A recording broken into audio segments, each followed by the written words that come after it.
IKONINI episode 333 tukisema like, subscribe, hit the notification button, tell a friend to tell a friend, ndio? Yeah. Na leo tuko na msee need introduction of course, na pia ni one of the most requested guests on IKONINI.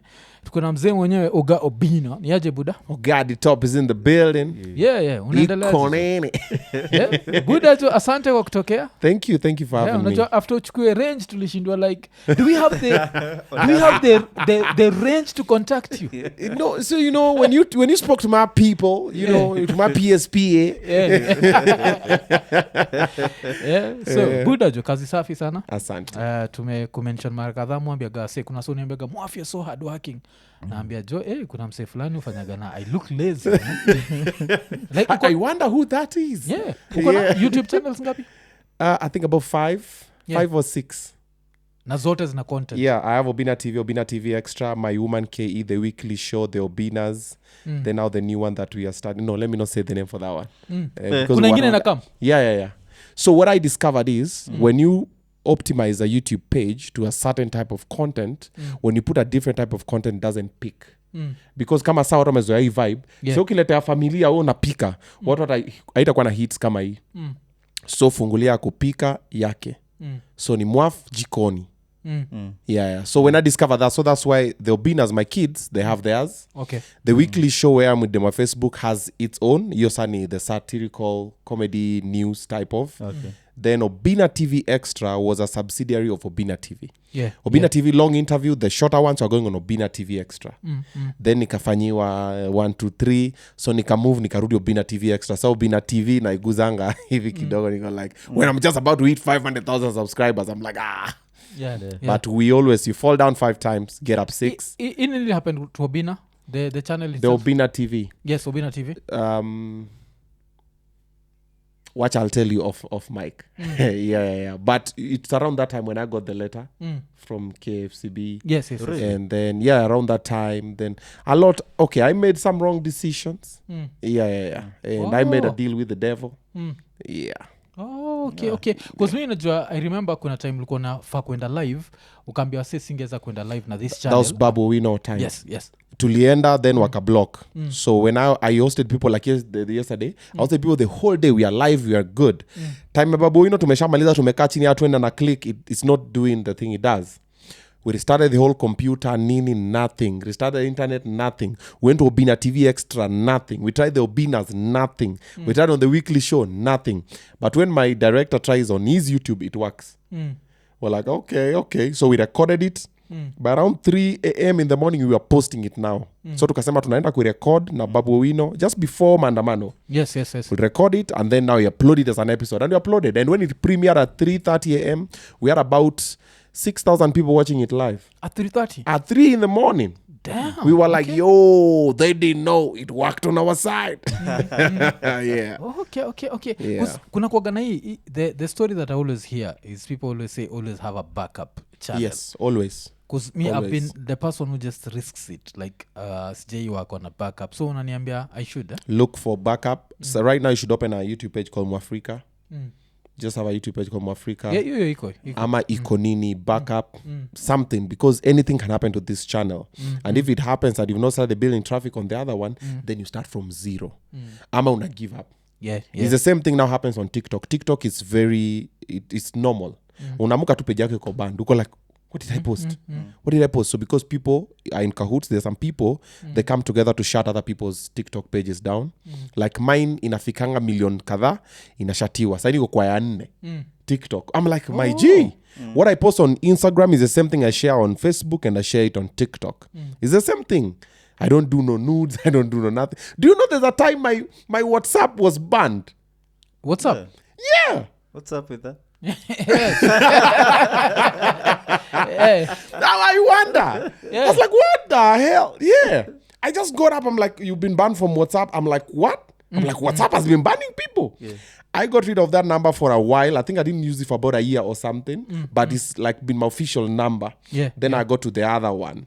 Then by that, then all of a sudden like, you're welcome back to Jumanji. I'm like, shut up. Yeah. Damn. Okay. Like who even shuts down WhatsApp? Kwani what am I sharing?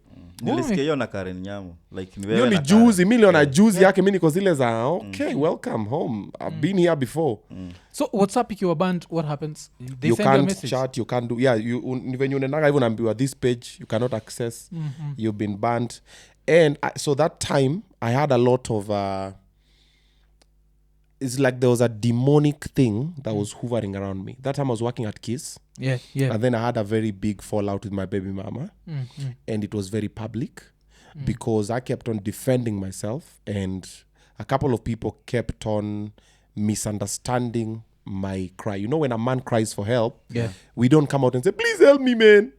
Tunakuwa zile za nini buda chana na mimi ndakufinya such things kwendeni huko nini. So when a man does such things you feel so mine was the ones for I will deal with her, I will sue her da da da da da da da. And when I was talking about that, people were just like, look at his ignorance, he's so arrogant, he's so da da da, he's egocentric, he's misogynistic, he's da da da da da. The names were shoved. And she was lashing out, and every time she was lashing out, I was reacting. So I was playing her dance moves. Alikuwa na ni guide. Unajua venye Cobra Wine guideiwa na. So I was falling into but I didn't know any better. So when that was happening, at the same time, I got my Facebook, my Instagram, got my Facebook first of all, ikaenda. Yeah. The page, I had a very huge Facebook page, ikaenda. Then my Instagram got shadow banned. You know what that is? Nile nao hauonekani sana huko bro na post TV napata comment moja ikisonga sana na ni zile za page yauzwa. Una post TV ungo like 13 likes. Like 13 likes? What do you mean? I'm Obinna, bro. That time I'm on Kiss Niko hapa like I'm living my dream. It's what I've always wanted to do. That time my brand was huge because I was doing a show called Kula Kula Show, and Kula Kula was huge, you know. So my Nini got shadow banned. Then kidogo Nini kaenda my WhatsApp. Even when I posted, guys were like, hey, kwani nini mbaya na wewe? What's happening? I think also when I started also TikTok kidogo tena sijui ya kwanza ikaenda. I'm like, I don't like, well, you need some cleansing. You need some cleansing kidogo. So that time there was a lot of things that were going wrong. But he taught me a very serious lesson. When it's raining, the sun is going to shine. No, when it rains, it's pause, yes. But after the rain, the sun is going to shine. But also always remember, when the sun is shining, the rain is coming. And that thing has always been a dark cloud that hovers around me. I don't enjoy good moments for long because I start worrying about the bad moments. Okay. So anytime you're winning, bro, always just know there's just something. And somehow I always enjoy more when I'm in my dark spaces because I know sunrise is coming. But when I'm in the sunrise, I'm just like, bro, itaisha, man. I'm like, hey. So what do I do? So I always have a backup. So always have a backup plan. Whether it's YouTube, it's a job, it's a career, okay, it's a show. Wakikuacha no, thank God kuna backups mbili. If we don't get it, hizo waga muhimu sana. You know what I'm saying? Hizo watu zifight. So okay, damn, so hiyo nini yako imenishtua jo. No, it happens. Hizo okay. Even hiyo shadow ndio cause unajua unaweza kuna bonga peke yako ni didone. Bro, it happened. I was banned for a while. I used to feel so bad. But then later I conditioned my life, and also I've tried to condition my kids to that where I don't base my life based on likes or views. Man. Even most interviews I do, my PA, Omosh, you've seen him. He's the one who will tell me, hey, ile interview tulifanya na nibe songa. Niko like, oh, okay. Like I don't want to go check. Because I'm like, if I check, it'll make me feel some type of way. So I'll post it if it jazzes me. Whether you like it, you view it, you don't view it. It's good vibes, and I've posted it. I move with it. And it's the same thing that I've tried with my kids. So when my kids started the YouTube page, I don't really recommend, Dad, we want YouTube. I'm like, no, you know, this digital, Dad, put us on YouTube. So one day we did a video accidentally. It was vibes. Nikasema, let me just post it. I used to have a lot of their videos on my phone. Then it picked a life of its own. Right now, there are over 100,000 subscribers on their YouTube. And guys love whatever you do because it's non-scripted, it's very organic. We just talk about different things with them. And when it happened, my son used to go like, Dad, ile video tumefanya imepata views ngapi? So later I sat them down. I was like, listen, guys, it's not about the views. Yeah. It's about how you feel, because that means everything we post, unataka kuona views ndo ujue kota feel poa ama utafeel poa. Achana nayo. So mi nilijaji condition during that shadow ban. Bro, mi nilikuwa na post. Iko na 1 view, nini, whatever. I'll just post mpaka later when it ilienda peke yake, hata sijui iliendaje. And we continue. TikTok nafungwa ingine. I'll post, iko na views 100, iko na 1 million. It is what it is. Yeah. And it's the same thing that also kept me going with my music. I've done music for long. I used to rap. I've done dancehall. I've done what? But when I did comedy, people were like, yo, we love your comedy. That time the Nigerian thing was taking over. Then I'm very good with voices. So I was a Nigerian brand. And it's changed my life. And it set up my life until now. Because it set the precedence of who I am now. And when I do music, a lot of people are like, wachana na mziki, bro. Wachana na mziki, fanya tu comedy. And I'm like, so what I'm thinking, you're telling me as who? Are you God? Why do you think I'm doing music for you? I'm not doing music for you. I'm doing music for me. Bro, I love it when I'm in the studio. When I'm making beats with producer, I'm like, bro, hapa niweke ka piano tupige hivi. Me, I make nearly all my beats with my mouth. I'm like, nataka bass line, nataka something. Alafu anapiga. Bro, I feel so nice. And then I get the booth. Me, I write my songs in the studio. I'm like, yeah, tuende nini, leta microphone. Napiga. To change up. Nikitoka. I listen to it in my car. I'm over the moon, bro. I'm living la vida loca. Then I take some huge amount of money. I put in a dope video because I feel good. Then when I pay my director and I pay the vixens and the cast people and I build the set and the location, I feel, hey, these guys are gonna earn something, man. And they get it. And I'm like, yo, that's nice. And I get home and I play my video and my kids look at it and I'm like, yo, Dad, we told you to stop dancing with women. And I'm like, oh. my daughter Lola does not like it. Dad, we told them. I'm like, it's just dancing. It's just a video. Sometimes they're like, Dad, we like this one. This is dope. And they're dancing and we're vibing in the house. Bro, I love it. And when my mom listens, my mom is like, hey, this is so nice. And then you put it out there. And then 1 month, 5,000 views. 2 months, 6,000 views. I love comments go 15, ama ni 50. Stop singing. Wacha kunyonga sauti. And I'm like, guys, it's not about you. It's about me. I like it. So whether you like it, if you don't like it, we move. And then last month, I released a Luo Jam. I think it's the second Luo Jam I've done. It's called Welo. And the song is just going. And it's hitting 1 million views. And I'm like, it's doing well. I see you. And then guys are like, wow, amazing. And I'm like, oh, you guys are realizing now? I'm like, I have some 5 more that are fire. And I'm like, if this is fire, you guys didn't check this other that is fire. And that thing even happens with comedy. Bro, my jokes that I've written and are fire, guys look at them like this. But the other ones are, by the way, guys like, oh my God, bro, this joke. I'm like, like this one for Everything is Big in Nigeria. Guys like it. And I'm like, bro, there's a set I did for hip hop. Bro, that set is brilliant. The way I wrote it, the way hip hop in the States and Africa is different. The way in the States they talk about things like drive-by shooting. In Kenya, you can't do drive-by shooting. You drive a pop corner jam. I'm like, yo, and I'm looking at this thing, I'm like, yo. And I'm like, in the States, people have beef.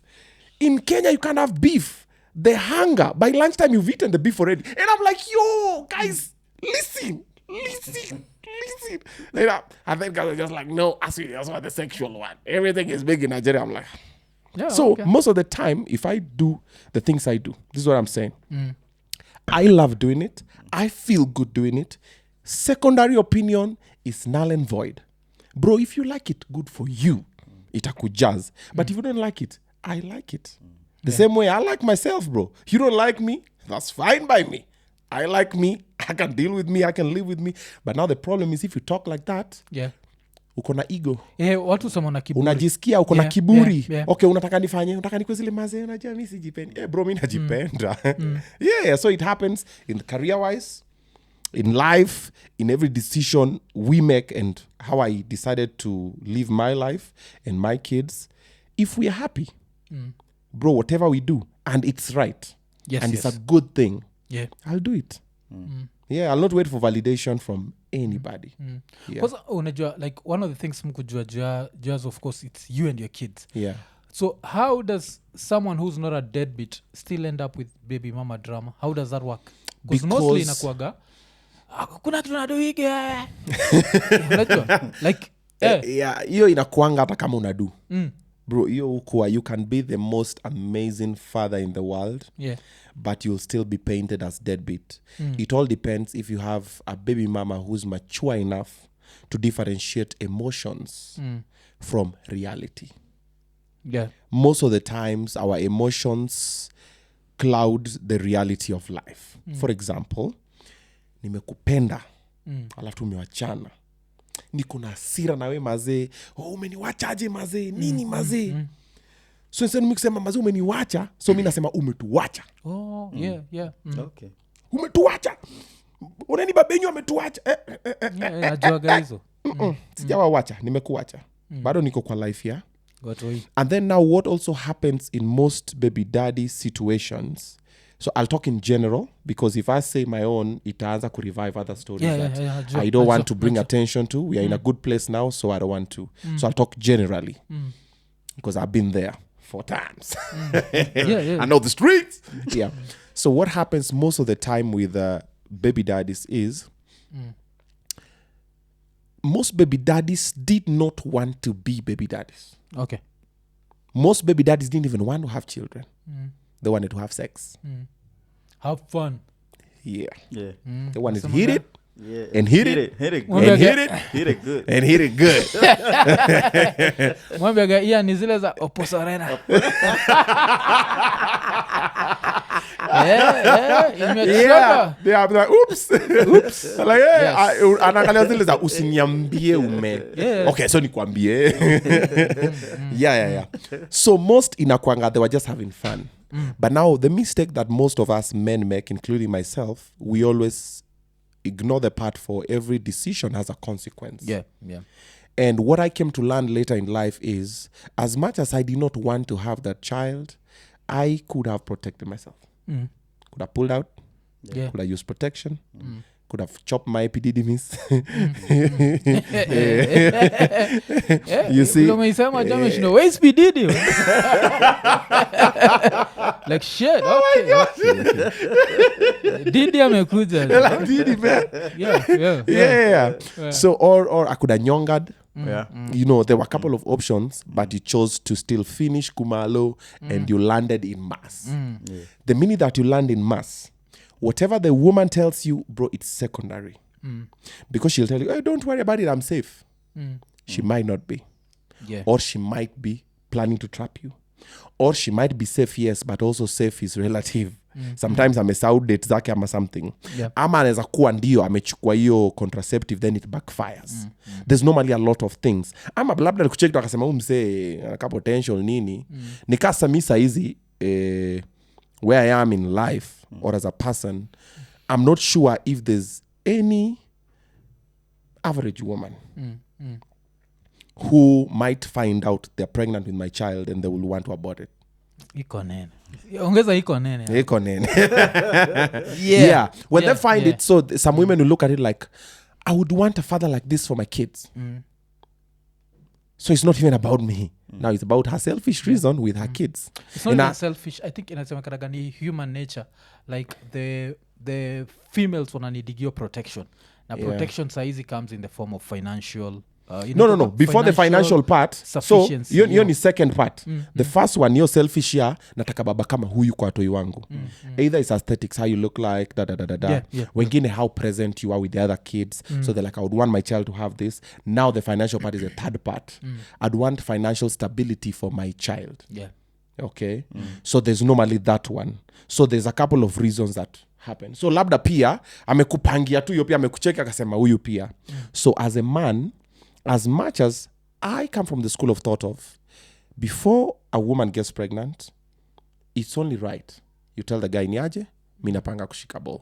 You know, if the guy is mentally ready and financially ready, because that means there are two people that you're now going to adopt. The liabilities coming to you, the mother and the child. Because as a man, automatically, if you impregnate someone, you need to be there. Secondly, before she even gets pregnant, she should be ready mentally and financially, because with or without you, she should be able To take care of the to kid. take care of the kid. It's not supposed to be about you. You are not taking care of the child. Okay, and what are you doing? It takes two to tango. Yeah. You see? So if I'm not able, you should be able. But if you're not able, then why are you thinking I should be able? Then you're assuming that you're going to make the decision for me. You get? So it's a lot of... So as a man, before you sleep raw, make a decision, say, are we akishika ball? I'll be able to. You see? So it's normally a lot of... Okay? So most baby daddies, they didn't get to that school of thought. Hawa walikuwa na gudhana ulolo, mautamu ikazidi, opusarena. Then the baby's here. Then like, okay, cool. Like, okay, wow, okay. And then when this person is pregnant, you realize you don't have so much in common. Whether it is love, or it's reasoning, or it's maturity, or it's tolerance, or a lot of things. Or you just feel they're not good parents. But you know, someone who's not a good parent would not like it if you tell them, hey, yo, you're not a good parent. What are you telling me? Ni mtoto wangu. But I can see from the outside. So most people don't take criticism positively. Okay? So when that happens, a lot of issues come. Also, sometimes the woman realizes, this man is not who I thought he was. Yes, he was good looking and nini. But kuma anapenda madem. And you're like, da, ulitaka nipende mamorio. Yeah. Ama, akuma ananga do. Nilifikiria kona do. Kumbe alikuwa na set. Ama, uboya nothing kama fala. Nilifikiria uboya kwa machua. Kumbe ni venye alikuwa nakutana for dinner. Tunakanae 1 hour, naongea vitu machua nini. Ukishinda nae the whole day kuma hata ana kitu ya kusema ya kuni. So when they realize that now, you guys decide to separate. Ama whatever happens. Then you guys now have a child involved. Now 2 different entities. Now when this happens, 2 things happen. Either you are very mature, the 2 of you. Now you realize, hey, we have a child to raise. Let's put our bullshit aside. Let's raise a child. Ama the other side that happens is, our bullshit is going to affect the child. Yeah. So fali wawili wanamenyana, nyasi ndo inaumia. Na kutukana, unanitukana, kila mtu anaumana. So that is where most baby daddies and baby mamas in Kenya are.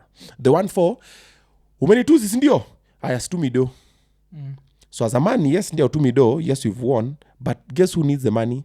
Your toy. Yes. And sometimes the woman is like, hata usitume pesa, we don't need it. Yes, you don't need it, but guess who needs it? The toy. So every decision you're making as either a baby daddy or as a baby mama is going to affect the child. Hiki kimutu miata sema lawa one mtoto wake. Yeah, but guess what? You're raising a child without a father.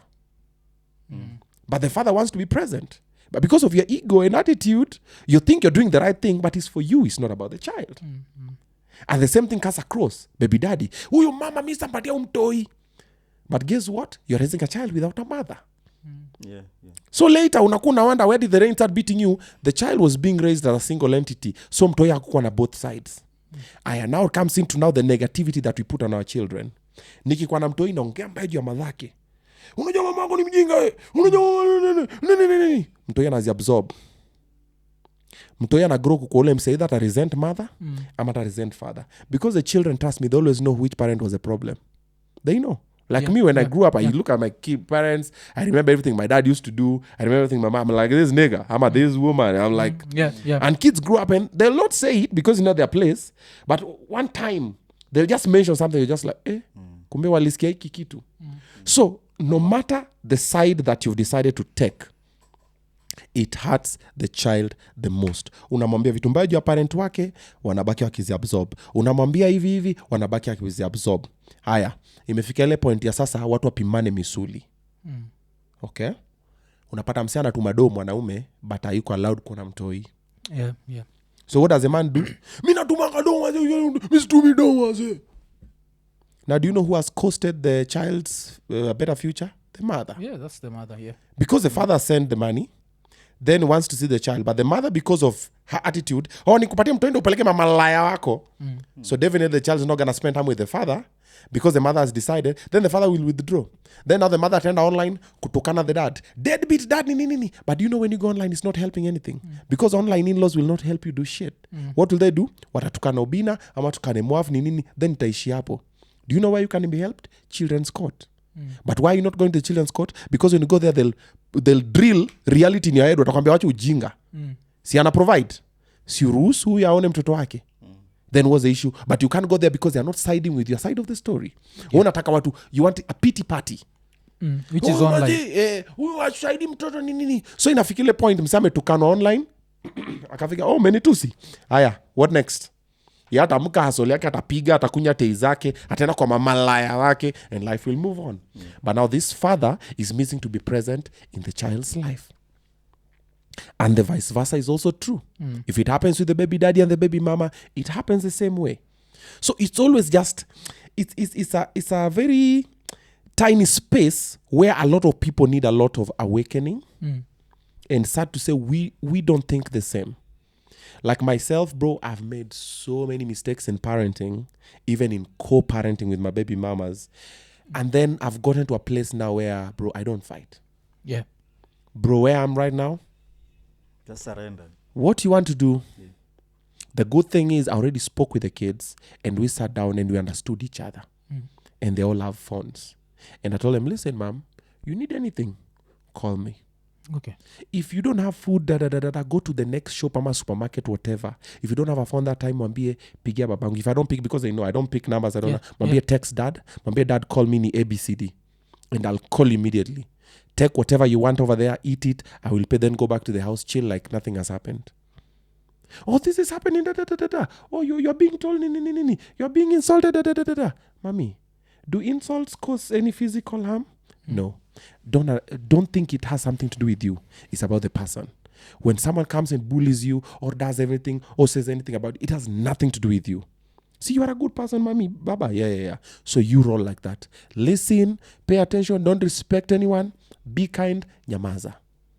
Then when we meet, full vibes. Tell me about it. I'll support you. I'll advise you. We'll laugh about it. We'll do whatever. Let's go cook. Let's go watch a movie. Let's go trampoline. Let's play football. Let's swim. Let's whatever. But I'm trying to manage a situation that is already, and I should not be managing a situation. You get? But since you're already there, and if I decide to get involved, it's going to get messy. It's going to get chaotic. So what do you as a man? You take your L. So that is what I learned. With a lot of the mistakes I've done before, I learned how to take my L and shut up. Because that's what most men are doing. Yeah. And what I didn't know before, I was like, no, I'll talk about it. I'm like, no. Right now, I know better, bro. Yeah. No matter what happens, I'm like, oh, you want to talk about it? Please. You'll talk about it. The ones who support you will support you. The ones but the ones who know me, know me.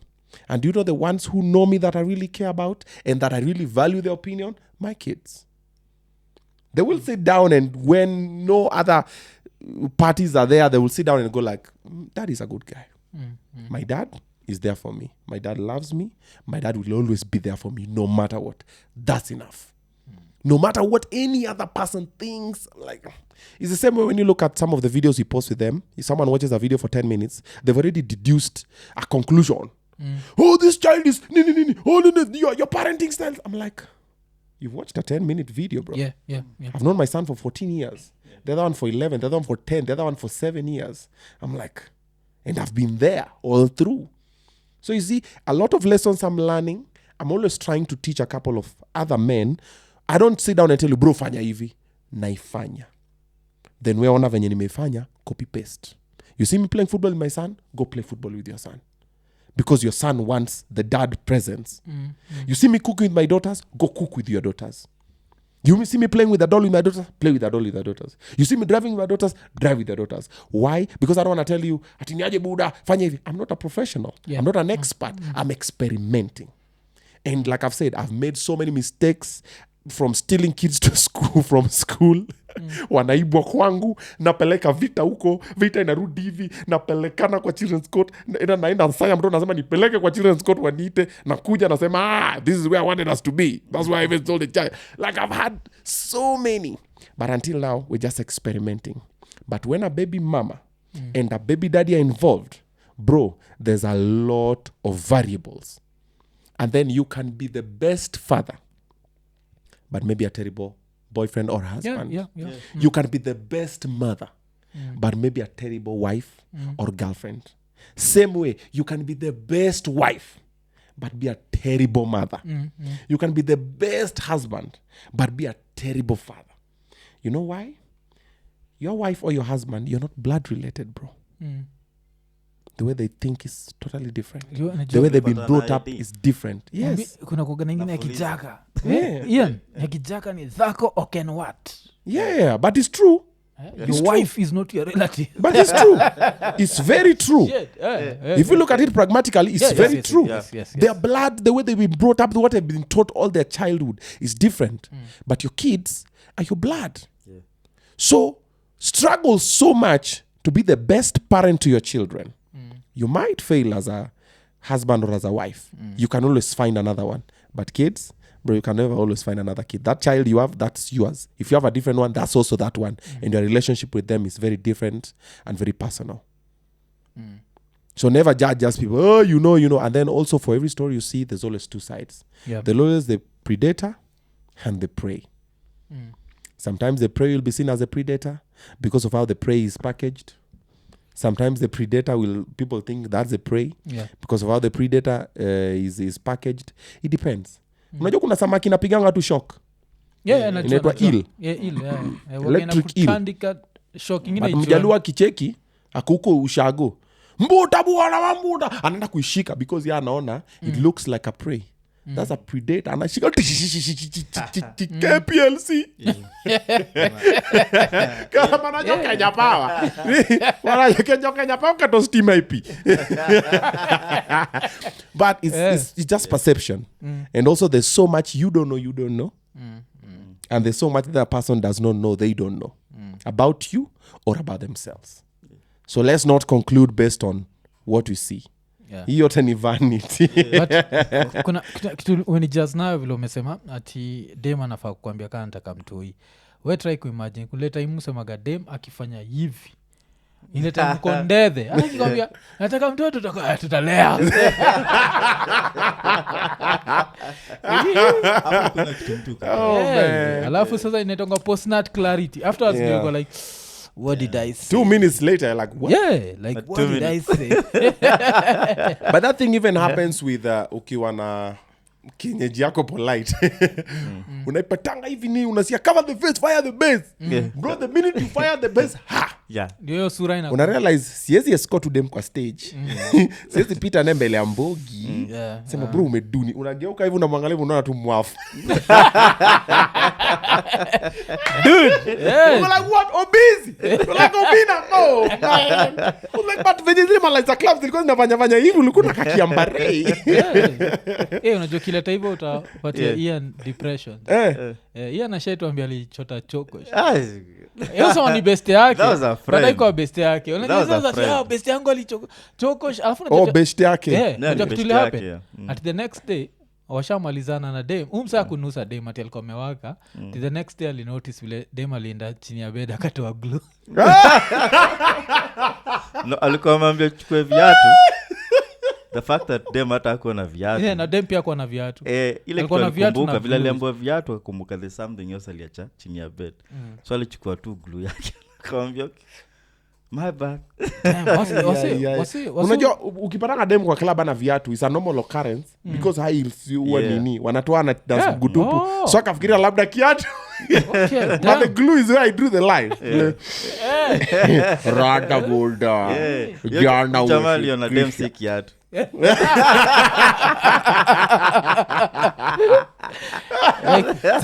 man. Hey man. So far kuna watu wanne. Yeah, I got Watu four, wanne four all kids. different moms. No. I got 3 baby mamas. The last 2 come from the same mother. Okay, uliamua kutulia at some point. Yeah, so when I got before my last kid, myself 14, 11. 14, 11, 10 and 7. So 10 and 7. So I've said this story many times before. Yeah, so let me just give you a trailer. Yes. So when the 10-year-old we started going to school, I was taking her to school. When she was coming to school, she used to ask about me.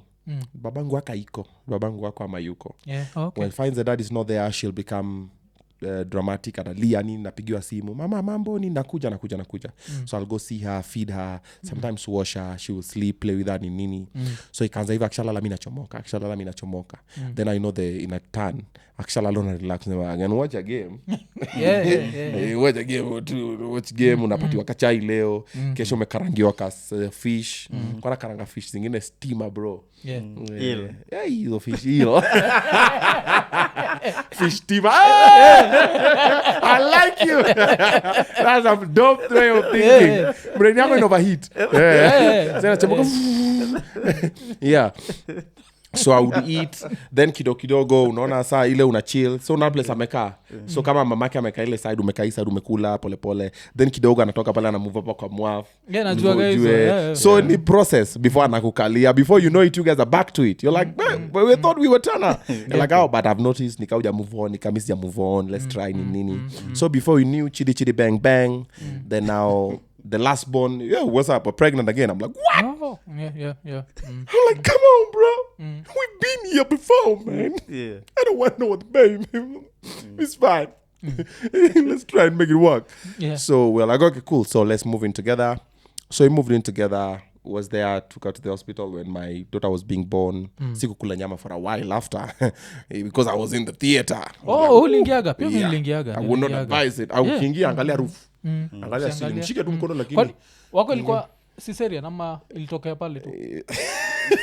Wangu alitokea ile area. Niko nashindwa. It took me time before I got confidence ya kurudi hapo. Ujeona kichwa imestretch hiyo kitu kwa like nimekuwa nikidanganywa. Cheza. Like damn. Because nakumbuka uliniambia mimi nilikuwa nje. Yeah. Of course nilo umedungwa ka whatever ka lab coat na nini. Yeah. Nakumbuka the look on your face like. Ilikuwa Ilifanya hivi. Mimi nchukua time. Mimi nakuwa honest.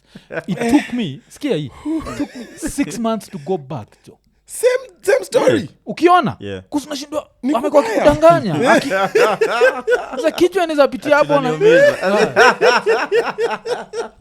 ilikuwa Nimaliza ile area.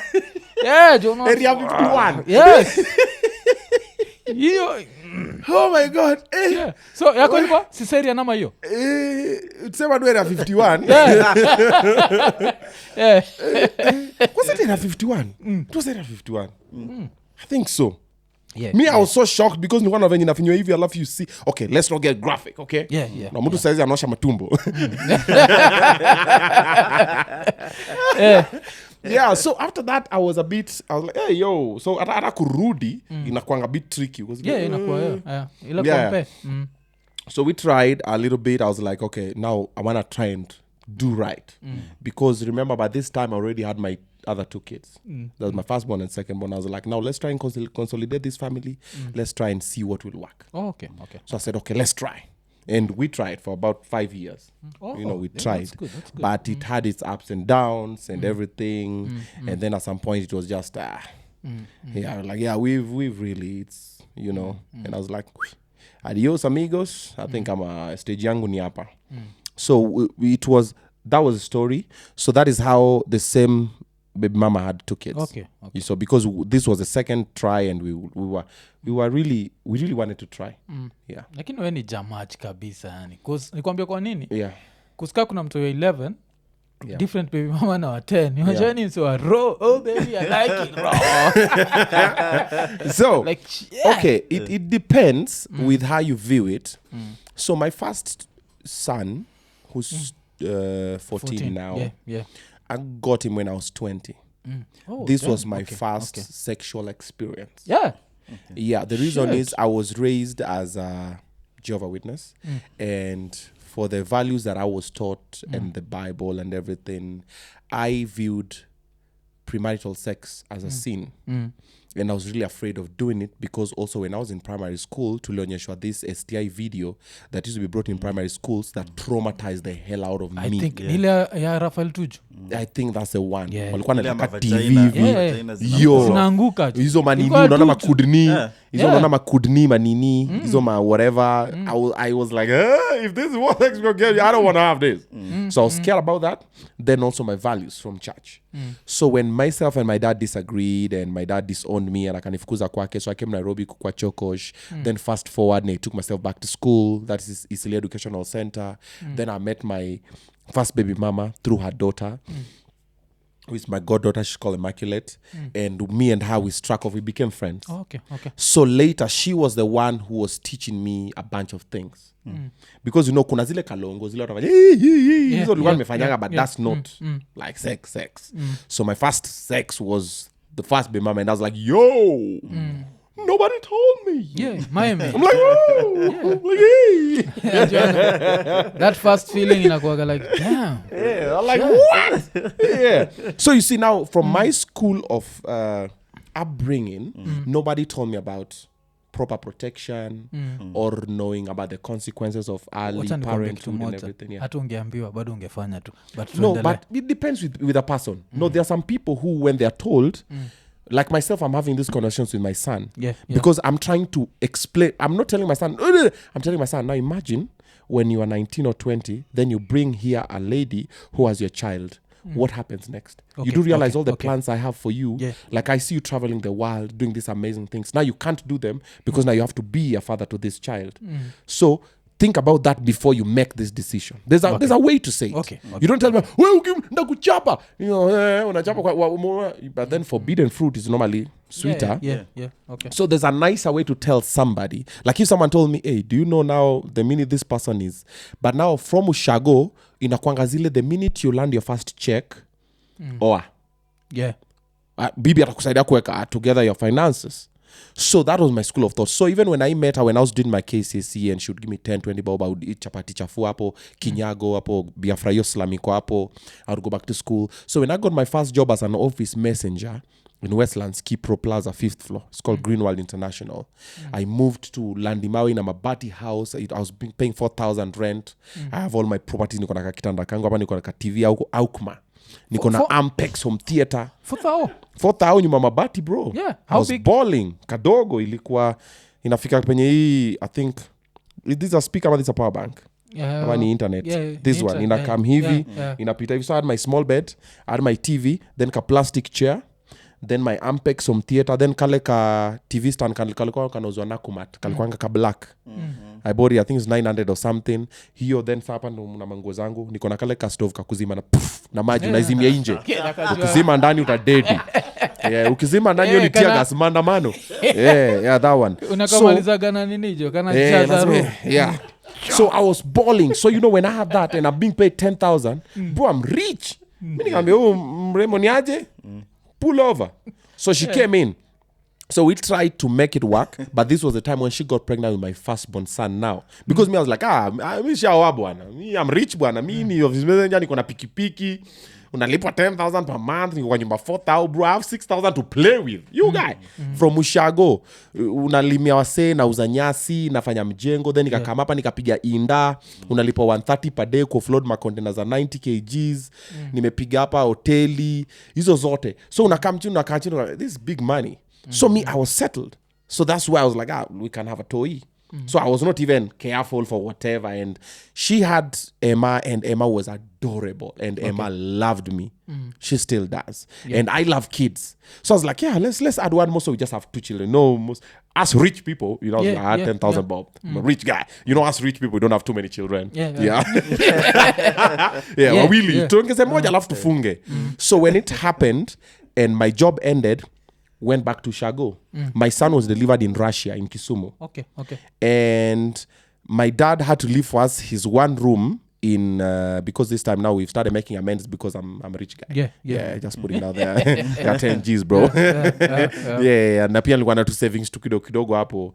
So akazaliwa Russia. The mother had that kasia sila kwenda hivi juu. Back in the day they still had to do it. Wanafunga na tu nini tu blue. Zilikuwa hizo tu zitwa blue.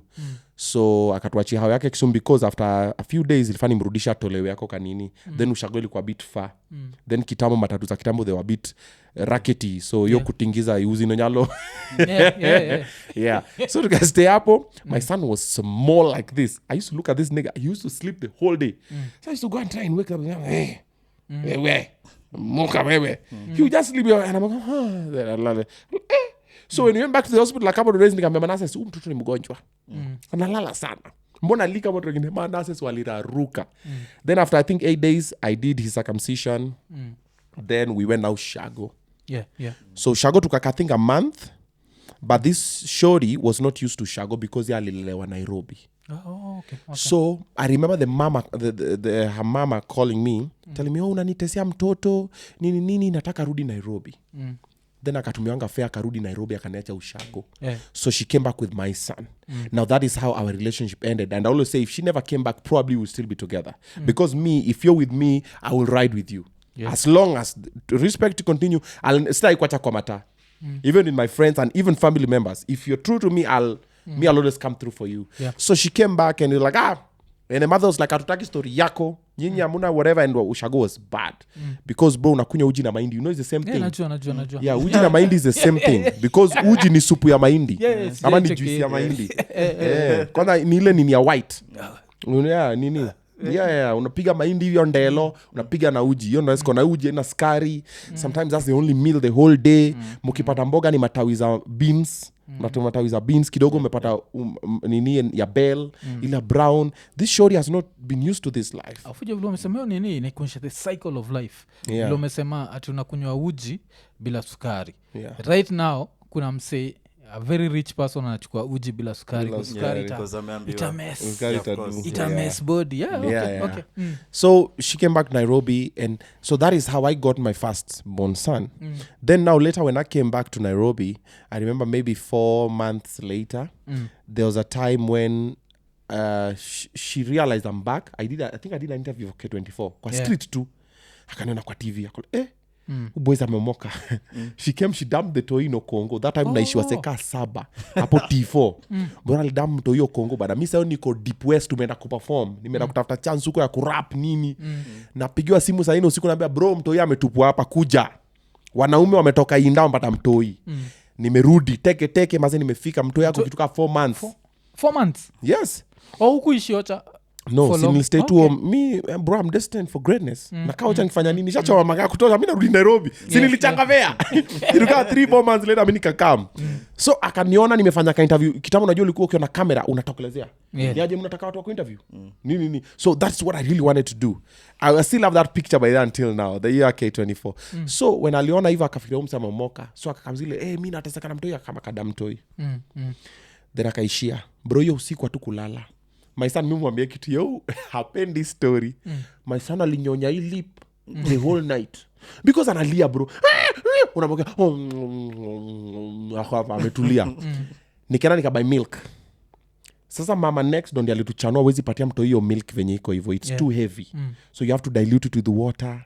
Then sayo mnyonyea ziko, it's too late, umebuy kale ka kitu, that ka plastic thing will hurt nini hapa juu. So unampatia na ka spoon, unamkagona ka spoon, bana mto hiyo alilia. Hawa sio amelala chini kwa floor hivi juu ni Okongo hizo hapo mix hapo T4 ndo number 6 ilikuwa ni 1 room, kuna ka kitchen kadogo then room.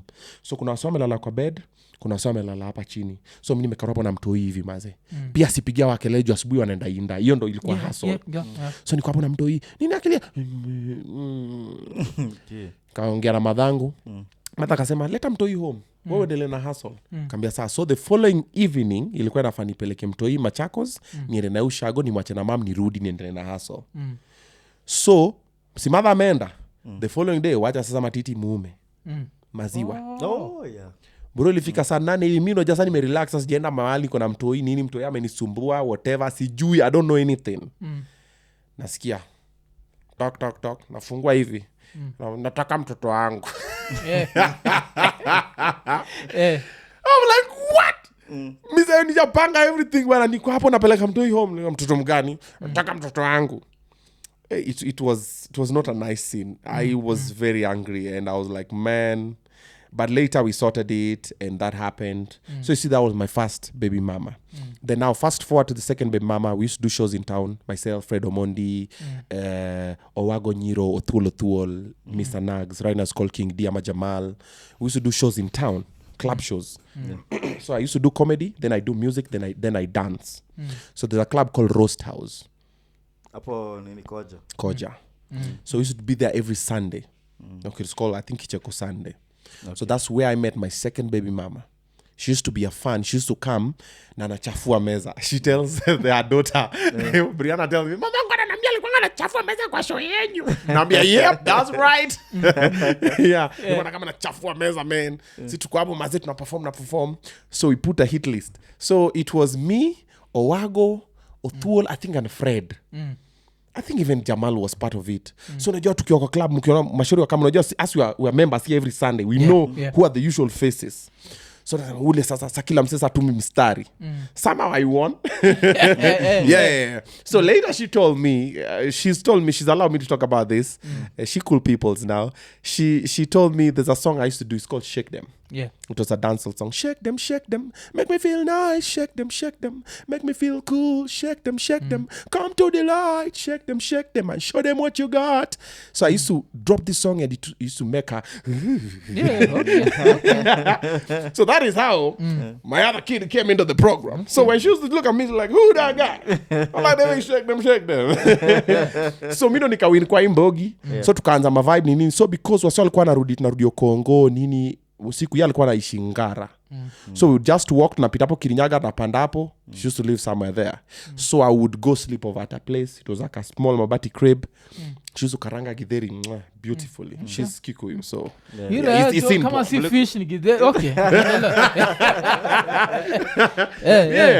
So fast forward, we tried to have a relationship. Then it did not work. But we are cool peoples. Then one time I've moved on with my life. And she loses her job. Okay. Yes, this is how I remember it, okay? She loses her job, so she called me crying, this has happened. And then I went, I'm a shoulder to lean on. And of course, a shoulder to lean on. I captain. So that is how Brianna was made that night. Because I was told about Brianna's pregnancy later. Like, hey, by the way, you know, I'm pregnant. I'm like, what? I'm like, really? I'm like, I could enjoy you. I'm like, yeah, for real. I'm like, okay, cool. But you know, we're not getting back together because we are not together. Yeah. But since it's already happened, so Zatralea. And then now that's how my second born came. Okay. Then now my third born, remember the club scene? We used to be at Roast House, we used to be at Tribeca, Club Hearts, we used to be at Zip, we used to be at Riviera, Club Sevens, Rumors. There's a couple of clubs in town that tulikuwa tumeshika sana. Unapiga shop 500 300 nini. Yeah. Betties. So at Tribeca, we are now Fred, now show ya Fred ilikuwa Tribeca. Every Sunday, ya Nags ilikuwa Roast House. So unapiga Nags unakami side. Na saa ingine Fred pia angekunyima shana kwambia, endeni mkule pesa ingine huko because umekama kesho yake late. Yeah. So here now is when I met my third baby mama. Okay. She was a waitress. We hit it off. We became buddies somehow. We were vibing. Then I was having a relationship with another lady. Okay, let me not mention her name, but I've spoken about her before. Then this lady gave me a very serious heartbreak. Very serious. Then I've spoken about it. I'll not talk about it now. Mama Brianna. No. This is my girlfriend now. Yeah. Okay. Remember when Brianna was being made, me and the mom were not together. Yeah. I'd already moved on with life. So this other one, the reason I'll not get into details because now Fred is no longer here with us. Okay. So let's just leave that one. So she gave me a very serious heartbreak. And then when I was healing, now my last baby mama was in the periphery. And she was good vibes. She was a good person. We hit it off. Everything was happening. Everything was going on well. And then... Okay. Maybe apparently I'm confused. So the girl who's the waitress is the one who gave you a heartbreak? No. That's my third baby. Because that's your third baby. Yeah. So before is now when I got now the first love of my life, like the proper love of my life. Hey, like but Buddha Joe, mini kwa manhole lakini I'm trying to keep up with your number. Like, damn, because it's just 3, bro. Don't make it. It's just 3. Zizi, nikwambie kwa nini? Yeah. Brianna alizaliwa which month? Ndo hizi kwa hapa. Acha nikusome. Tengele calendar. Wacha niangalie calendar. So Brianna alikuwa that's December 10. 2011. Yeah, this is 2012. 2012. Yes. Yeah.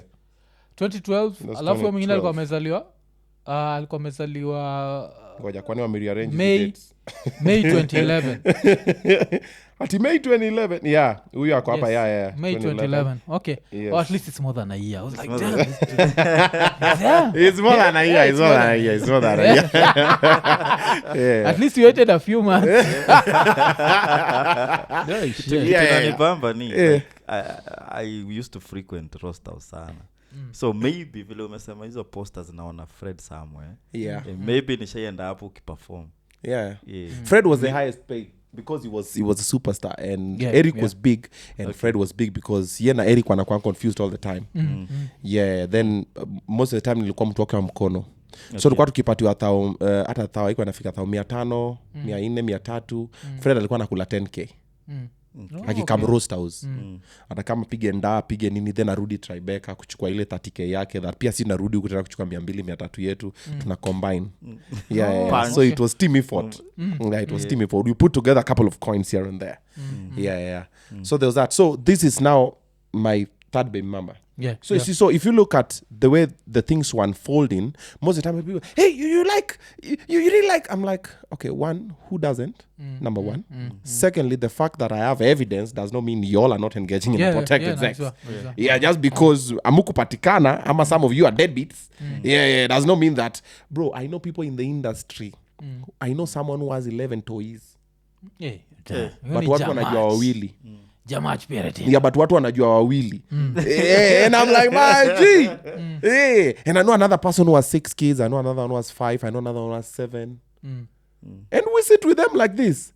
And I'm like, huh. And I sit down and people look at me, Obinna. And I'm like, why are you judging me? Because I put my sperms in the open? You see them walking around? I'm like, 1, 2, 3, 4. Just because we don't see yours does not mean. So that is how I got my third baby mama. That's the story. Okay. But I've spoken about it so many times over and over. Na understand. Ile design yani afu niko naambia Ian like one of the most romantic things unzambia dem ni ero much biro. Surely. The fire is coming. We are ndoka era gani? Like nika combine ile kijaka najua. I can't use it anyway. Don't use it. Yoko na wenyewe. Jamat Pierre. Ero much biro. Jamat Pierre tena. JPT. Just say JPT. Konga JPT. Sikuwa JPT ushaionaga Ocha. Ocha niko nacheka sana. Kuna time nimeishia Ocha alafu ilikuwa a funeral. So there was this very slim guy. Ile like ameshikilia belt kabisa. Alafu one of my uncles wanafaa kwa kama my dad's. Kwa ineno Jamat. Kusawa jaka waganeo belief at someone who has a lot of sex ends up with like a small body. Small nini. So inakuwaga hivyo. Okay. Na nini so your journey, your fatherhood imekuwaje? It's very bumpy. Because there's something you said. The reason why I'm asking you this is there's something you said in different words. Ulikuwa unasema una experiment. Like being a dad, you experiment a lot, yes? And I've said it here in different words. Musamaga, like a lot of us don't realize that when we first met our parents, they were youth. So since walikuwa youth, they're also doing guesswork. It's not like they'd been parents before. So inakuwaga so yako imekuwaje? It's been very bumpy, but I'm enjoying most of it with my kids. With the baby mamas, not so much most of the time. But I think they're also learning. You know, it's the first time that they're doing this. And it's also the first time I'm being a parent. I've never been a parent before. Then also with every child, I realize the way you're bringing them up is individual. The way I raise my son is not the way I raise my daughters. They're all different. Lola has a different personality. Ada the same. Brazu the same. Big Boss the same. Like all the kids are just... Kuna ule ukimhag tu yako sawa. Kuna tu ukimhaga kwa zile mbona hujanikiss? Because Brian nowadays hujanikiss katikati. Hapo katikati. You know. Then Lola sasa yeye usipombeba sasa tena hawezi tena sasa umpendi. Lazima I'm like, yo mama, right now you are too heavy, you are too huge now, ishapita. Yes ayo. Ada naye yako tu zile umcheki umwangalie umpatie ile signal na kuangalia ako tu sawa. Yani they have different personalities and they want different things and they communicate differently and they are learning a lot from life. Unakana mtoi kuna kitu anafanya ama anasema uko zile za hii hajajifunza hapa. Kuna ile anakuwa uko zile za I thought you should know this. Then unapata hajajua, then you realize it's you who has not taught them. So it's a very bumpy road and it has taught me a lot of patience. And that is why most of the things I'm doing now, I'm trying to be better. The reason is this. I want my kids to have a very different perception of myself when they grow up and I want them to also have a very different perception of life when they grow up. I don't want to project my fears on my children. Yes. Like zile za usifanye hiyo mimi nilijaribu haikuwork. Mimi huyo sio mimi. Yeah. And I also don't want them to I really want to do this, so you have to do this. I also don't want that. I don't want to project my fears or my dreams onto my kids. They want to do different things. I want them to experiment, and I want to be there to guide them all through. And I want to support them, and I want to love them. You see the love I didn't get from my dad? I'm revenging on my kids. Yeah. But now lately, I also got into a different type of awakening where I realized maybe I've been very hard on my dad. Because also my dad didn't know how to parent me. I was a different breed of child. So kitu interesting the reason nilikuwa na kuuliza juu ya watoi and inataka sasa to rewind because I want us to rewind back to the childhood mpaka tufike the relationship with your dad because I've seen you talk about it. Yes. And I'm like naweza taka kujua nini. So grow up? Will you grow up? I grew up in different places. Eldoret, that's Munyaka. We used to look down on the guys at Kapsoya. We're like, just you know, they were guys from the ghetto. When you look at them, unajifeel mefika. Yeah, we moved back to Shago. That's in Maseno. Most of my childhood I've grown up around Maseno. And my dad was always in and out. He was also traveling. He was a salesman. So, a family of what? We are 4 siblings. 4 siblings? We are 4. 3 boys, 1 girl. 3 boys, 1 girl. My mom and dad. Apa? I'm the second born. Oh, you're the I'm second the most unique child you'll have. Like the first born is, wow, the first child. Then the second one, like, oh, another one. Then the third one was the only girl. Oh, wow, the only girl. And then our last born, wow, the last born. So the second born, what's so unique about you? There was nothing really unique about me, apart from my educational skills. So my elder bro has always been very silent. You see, and my dad really wanted me to be that. Oh, okay. Like he was the guy that when my dad would pull up, he will always be doing the right thing at the right time. Yeah. When my dad pulls up, we'll find him with a book. And I'm like, this nigga didn't even have a book. He was just arranging the shelf. And dad akaingilia at that time. Like unaona tu guardian angel wao wanakuanga tu wana overwork, wana overcompensate. Aya tuna watch TV like a great wall nini. Amenambia wacha mimi watch yangu kwanza. Amewacha. Amemaliza hivi. Then mimi sasa wacha ni watch yangu. Na eka yangu hivi dada naingia. Steve pop coffee. Cousin TV too. So ikafikile point when my dad would pull up and aguze hivi TV ni moto. Steve naingia pop. Nishaambia sage wa kuguza TV moto. Hapo ni the great wall one. Twende mosmos because nini. So you're saying your dad used to travel. So mother alikuwa anadu?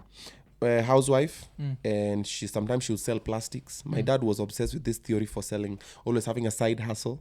That was really never a side hustle. So she would sell plastics, kabesheni, kasaani, that nobody would really be buying really.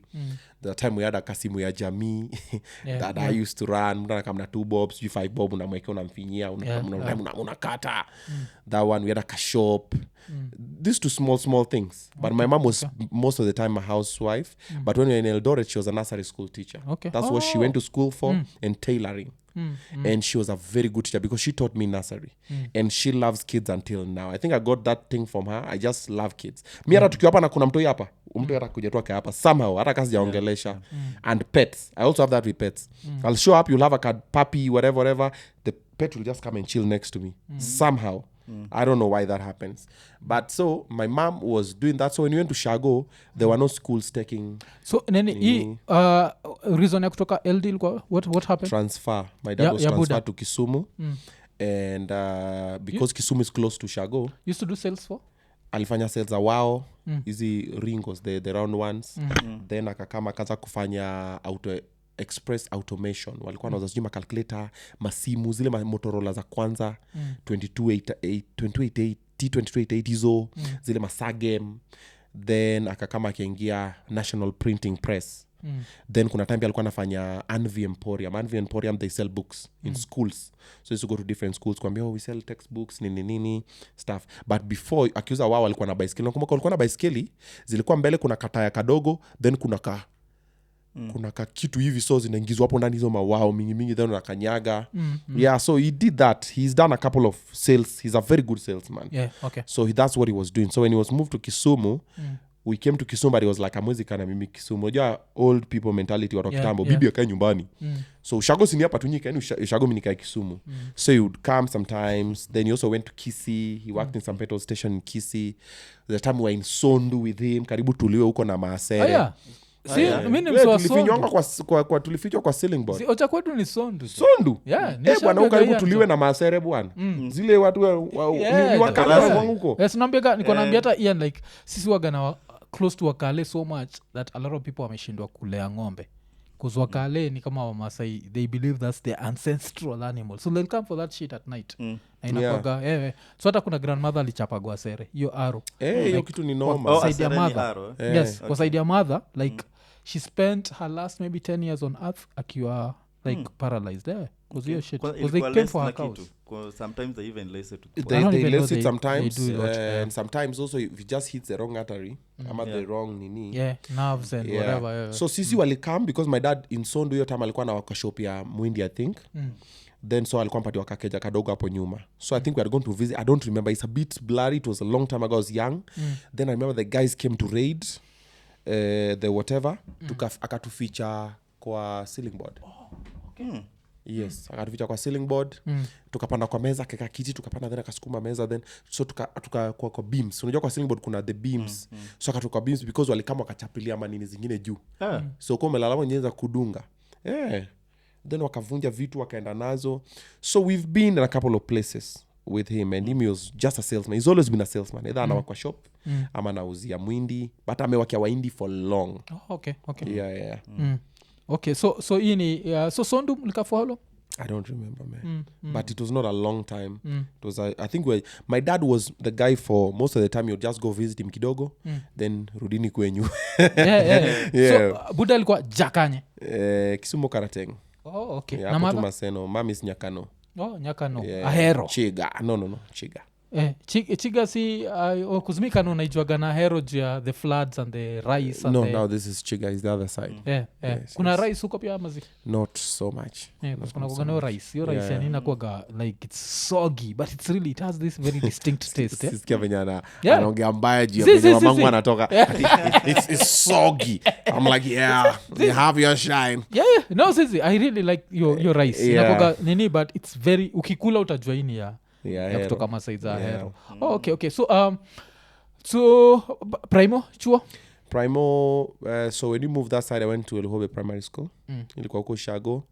And I was the most active child because when I joined the dancing music, haikuwa na music club per se, but tulikuwa nafanya hizo music festivals zilikuwa zinaenda around. I was the guy who would go in the front and say, ladies and gentlemen, in front of you is Elhobe Primary School with a dance entitled Omutibo. Then I go back, then I become a monkey who do those to dance.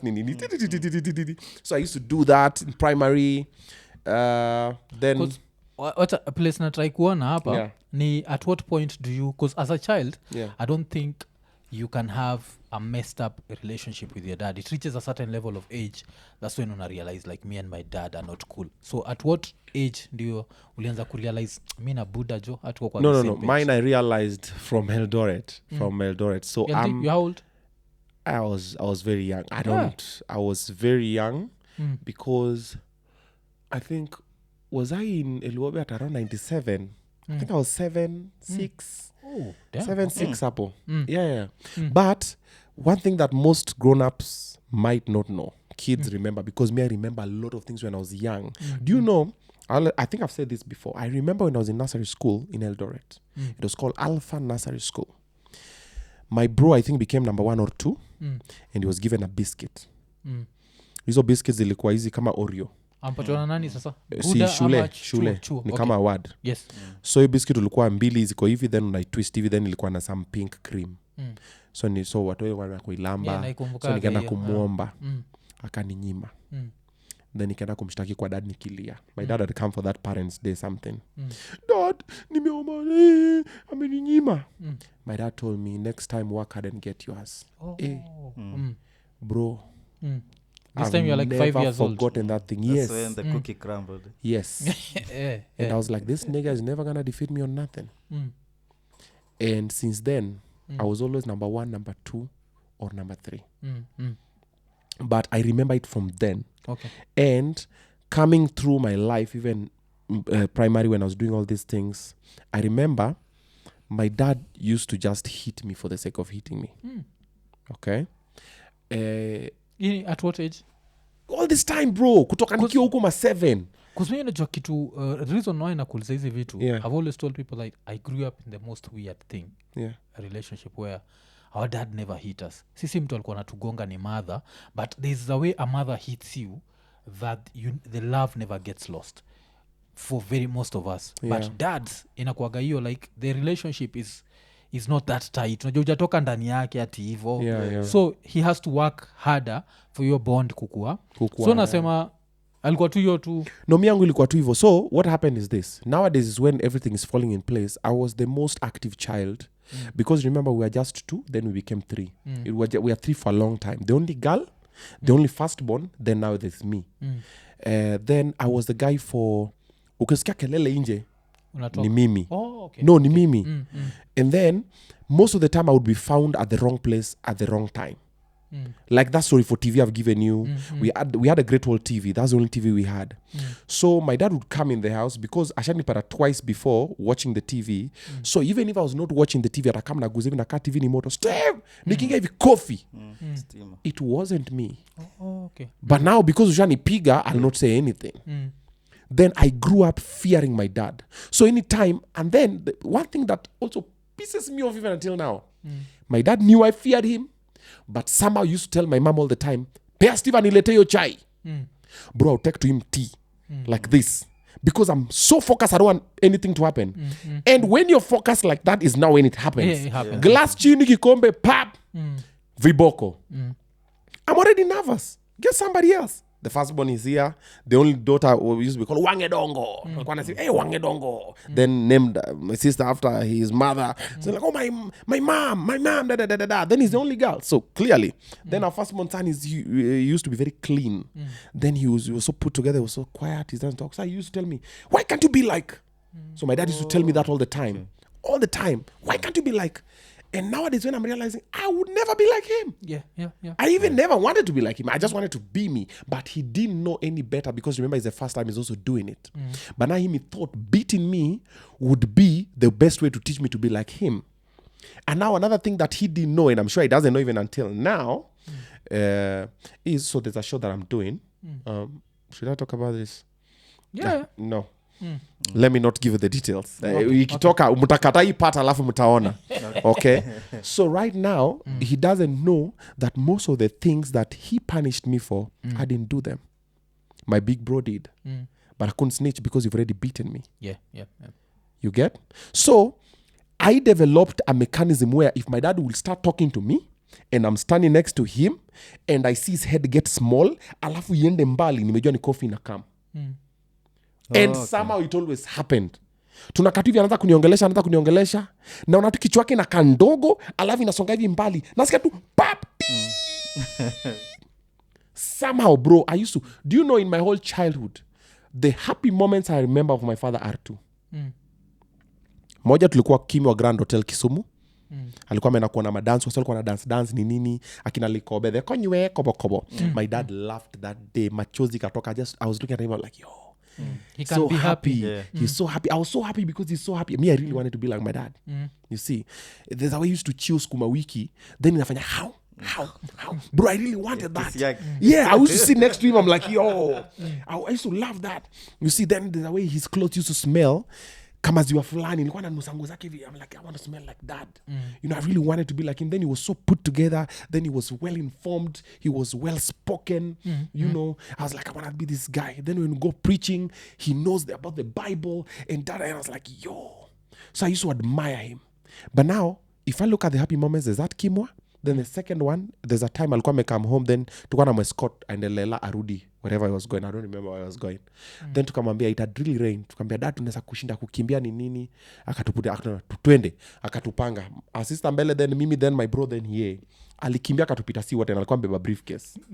Bro, I was so happy that day. We spoke about it for like 1 month later. I remember, hey, mate dad anaweza kimbia you. I was so excited. These are the 2 only happy moments. But the bad ones, bro, I have 1,000,001. The times I was being beaten up. Like, do you know we would be finding a mistake with my bro? We are finding a mistake, 2 of us. Tumeenda kuwatch movie. Kuna hizi movie watu walikuwa wanawatch Jesus zinakuwa kwa market center usiku. Me watch the movies za Jesus, you come back home. Bro, I would be vunjwad and I'm not even the firstborn son. And I'm being vunjwad like I'm the only guy. And I'm like, umingina tachapa viboko mbili, then I go kando, then some minda kanyagwa. So ushago, nyumba za matope, kuna venye wakishazi lango, wanachukua the banana, kwa ile nini ya banana kale kena kanga ile nini ya rambo. Kale ka grunet ka rambo, waka na hang hivi yako kakitu. So his space, kuna hizo vitu zinakatwa, hiyo kitu inatoanga design kwa floor. Ama sometimes they take aloe vera, ile nini yake wanafanya no design kwa floor hivi, kwa design. Chini ya kwa nini, na inatengenezwa na mafia ng'ombe. So that thing is normally very rough. But mama alikuwa na design poa. So my dad would put me down there, then would step on my head. Now the board is remaining. Bro, you get whooping. You try to pull like this. Unajua ni mguu. Na hiyo design, hiyo matope shakauka. Na hizo design za hiyo ni ndizi. So if you pull, so inakuridho. And it's even painful. It's more painful. So, and then my dad was huge, So you can't move. So uko tu hapo. So you take it, bro, uku. And then there's another thing you used to do. Anachukua kichwa wangu anaingiza hapo katika magoti zake anafinya hivi.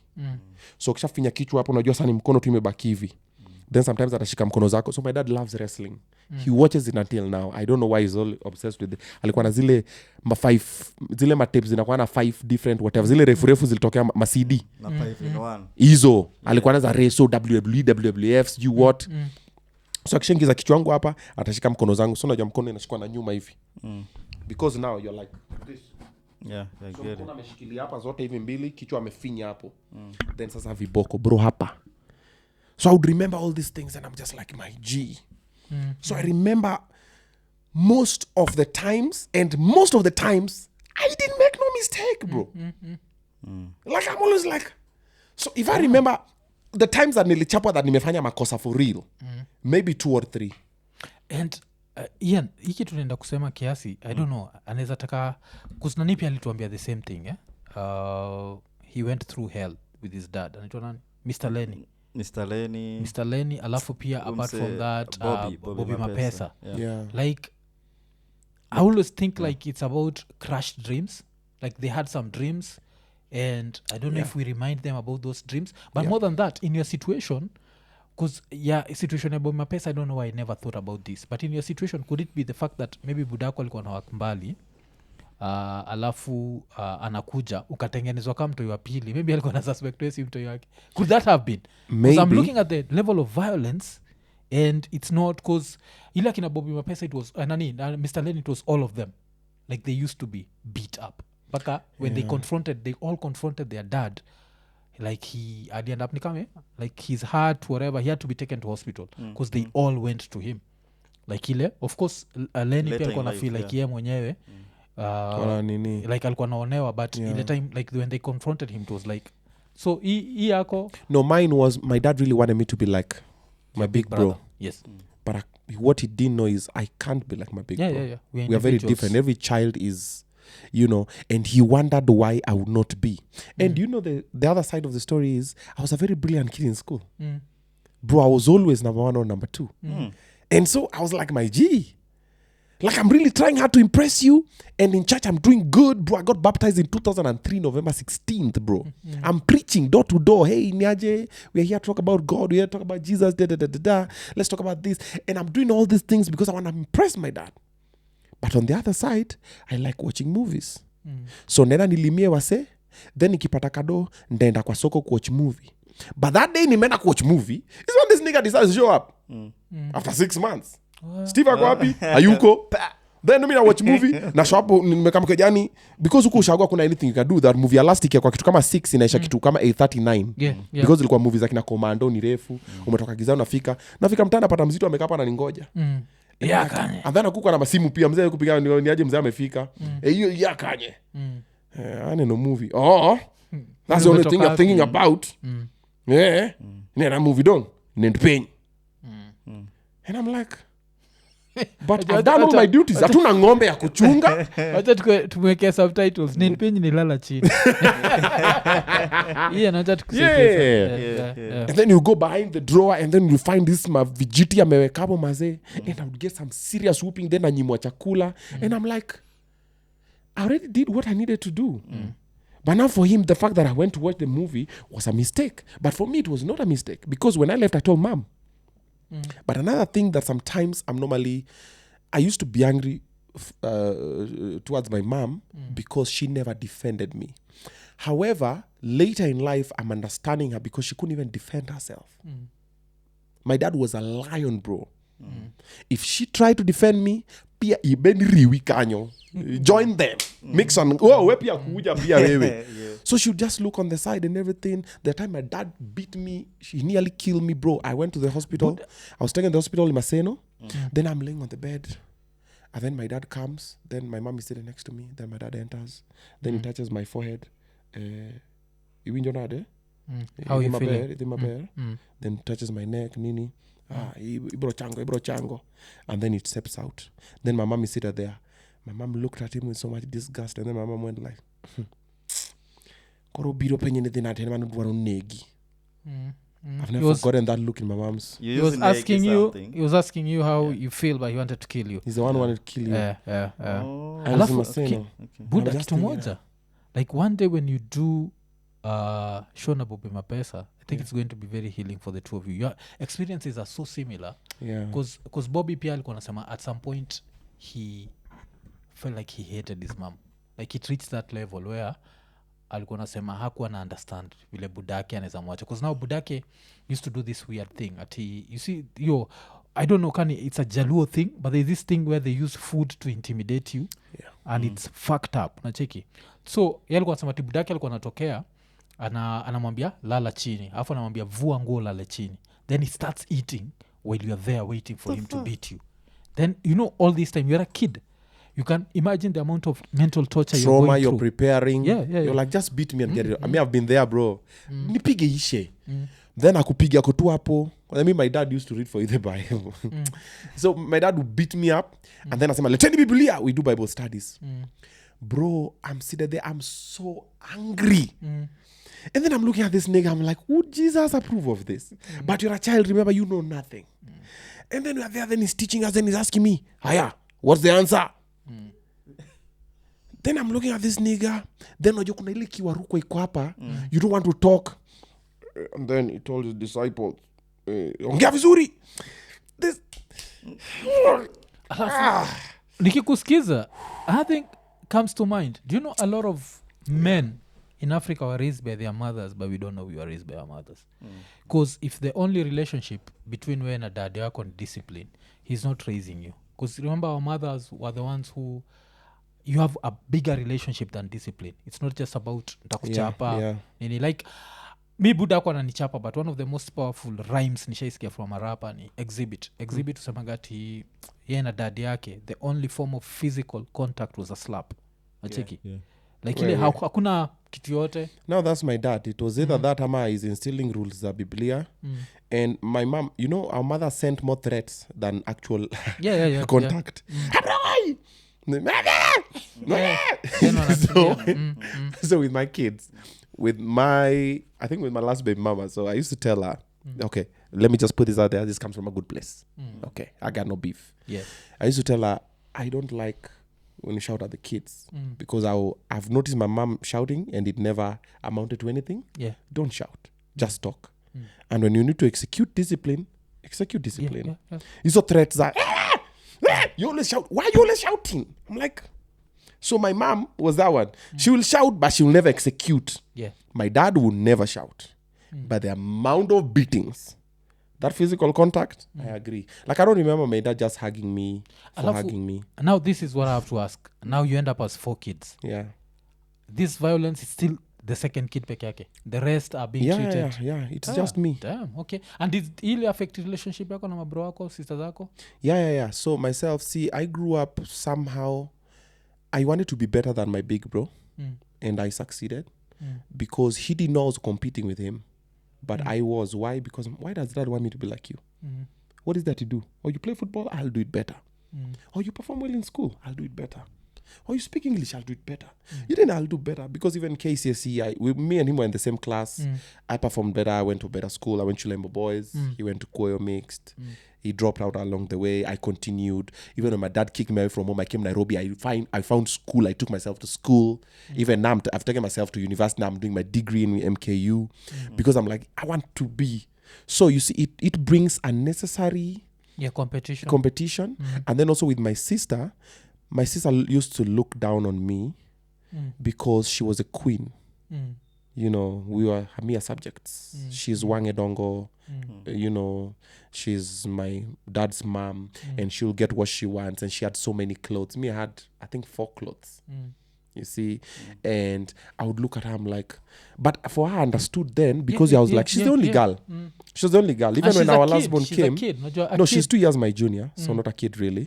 We were two. I'm saying that time, as a toy, akikutreat in some sort of way because she's learned from the adults. You understand? But me hata yangu haikuwa ati amelan. Mi zangu zilikuwa tu unajisikia because we're the only girl. But now unajua siblings wenye wanafuatananga wakwangi mabeshte. So me and my big bro, we were friends like this. We used to go everywhere together, do everything together. But remember me, I was competing with him and he didn't know. Because I was like, oh, dad wants me to be like you. Now I'm a be better. But now my baby sister, she was 2 years. She looked 2 years my big bro, then me, then 2 years. So look 2 years. Then now my baby bro, I think we're like 7 or something. So he became later. Okay, but now with my sis, I was like, we kwenda we una nini because when he dame, you are the only girl, so it's fine. So I never saw her as a threat, but later nilikuwa niko zile, why is she always picking on? Like she would go and do something, and I don't know if I should say this. Okay, I'm trying to see which part not to say. Yeah. Okay, so I don't throw people under the bus. So I forgive my dad. I built him a house. Yeah. Gave him a car. Because Nini, I wanted us to take it step by step, Basi.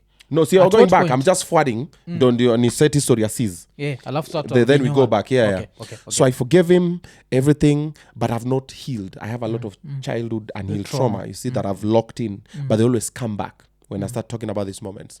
So I forgave my dad, built him a house. His house was the first one before I even built mine. Yeah. Gave him a car, set him up. I was providing, taking care of Fast forward, my sister grows up, gets married to some Niger guy. They move to Nigeria. She comes back. So one time, I'm going to do a birthday for my son, but I can't do it in my place because the other 2 kids have to be there. But the mother can't allow them to come. So I'm like, let me go do it in that house because I was still paying the bills in that house. I'm paying the rent. So and then my sister was around. Ochama, Nairobi? No, Nairobi. Okay. So my mom is in Shags. So my sister told my mom to come see her, and my mom was like, adoyo yani napalilia mahindi and everything. And so she couldn't get the time to come.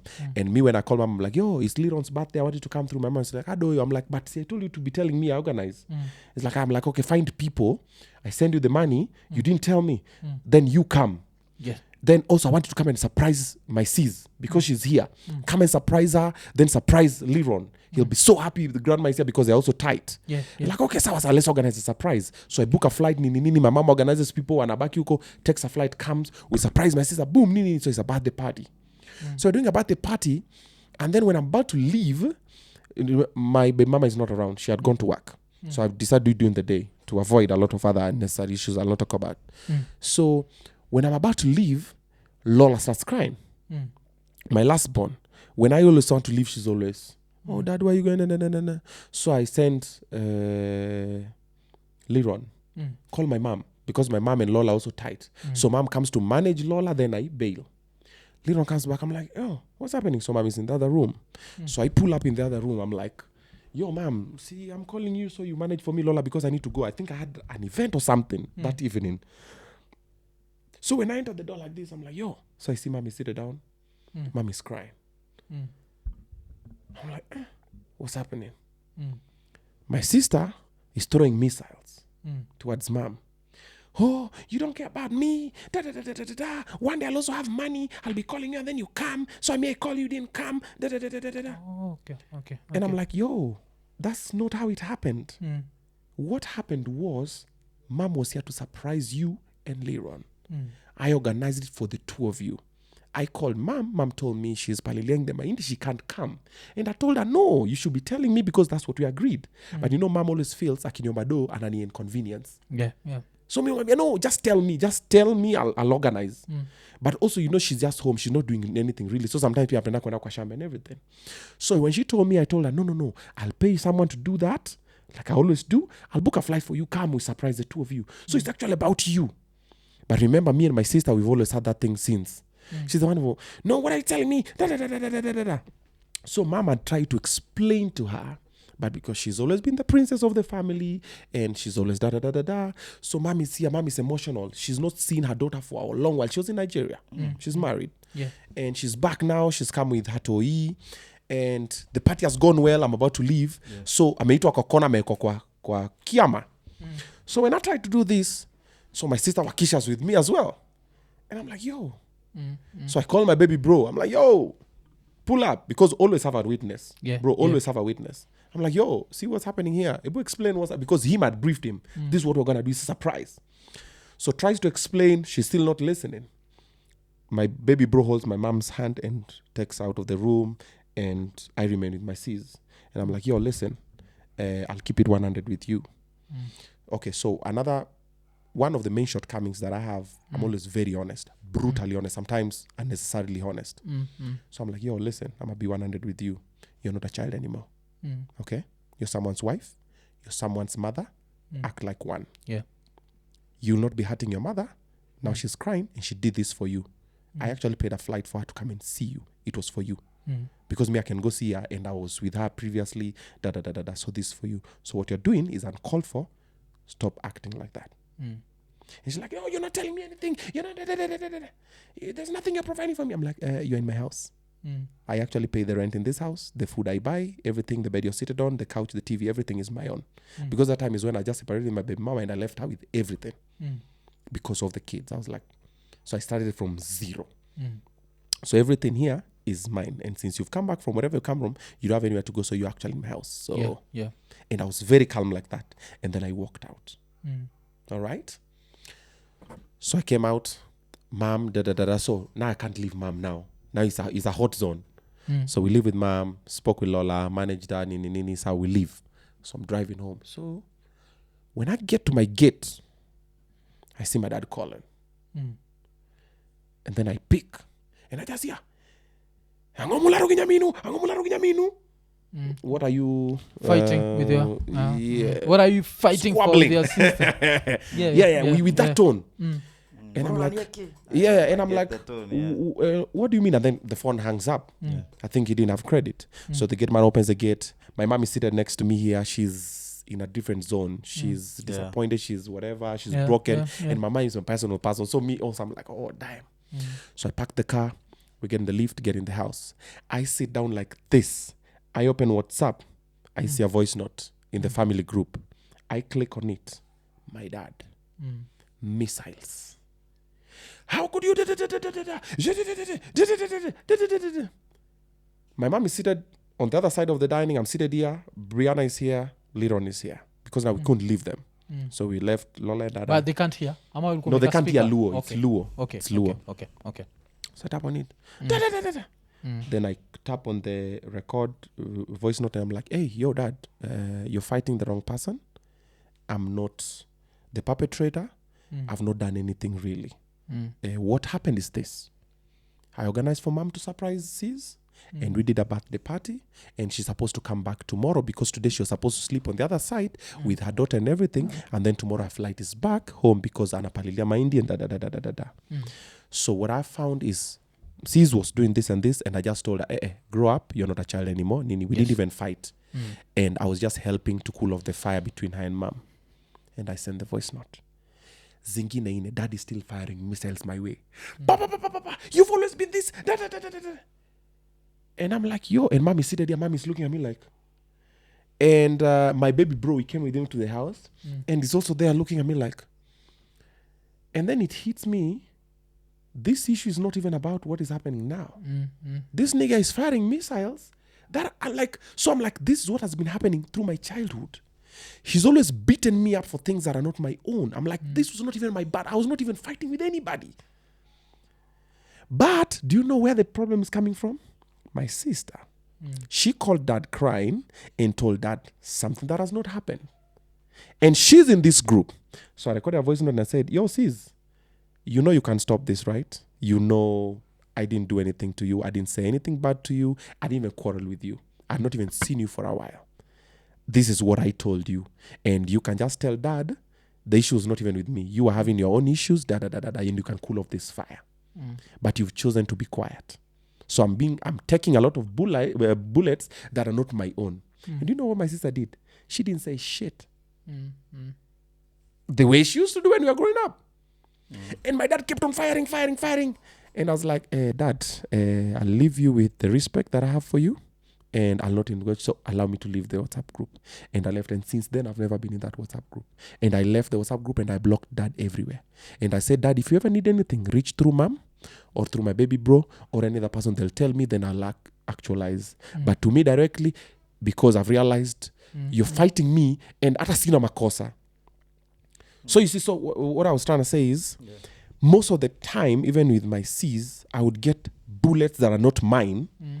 But the person who knows you don't deserve these bullets will not come out and say, hey, si makosa yake, si ena amefanya. You get? It's the same way when we were young, we used to have chores. Like moja ataleta maji, mwingine atatafuta kuni, mwingine atosha vyombo. But most of the time, I would do most of them. Because ndaenda kutafuta kuni na sis, then ndaosha vyombo, then ndapata big bro sometimes hajaleta maji, then naleta, because you know when my dad pulls up and it's not happened, you know who's going to beat it up? So it was always unnecessary beefs that you're finding. I'm like, bro, why are you fighting me? I'm not. Yes. So that I was just putting that in. Then now we can go back to. Yeah, because go back to at what age does he kick you out, and what was the fight? Ama wende uliamua kutoka tu kama. No. So what happened was we had a lot of these small fightings here and there. Atakama ananipiga, atafanya nini, akuja home ananifukuza, ananyima chakula nini. Just to small issues. Nimetoka nimeenda mjengo, nikirudi, unaenda mjengo, unaenda kuniaibisha and stuff like that. But the nigga didn't leave no food. So I would go from mjengo na kama napea mami odo, mama na buy food natengeneza. I would go tafuta kuni, sometimes naenda kuuza huko depo. There's somewhere called depo. Some small market center, tunauza hizo kuni huko, naleteo do. Sometimes nalimia wase, sometimes nauza nyasi. So he felt I was embarrassing him by doing some of these things. So anaweza kama pate siko, naingia jono juu kutoka mjengo bado nakanga kama simiti. Nimekamba na nakavu ananiangalia venye nakaa, bro, rudi penye umetoka. So there was a lot of these constant things. Mpaka kafika tu mwisho kwa zile za this nigga. I don't want you. You go. And then I had sold Vodafone. Kulikuwa hizi simu za Safaricom za Vodafone. I think it was like 1,000 bob or something. I bought it from a friend of mine in school. Na akanipatia simu, ajui passcode. So I kept on guessing the passcode. One day I guessed the right one. So I sold it. I'd given my mom the money key for me. So I told my mom, nipatie do. Then mom told me, I remember what happened that day. What happened was, so si my dad had beaten me, amenyima chakula.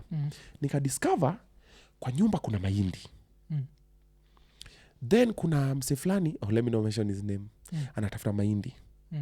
Nikasema, si mmekuwa mnanifanya hivi. I was lashing out. Nowadays when I'm understanding what's happening, I'm gonna sell this maize. Because hizo gorogoro, I think it's the gorogoro ka 10 or something. I sold the mahindi. Gorogoro ilikuwa pesa ngapi? Gorogoro inakuwa like 2 kgs. Gorogoro was 30 bob. I remember it was 30 bob. So when I sold that Sunday, I couldn't go to church because remember my dad and me now we are not seeing eye to eye. So my dad came from Kisumu to church.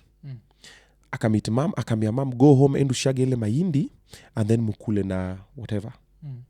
So when my mom came back home, because she's been given instruction, no pia ungeguza mahindi kama si yako. She's been given instruction. Kufika home, akafungua ile pipa akapata kuna mahindi. I remember mom shouting, Steve! Nikamwambia ni nini? Mahindi menapi, nikamwambia niliuza. Akamwambia, do you know, anakijaluo, your dad will kill you. Nikamwambia, he's always wanted to kill me. He might as well get it over with. And then my mom had this Motorola. My dad had given her a big one. Then akapigia babangu.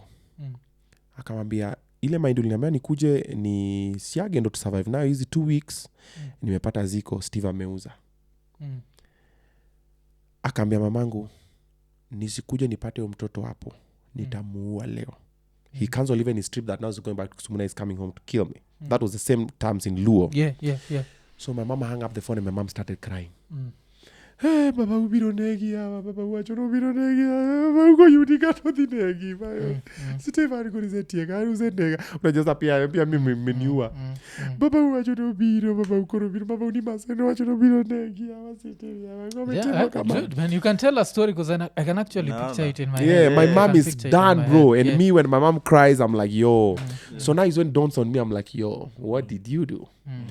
I don't even remember what I did with that 300 bob. It was like 300 bob that I didn't even need. But I was just realized I watched a show. Out, because I knew the maze was for my dad. It was not for my mom. But I didn't know my dad would tell my mom too. My mom was like, what him now? They call my mom. Give my money. Give my money, I'm going to Nairobi. Nairobi. And we don't know anybody in Nairobi. Nairobi. Mamangu akaenda sijui akafungua whatever she had put the money. Akuja ananipatia hivi shingo. Mama mia pesa. Kachukua I took my books, exercise books, nikasipa kwa bag flani. I had a sling bag like this. Remind us, how old? I don't remember, bro. Yeah. But I was in Form 2. So you're Form like 2, 16. Form 3. Yeah, somewhere there. Form 2, Form 3. 15, 16. Yeah. So one thing you need to know, let me just put that I'm not very good with numbers and dates. Do you remember you asked me my kids' birthdays and I had to look? Yeah. And I'm still looking. Na nimeziandika. And I'm like, and I always have it. I'm like, oh, okay. Bro, dates. I remember 2-3 dates, and the only phone number I remember are 2. My dad's phone number, because he had it since I was born, and my phone number. I don't even remember my mom's phone number offhand. And my mom is my person like this. I don't. And my kids' phone numbers, I don't know. Me and numbers, digits, I have that. Or nowadays it's called, kitambo when I was growing up, it's called ujinga. You're just stupid. But nowadays it's called, it's something. I've forgotten the name. Kuna moja ile najuaga ile kama hujui ku read ama you struggle reading inaitwa dyslexia. Ndo hizo. Those are the words. Yeah, but when I was growing up it was just ujinga. Mtoto ni vala tu. Wakijaga inakuwaga in plural, mijenga. Wewe ni mijenga. Yeah, they know for. Yeah. So I have that one with numbers. So I don't remember numbers, but I remember occurrences.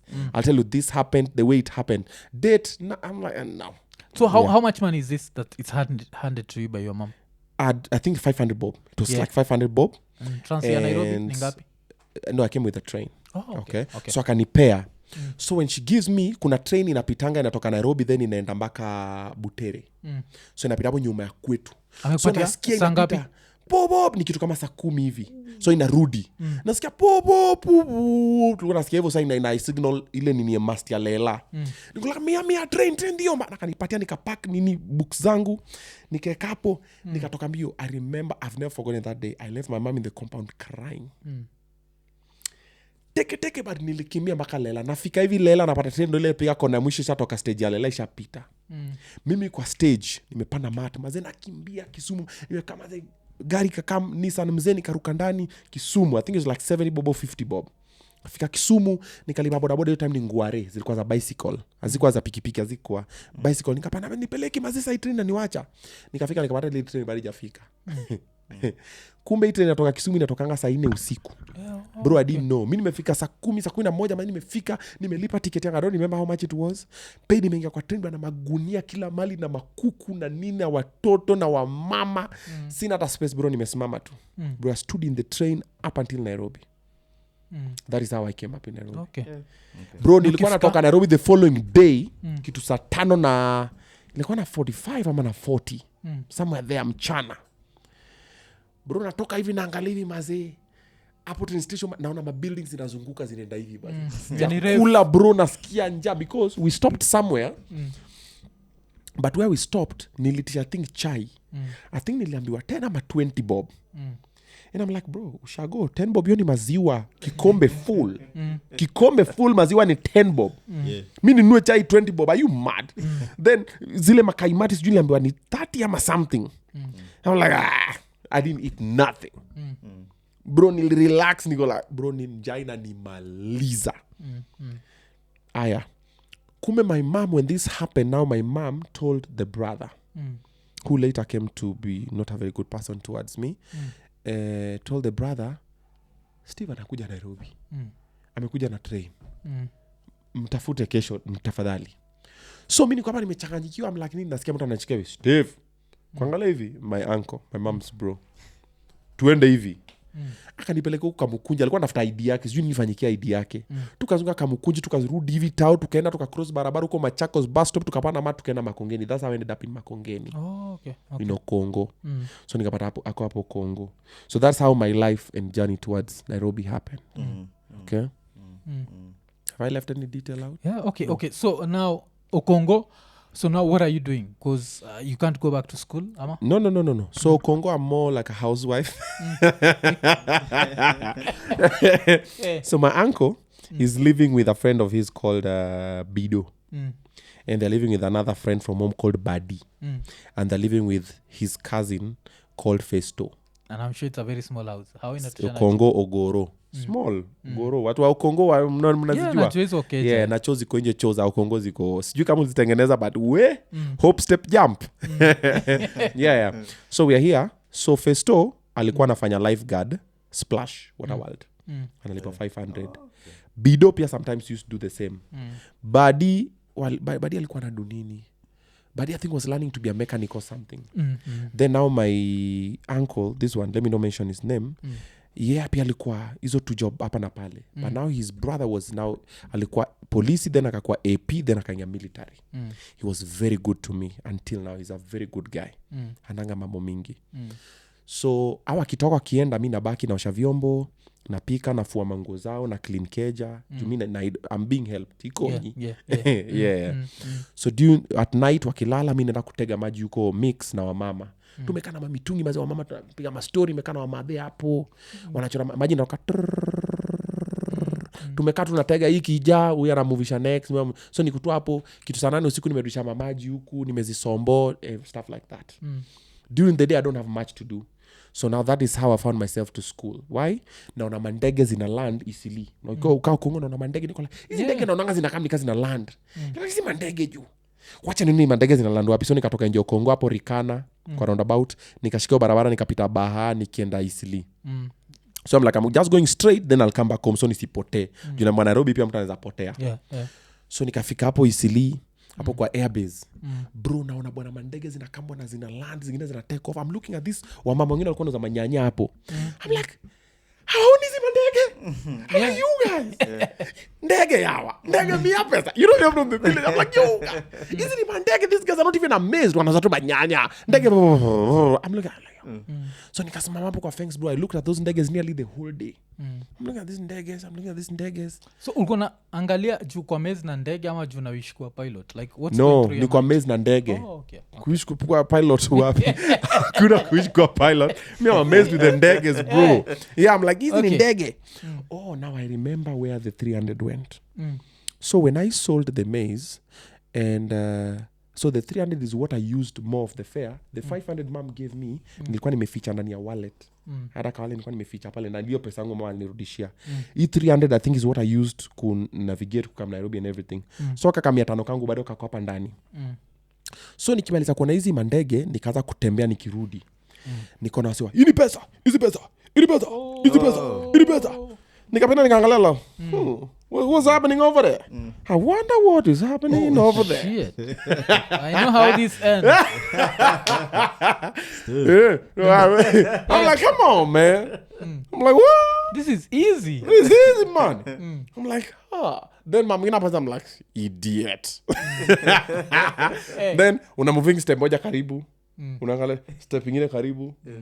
I'm like, I can do this. Then nikaona mwingine, ndio hiyo wewe. Kama unataka kucheza unacheza na pesa yako. Sionyeshe mtu. I got some money right here. Usiniambie yote. Nikatoa ile 500 yangu, ilikuwa imeshikana bro. Nikatoa 500 yangu bana, nika unfold. It was very new. Kachwa. Damn. I'm like, okay, put your money where the mouth is. Okay. Shmoney, bro. Iko nene. I'm like, I'm about to multiply. I'm like, mama, I told you I'll make it. I want to take this opportunity to thank me. I want to thank my mother. I want to thank God. Nisha plan when you tao, bro. Niko like, hey, mimi nisha kama Nairobi nisha omoka. Like, easy money. Bro, akapiga pap. Nikasema ndio hiyo. It's true ilikuwa ni hiyo. But akafold hivi na kanambia kuna bwana ni gani buda ni gani nini wewe. Nikaona umeshinda nini buda umeshinda nini. I realized all these people including that mother when I was trying to help didn't really need the help. She's in cahoots with these people. It's one team. Takufinya buda tembeza nini kanyaga. Nikaangalia sasa hivi nikasema hivi ndio wenyewe nakufanga. Nikaangalia bali asira mazee nikatembea nikaangalia nikasema nenda kwa polisi nikamwambia so ndasemaje. Tembea rudi Kongo. So I'm coming back nikapita Biafra. Then tayari napita Kinyago hivi. I meet two boys. One is called Onesimus, the other one is called Benedict Chalo. Wanakula miwa. Miwa inakatwa kwa wheelbarrow. I'm like, What is up from the village you know miwa unakula tir. The whole thing. Unakula the whole thing na pia ni expensive kitu 5 bob bro you have the whole thing you know. So hapo bana noni nakatwa na angalau sana wamevaa uniform. Then angalia shule iko the other side. I'm like watoto wametoka nje shule aje. You know in the village teachers are gods na wezi toka nje shule during school time. You can't pass the gate. Even Chulaimbo boys place nilikuwa same thing. I'm like so ngamena ni aje poa sana mko fiti tuko fiti. Hii ni shule gani? Hii ni Sili Educational Center ndio iko hapa. Na mnafanya nini? Si ni lunch time tumetoka lunch ni nini? Principal wenyu ni mkali because when I was in Chulaimbo the principal there hated me for whatever reason and strangely enough he has two names. It's called Hezron Oyola. Hezron is my grandfather's name. Oyola is my father's name. And this nigga just hated. This nigga used to beat me for no reason. Story for another day. Oyolas don't love you. Yeah. Clearly. I think it was that blood. Yeah. So, mimi nimejua history niko na principal. I'm like, Then also kumbuka, also another reason, okay, utanikumbusha hapa penye niko kwa miwa. Yeah. Now I remember why also my dad had also this building hate. There's a time when the principal wanted to beat me because alitupata kwa dining hall tukifanya drama. Mimi na Brian Babu huyu ana dressing akina Sauti Soul. Me Brian Babu na boyfriend to Saimo, he was my best friend. So on Sunday tumetoka church, we are rehearsing drama kwa hall. Then because the principal used to hate me akaingia akasema, Magana, what are you doing here? Why are you not in the dome? Nikamwambia, sir, we finished our dome meeting. You were lying to me. You not finished your dome meeting. Can you lie down? Nikamwambia, but sir, we are finished and trust me, nilikuwa dominator Anyang' Nyong'o B. Dome captain alikuwa ndo Albo by this kusamea history. Tumeenda tukitoka church mnaingia mnafanya dome meeting. Mtaliba njugu kwa box yangu, sabuni yangu, ngombe yangu niliona nani amevaa, hizo. And then tukamaliza. So kumaliza watu wakaenda kufanya shughuli zao, mimi nikaenda kwa hall Kurias na Brian Babu au kwa New Dome, mimi niko ya Anyang' Nyong'o B. Prince akakam. Prince anaambia tulale chini na kutuchapa, jua tuko dome meeting. I'm like my G, tushamaliza dome meeting. And me I know I'm right. It's true. Nakasema no you're lying to me. Na ashapiga Saimo pap Saimo alikuwa amevaa kitambo kulikuwa na pockets za simu zilikuwa zimekam. Ulikuwa na simu ndani. So in high school you used to put coins in it na vifungu za loka. Akashika nini na Saimo akararua bwana ma coins zikamwagia kila mahali. Akapiga Saimo makofi. Saimo hapo chini analia. Brian Babu alikuwa form 1. So alikuwa na softy, alikuwa na katu dem. So principal anaona hizi piga ala mini from the village. I'm the villager. I'm the guy now na mule mwenye apendi. So ashachukua nini akaenda hapo nje bwana akachukua mkwaju wengine bwana nimejikunja hivi. Akapiga nao Brian Babu pap. Brian Babu akatoka hivi mbio akachukua Saima akamfinya chini pap ikavunjika. Akamwambia lie down Magana, I'm talking to you. Akamwambia no I'm not lying down sir. I've not done anything wrong. Our dome meeting is finished. Hey young man, go and call Albert. Akaita boy mwingine hapo akaita Albo. So tuko kwa hall tunazungushana kwa mameza na matebo. Albert, Magana is lying to me that you finish the dome meeting. Alafu Albo akaside na yeye. That's why I've never forgot. Albo sije kusamea hii story. I'm looking at Albo, I'm like my G. But Albo pia alikuwa amejua mwalimu alikuwa amekuwa feared because alikuwa anasema kuna black belt. Alikuwa anaingiza ma form 4 kwa ofisi yake ka 7. Unasikia hi papa na ni mwanaume mmoja na ni mfupi. So watu walikuwa na theory that akona black belt so watu wamemfia. It's called Hezron Oyola Baki. Never forgotten. So si mimi nikakataa, nikamwambia wewe nichapa. Nikaenda kwa class nikapack book zangu as usual. Nenda kutoka watu anambia ukitoka bila leave out cheat watasema umeruka fence. Nikaenda kwa gate nikamwambia gate man alikuwa amenipenda. Nikamwambia natoka Prince anataka kunichapa kuna makosa nimefanya na nikitoka akisema nimeruka fence umeona nimepita kwa gate ati nimekuona amezoea sana watoto wa watu anakuwa nini akaongea mbaya ja Prince nikatoka nikaenda home. So my dad came akasema nimekataa shule. And I'm like, no, alikuwa nataka kunipiga da because upia ni lion. My dad is the one who went to get the nini hiyo side. Then mimi na mom tukaenda kwa shule yenye my sister alikuwa anaenda Obisaka High. Iko hapo karibu na Luanda. So I think it's a girls school. Nikaenda hapo nikajoin, nikaingia. Okay. Nikaanza drama club, nikaanza basketball. So basketball mimi ni captain, drama club bro nikawapeleka maka ilikuwa ile before ufike tu national. Ilikuwa hizo levels. Bro na kwa mimi nilikuwa nachapa narrative ilikuwa ndio mwisho. On the day that he came to tell us the story, everybody was quiet, just the way you are quiet today. The ones that were late found that the doors had already been locked, and all they had to do was peep through the windows, just the way they are doing today. Na unajua ukiwa nini play kiana kuna wanachelewanga na pipu kwa window, unapata the judges were seated down drinking soda, biscuits and water, while the others were drinking nothing, just the way they are doing today. You guy, sayo huko kwa backstage mbogi yangu iko huko. And they started kwea. Unasikia kwea mulima wa mawe, wanyama kwea mulima wa mawe. The roads had diverged. He said wanyama, which road should we take? Because the right one is narrow and bumpy, but the left. Na kwa mimi nilikuwa naipiga bro. Buda jota saizi tuko serious. Niko hapo. Alafu sisi Buda like I won't lie to you. You're such a good storyteller. Like I'm seeing you're everything. Right in there. Naona ukiwa isich na cheki history yako ya Buda you paint the picture. Yeah. Like so. Yeah. So we did this shule mishika in Ebusakami. I'm everybody's favorite. Watu wakavote wakasema yo we need this guy to be student spokesman. Wanataka ni kuwe head boy, but kuna head boy alikuwa mtiaji, watu wampendi.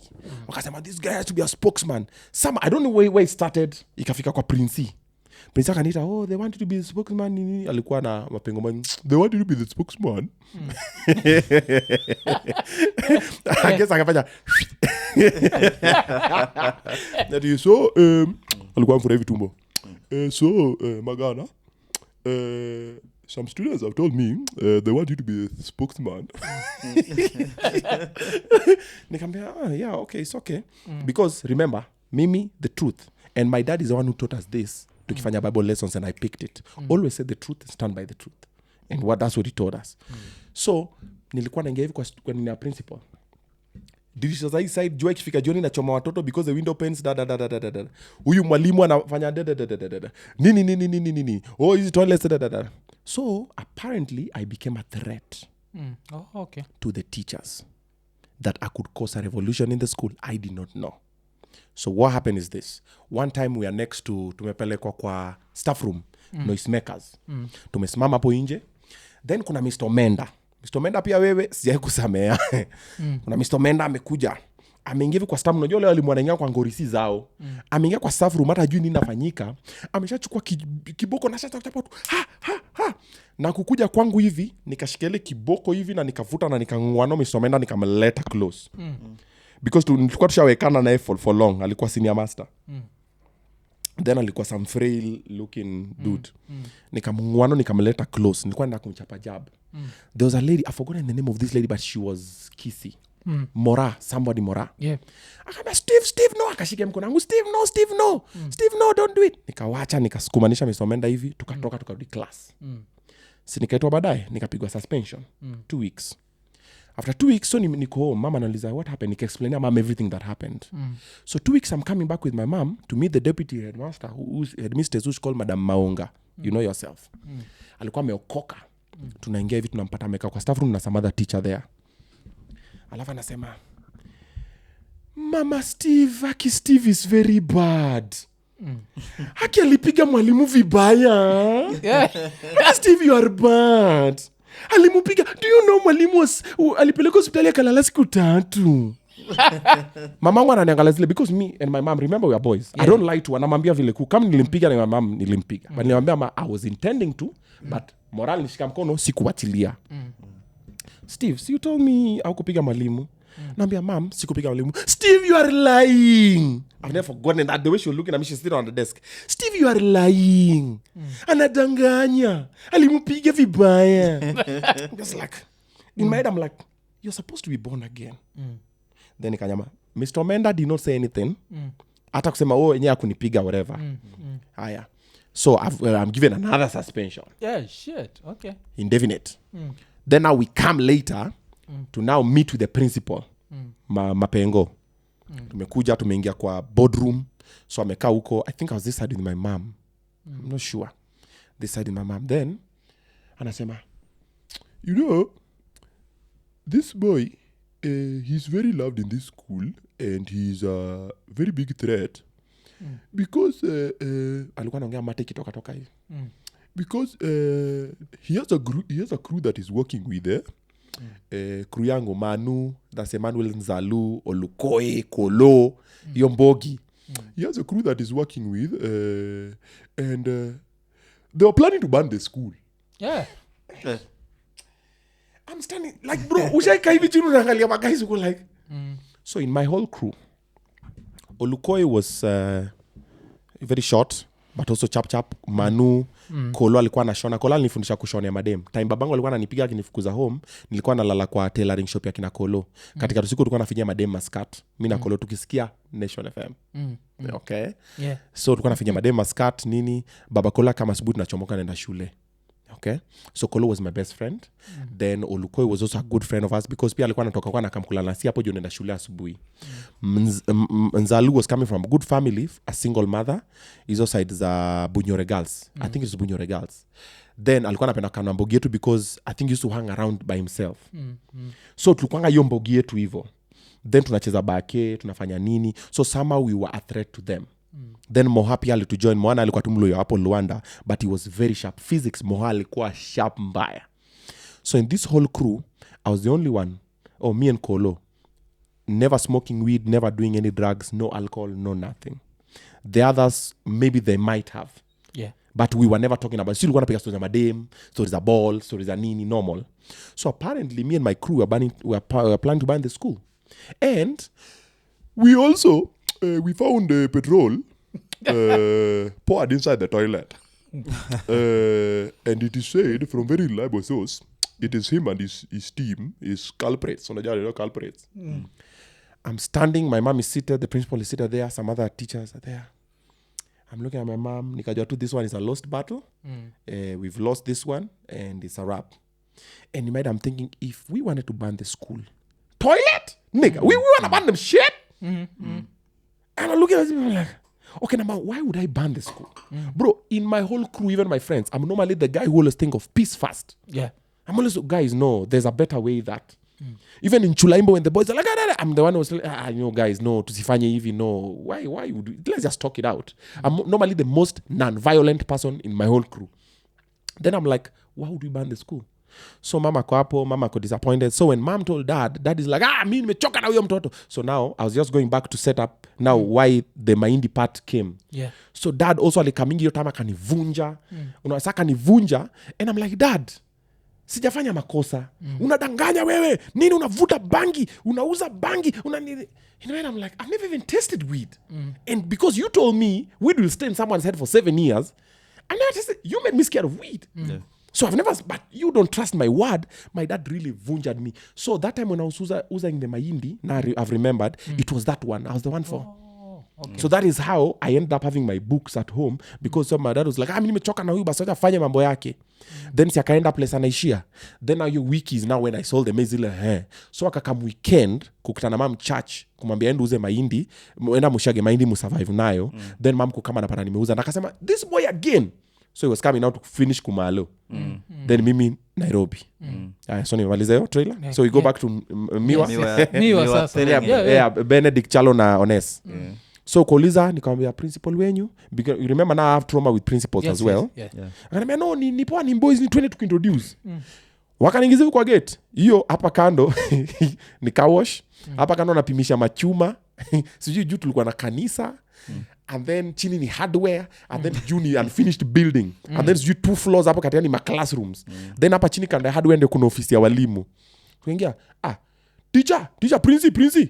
I'm like, how these people talking to the principal. Principal, kuna huyu boys anataka kuongea nawe. I'm like, man.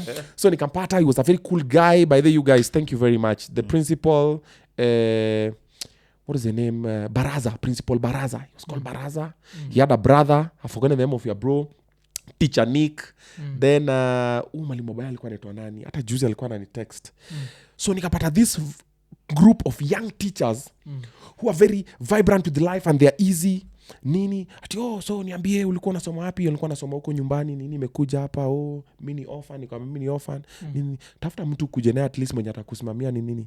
So now I called my uncle. Remember the uncle I told you I was living with? Now the brother who is in the AP. Yeah. Nikampigia akatumianga brother yake do. So apparently alituma brother yake akutupea do. So my other alikushika pale kwa train Steve. Yes, that one huyo. So brother yake. Okay. So now I took another sister mama yao pia alikuwa anaishi hapo Kongo. Okay. So mama ya Festo. You remember Festo anaishi hapa na sisi? Basa mama anaishi ile place nyingine baadaye zilala kwa nyuma mamake because just one room sana lala si hapa. So mamake akanipeleka shule the following day na akasema huyu alikuwa mtoto ya sister yangu but wazazi wake nakosa kofa. Sasa yeye anaongea hivyo. Sasa yeye nakuja hapa Nairobi ni mimi ndo naishi na yeye. Alafu sasa yeye napenda masomo. Sasa sisi hapana iko na kitu lakini akatoa kitamba, akatoa kwa kona, akatoa thao imekunjwa hivi. Sasa hii ndio school fees peke yake sisi iko nayo. Saidia tafadhali mtoto nasoma. That is how I joined this educational center with 1,000 bob. Then of course acting has always been in me. Introduce it again. Huyu mwalimu mwingine nimesahau jina yake alikuwa anafundisha bio. He was so bubbly. Akachangamka tukachukua ma set books. Bro, kifo kisimani nilikuwa Batu. An enemy of the people nilikuwa Dr. Stockman. Okay. Bro, tukaanza kuchapa ma set books tunaenda kwa hizo shule za Wasomali. Unajua Wasomali kuna venye inajua Kiswahili si mdomo chao. Yeah. Hata Kizungu. Iko bahali yake, iko bahali. Mimi bana iko elewa kitabu gani? Shauri gani mimi nagaa chini anasoma kifo kisimani anasoma nini? Anasoma kwa nini? Leta mtu ana act mimi analiba yeye. Analiba anaonyesha mimi vizuri mimi anagumbuka. So went to those Somali schools nini were acting the set books bro. Donapata mwalimu alikuwa anachukua I think alikuwa anapatika 500 bob or something.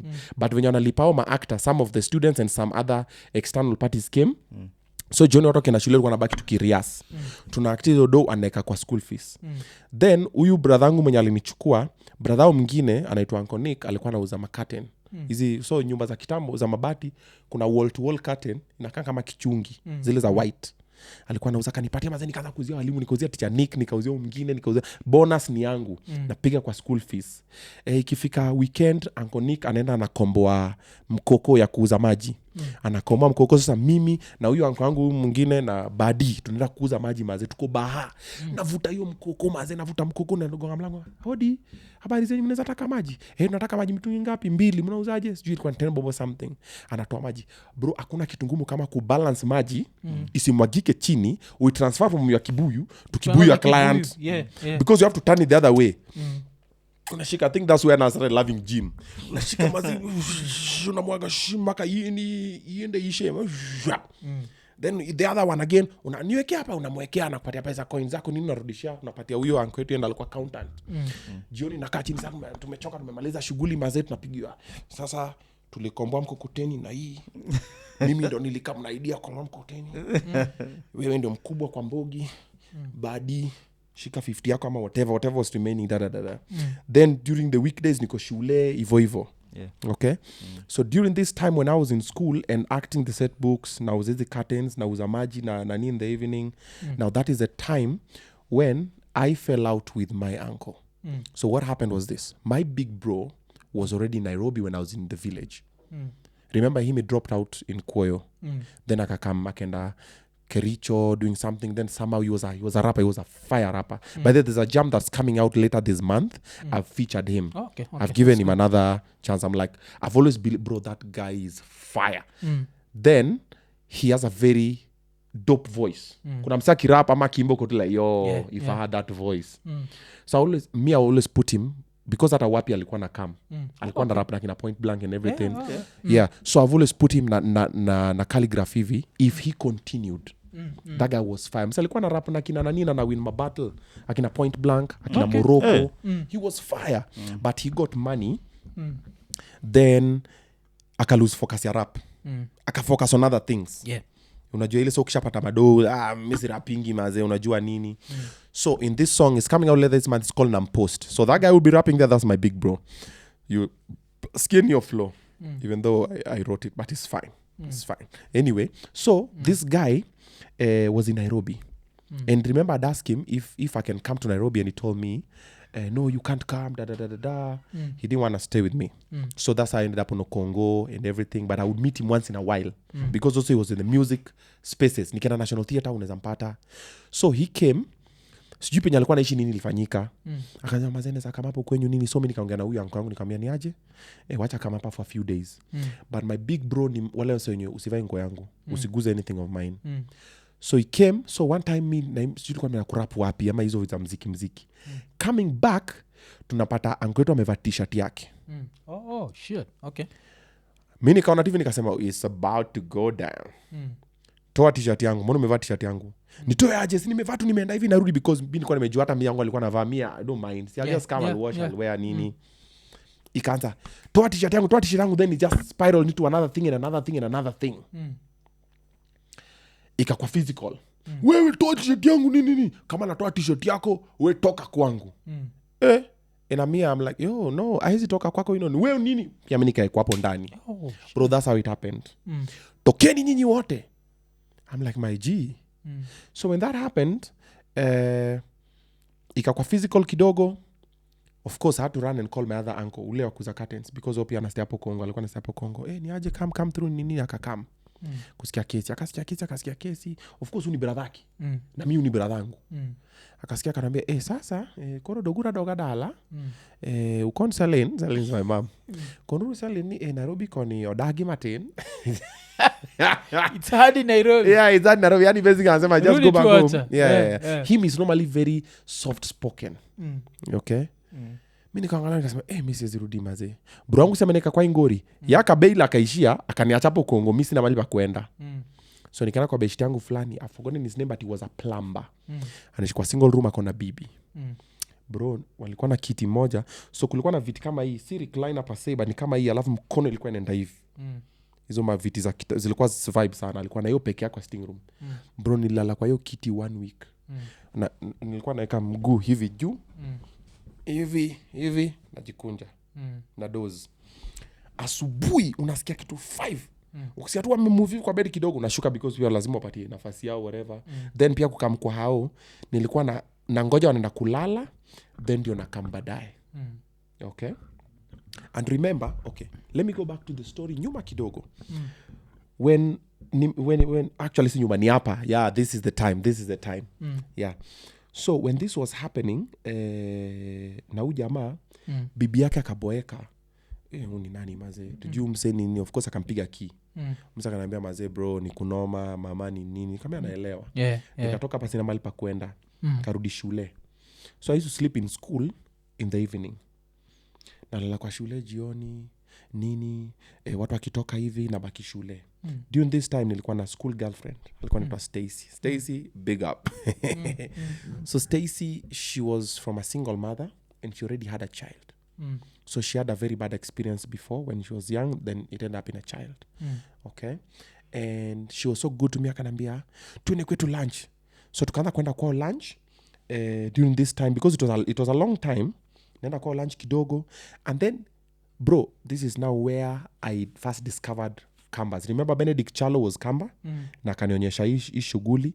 And then now there's a second Kamba that I'm meeting and is very good to me. Kiateka wao alikuwa naisha hapo karibu na gate. Kanyumba kama bati kadogo. Stacy akaongea naye. This guy took me in. Pia kona bibi. Bro, we used to sleep on the same bed, 3 people. Yeye na wife analala kwa mefesi huku, mimi nalala kama mefesi side nyingine. So same script like ule wa Kongo. Nakaa hapo nje gate mpaka jioni. Ikifika jioni kabisa hivi, kitu kasa 2 saa 3 ataenda kulala, atagengo tu mlango kidogo. Mimi nikiona amegengo hivyo najua ni sawa. Naingia na lock, nalala kama nimefesi side nyingine. Asubuhi naamka, nakimbia na napiga shaka kwa hiyo nini kwa hapo nje. Stacy ananismagolia breakfast napiga naenda shule. Stacy ananipata shule, sangine napita naenda naye. Then wa mama wa ploti, kuna tu mama mwingine mtiaji. By the huyo mkamba sijai kumbuka jina yake, nimemtafuta sana. I would really, if bro you remember that story, if you happen to see this, look for me. Bro, look for me. This guy really helped me for a while. Kama sio mama mtiaji, omse akwai leta any noma, hata ubibi yake akwai teta. Mimi nilikuwa bora nimekula pe nimekula na kama kulala na ikani house kituka 2 weeks I think. Mbako mama mtiaji akambia landlady. Landlady wakasomea msoko kama watamfuta job. Akana mama zao ameniambia hivi na hivi na hivi. So nikarudi shule. So around this time mama Stacy pia shambiwa story. Stacy ameambiwa wewe umeenda kusoma ama nini. Kesi imekuwa shule. So mimi na Stacy tulenge story. So nikalenga story. After this now is now when I met my baby mama. Because now nimekaa hapa, I'm about to do KCSE. Sometime nalala kwa shule. This is now the time when I became a chokora. Remember, uko shule kwa kina Stacy umeshachujwa. Huku nimetolewa huyu ankongo ananiambia mimi narudi na kupiga. Baadaye alikuwa anakutana mimi na ananipiga. Kuna occasion nyingine hapo nakumbuka, kuna siku tulikutana naye. Nikamwona TV nikajua tu what's coming. Unaona venye poles za stima zinakuwa na kawaya kina lini hivi kando. Kile kawaya ka kusupport poles za stima za kitambo. Sijui kazi siku ziko nayo. Nikashikilia kwa kawaya hivi maza nikatoka chini. Mwanaume alinipiga huko mapua, ananipiga mateke, ananipiga niko TV juu. Na protector ananipiga hapa na asimpige face. Ananipiga mateke huku nirudi nyumbani. Alikuwa anapiganga hivyo niende home. Niende ocha. Yeah. Strangely enough, alinitext juzi hata nilionyesha bro wake. I said this interview I think maybe a week or 2 weeks ago somewhere. Akaona kanaandikia paragraph. Aliandikia hapa juzi ati is that what you're saying? I don't remember it that way. Yeah, you can't remember it clearly, but I remember. Yeah, anyway, side story. So siwezi rudi Makongeni because this happening. Shule niko na best friends anaitwa IC, tuna rap naye. Isaiah Chola alikuwa anatoka Mombasani. Anaishi wapi? Majengo. Kume Majengo pia aishi huko. Ni sijui sister sijui mamake ama ni nani, anaenda hapo kukula then anajipanga. So mimi natoka shule na IC.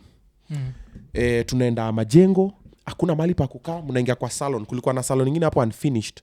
Unatafuta kona yako, unajieka hivi, una doze. Toilet za Majengo ni toilet za outside. Even bafu ni outside, unalipia. Kije naijua. Unajua Kije? Nimestay hapo Kije, sasa tumepika ice sana hapo. Mimi na ice, kuna place nyingine tunapika ice. Tunaingia kwa refrigerator mzee. Mingi wasika zile refrigerator makata haina outer casing, ni ile tunini ndani. Kuna venye mnakoroga hizo ma mix, ni mnaziweka kwa vijiti fulani, ni mnaweka hapo ndani, mnapatiwa 10 bob 20 bob whatever. Tunatafuta nayo chapo unasema nenge mogate, wanakatakata chapo hivi, unapiga supu juu yake nayo jioni mnajipanga. So this happened for a while. Then now I'm going towards my KCSE. Now I don't have a place. What happened? Another good friend of mine in school, I had 2 best friends in school. There was IC, then there was Dalmas Butu. Dalmas tells me one day, twende lunch kwetu. Isili. Unakumbuka ile place mama ndege zilikuwa zina land? Yeah. So one of those women there ndio mama ya my first baby mama. Oh, okay. But I didn't know. So tumeenda kwa kina Dalmas, hapo Isili, tumechill, tumepata kuna lunch. Then kidogo kuna katoi kanafungua mlango hivi kanachungulia. Dalmas pia ni cartoon mpaka sahi. He's a very happy jovial dude. Atakwambia hivi anamwangalia. Dalmas alikuwa busy, so mimi mtoi Nini. Anajificha anacheka. Tukitaka kutoka hivi na kutana na mama yake. Anasema Butu, Dalmas alikuwa anaitwa Butu. Butu mambo? Emana ananiambia kuna friend huku. Ati nadhani ni huyu mazee, ni aje Steve. Ni Steve. Mambo, mimi ndo mama Emma, naitwa ABCD. I'm like, oh nice to meet you, ni Nini. Mama ananiambia kuna friend hapa, ni wewe? Ni mimi. Nini tukachana, tukakimbizana kwa corridor. Si tukatoka tukarudi shule. Tukaingia hapo chini kwa kibanda fulani tukachafua tukarudi shule. The following day nilikuwa na kadudu fulani katululu. The following day Dalmas ameniepa, unajua mimi liability. Sina nyumba, sina anything. Mimi ni joko niko tu. But naenda shule because I'm about to do KCSE. So nimechill shule, wasa meshaenda lunch, naona text. Kwani ukuji? Sikuji wapi? Ni mama Emma. Leo sikuji nini? Kwa nini? Dalmas ameniepa nini? Kuja ndakubaya lunch. So what you talking about? Food. Mimi huyo teke nikafika, of course nikapata Emma kucheka nini, kanipiga 10 bob yangu, nikaingia pale chini nenge mokate katakata nini rudi shule. So ikakama habit. So nilikuwa naenda hata jioni, but they used to take me to some joint. I don't remember where that joint was, but in Isili, that's how I fell in love with Somali food. Sinia waneka spaghetti sio naita utambi kitu hiyo spaghetti rice kuna mince meat kuna kabanana kuna kanyama kuna cabbage kuna kanini so she used to take me for those amazing dinner dates bana maza I used to live for those days anambia leo kama leo niko na plan so mimi niko majengo niko huko na IC nimemachuka kwa ma IC niambia maza na kama maze naruka hivyo hii stand naitwaje kutia Calif before Calif kuna majengo kuna Kaestet kako hapa then Calif nimesahau hiyo Kaestet fulani napita hapo naingia Calif nini niko hiyo area nimeingia hapo mazaa amenichukua tumeenda hivi tumeingia tu huko Isili unaingia hapo ni wanaume tu hakuna madem unamaanisha high rise majengo high rise kuna high rise yes napita hapo naingia tumeingia huko Isili amenipeleka Garissa huko na tumeingia place nyingine wa Somali tu hapo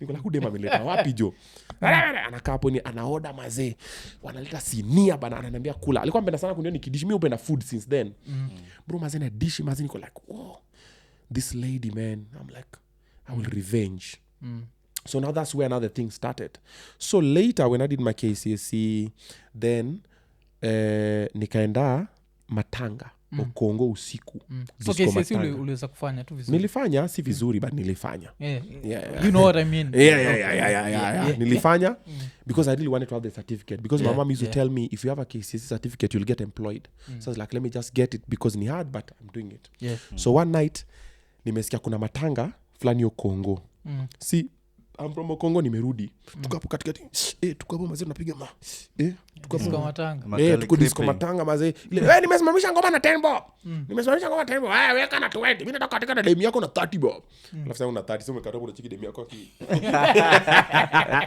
so hapo na cheki boy fulani amevaa mavini hivi anaitwa Sami anatukosha kwetu Steve Niaje poa Sami mambo nini ni uko wapi mazema mimi siko mazema niko between places leo kama leo nimelala hapa sangina langa no tuko na keja kama unajua mzee alienda Ngushago akatoacha keja saka nipeleka T4 sasa ni mix so Makongeni iko in phases kuna mix where the poor people live then kuna Ogoro where the a little bit poor people live then kuna VI that's VIP then kuna VI2 then kuna Maisha sasa kwa mabosi so hapa mix I think inakuwa ni 500 ama 200 something then I think ilikuwa I think 1500 hapo Goro then VI I think it was 2000 or 3000 then Maisha I think is 5000 like that so sasa nimetwende hivi ni kushow mazee akina hizo wako hapa nini now the brothers so hiyo usiku anatoka matanga tukaenda tukafika hivi nikacheki mani kama watu wamedozi hivi chini mazee na wase the people I know mazee wasilikuwa wanacheza ball Ushago so these people come from Ushago sema na mazee kama una mali pa kuishi unaweza move in mazee usiku na ni come so that's I ended up living with Sami Aizo Onyato their big bro so these are brothers kulikuwa na boy next door anaitwa Steve alikuwa anakama hapo kuna Isa kuna mimi then there was one more person umseni nimejaribu kuremember na anaitwa Freddy okay so we are 7 people in this place niliachiwa Mtoi na mwa place niliachiwa Mtoi hapo so that's how I moved in with these guys junishamaliza KCSE so nilikuwa nakaa na chill asubuhi wanatoka wanaenda jioni wanakaa na makaroni zime expire but wampatiwa tunakaranga bana tunapiga na strong tea tamu bro so nikaweza mnaendanga na mimi that's how I was initiated in industrial area walikuwa wanaenda inda kule wako 130 yes so asubuhi tunaambia usijali tutaenda na wewe tumejua msa anachukua so wase wanachukua majina za wase huko ni Waluya ukifika huko unafika kwa gate msa anasema wewe anaangalia wase because unajua pia anachukua wase anaweza fanya job amejua wase anaweza fanya job tena kuchukua unampiga kitu ni do anachukua maidi zenyu anachukua maidi mnaingia so kwa ni kitu kama 130 then I think 20 ama 30 bob ni mse mwenye alichukua ID zenyu anachukua then lunch time unango kula for free then jioni mkitoka huyo mama nini mnapatana kwa gate na nakumbuka wote wale kula matumbo wewe wale kula chapati wale siji anakumbuka hizo vitu aje off head akuna hapo kwa gate ya Waindi so nikakuwa initiated so every morning we would go to them to area leo tunapata ni container 18 foot container trailer tuna offload hizo magunia ma 90 kg zililumiza sana zililumiza lower back kesho napata ni sabuni bro sabuni ni noma sabuni ni kama mawe ni hivi kwa box alamu na offload and then hakuna touch ni some soft thing una fold hivi ya kuekelea then now the nini that I have so myself my structure I have mlima hapa. Mi my shoulder si flat. Mi uko na kale ka kitu kenye madem wanakuanga nayo, hiyo kwa I got it from my mom. So mi uko na kashimo hapa, then kana come then kuna kitu kako hapa. Bro unatachukia kitu hapa bro, uchungu nasikia hapa. Bro my shoulders nilikuwa nikitoanga nguo unaona black, my shoulders were black. Tunapiga hiyo, kuna time tunaweka keb stickers kwa spaghetti. Hiyo time kebs wametokelea nini, lazima ikuwe na keb stickers, so ni kuweka mnazi arrange. Kuna time tumepeleka kwingine huko naenda kupika juala za nini, juala za maziwa. Bro mimi nipika juala hiyo kitu ni moto. Kupika juala ni kufanya? Si kupika juala, si juala inapikwa. Si the chemicals bro. Shit, okay. Ni chemicals mnachukua mnazipima vizuri, zinaongezwa kwa mashini, zinatoka times zinakuwa blown kama unanazima bubbles zile mabubbles watu hufanya. Then sasa nyinyi kuna venye mnazidaka, then mnaziposition kwa mashini nyingine, then zinatoka kama juala zinavutwa, then mnapuliza hewa katikati so juala inaachana so zishikane. It's a lot of science behind it. Okay. Then sasa kuna zile za maziwa, kuna za spaghetti, kuna za mkate, kuna za nini, mnapika hizo majuala, then zinakuwa into big rolls and then zinakuwa shipped. Hizo pia nimepiga, so akina Sami ndo walinitiate kwa hiyo, and they just took me in the way I was bro. Anambia bro come in, so that's how nikatoka kwa street, so nikakam inside. So nikamove in akina Sami boy. So kaza kupiga around this time naenda National Theatre Fridays, nikapata the Factory Club hapo Kenya Performing Arts Group wanapiga, nikaanza ku MC. Now that's when I met akina Fred and the likes, akina Jalas and the likes, niko hapo mazi niko nao nini. Then I got an office messenger job. This is what happened. See me akina Sami nafanya shughuli lepo 130. One time kwa hii plot mimi nikatune mbaya, wamama wamenipenda, then watoi wao wamenipenda, nikiingia ni vibe story nini, then niko sina noma na msee. Kwa ile do number 1 kuna mkisi hapa anauzanga changa, anauza mpaka sai. Okay, I just snitched. Ido ya mwisho huku kuna mavulana alikuwa ameokoka. Alikuwa mama mpole ana noma. Then silikuwa do 6. Then Steve alikuwa anaishi na anko yake, but sasa Steve akishapikia anko yake anakuja kulala kwetu. Okay. Then hido hapa kulikuwa na mama Olga anaitwa Chia Lady. Thank you mama Olga, ulinisaidia sana. Huyo mama mama, she took me like her own son. Even nikitupiwa mtoi yeye ndo aliniadvise venye to mix maziwa. And her daughter Olga was my good friend, she loved me. Then ata anaitwa Topista ama Chia Lady ako na anashona hapo kwa hiyo soko. Huyo mama yeye na bwanake bro walikuwa na butchery. So wakienda pale nyama ziendi, wanarudi wanazibulo. Wakisha Steve juzo nyumba unaita tu mtu na kama anachukua nyama na leta kina Sami boy tunararua nyama, nakula nyama. They are my people like this. So situko hapa tunapiga hii shughuli. So kwa hii hapa kwa mama nani kulikuwa na Peter Mwatok. Sasa I think ni majority ama minority leader kwa assembly, county assembly. Ndio Peter Mwatok. So alikuwa na kama hapa kwa huyu mama sana because he wanted to vie for a seat. Okay. Yes. Then kulikuwa na mama anaitwa Pam, some lady, she was very hard. Nilikuwa nimemnoki man, but I didn't have resources. Yeah. Which are necessary. Yeah, which are necessary to expedite and execute. Yeah. So alikuwa na kama hapa, so alikuwa kam sangina ananipata hapo na apiga vibe, so Imwatok used to love me. Alikuwa kama iteni Steve na kama napiga story sangina anapiga 10 bob 20 100 bob whatever. He was getting in the political scene. Then the next time he vied for MCA, I campaigned for him. Huyu mama akaorganize watu nini akamsaidia, he became an MCA. He won the seat. Okay, mimi nikajua tushaomoka mazee. But now so nime fast forward, but now during this time so nime meet. So he used to have a lot of information. So kuna time kama akasema kuna container inakuwa offloaded in Westlands. Si mwene offload your container wanalipa 500 per day. I'm like 500 on a Sunday? Maneka. I'ma be right there. Because nikienda sitaenda for 1 week. You get nda chill nifanye mziki nifanye nini. Okay. That Sunday we went. Tukafika container wa Chinese. Kampuni inaitwa Greenworld International. Nani ametuleta hapo asubuhi, ameleta mbogi yake kutoka Kongo. Tumefika mimi nimechangamka mazeni, nimeoffload hizi vitu, nimeoffload hizo boxes, hizo supplements. Tumeoffload. Mdosi alikuwa na Chong Song Wang, some very short dude. Kimbe usually on toes. Tuko hapo hivyo So mina chekesha wase nikiofload. I'm so happy bro. 500. And then hizi ni boxes bro. Mina beba magunia za 90 kg you guy. Na offload mazini nimechangamka kama mchinese anani observe. So kukama hivi karibu na lift nikapata wase wengine my idol. Nikamwambia my friend, if you have nothing to do don't do it here. Kumbe bosi yako hapa kando mazaka nisikia. Nikasikia meita HR kwenda Moses. I like him. I think we should offer him a job. Check his number. Come. What's your name? My name is Steve. Good. Give him number. We give you job. You want job? We give you job. Oh shit, okay. Bro, just like that. Moses akachukua namba yangu. Moses akawa smiling sheepishly. Akachukua namba yangu. Akanambia sijui we meet on Monday. I didn't have an ID. Remember mimi nimemaliza KCSE. Sina ID, sina any results, sina any papers. Then Moses akaniambia come Monday. Nikaenda Monday. I had my dad's ID photocopy in one of my books. I always had it. Nikaenda nikamwambia this is my dad nini. I've not gotten the results. Akaniambia sawa. We'll start you off at 10,000. Bro, okay. Just like that, man. Big boy. That's how I got the 10,000 bro. Okay. So mini of his messenger. So what do I do? Nikana Sami nikamwambia, you know what?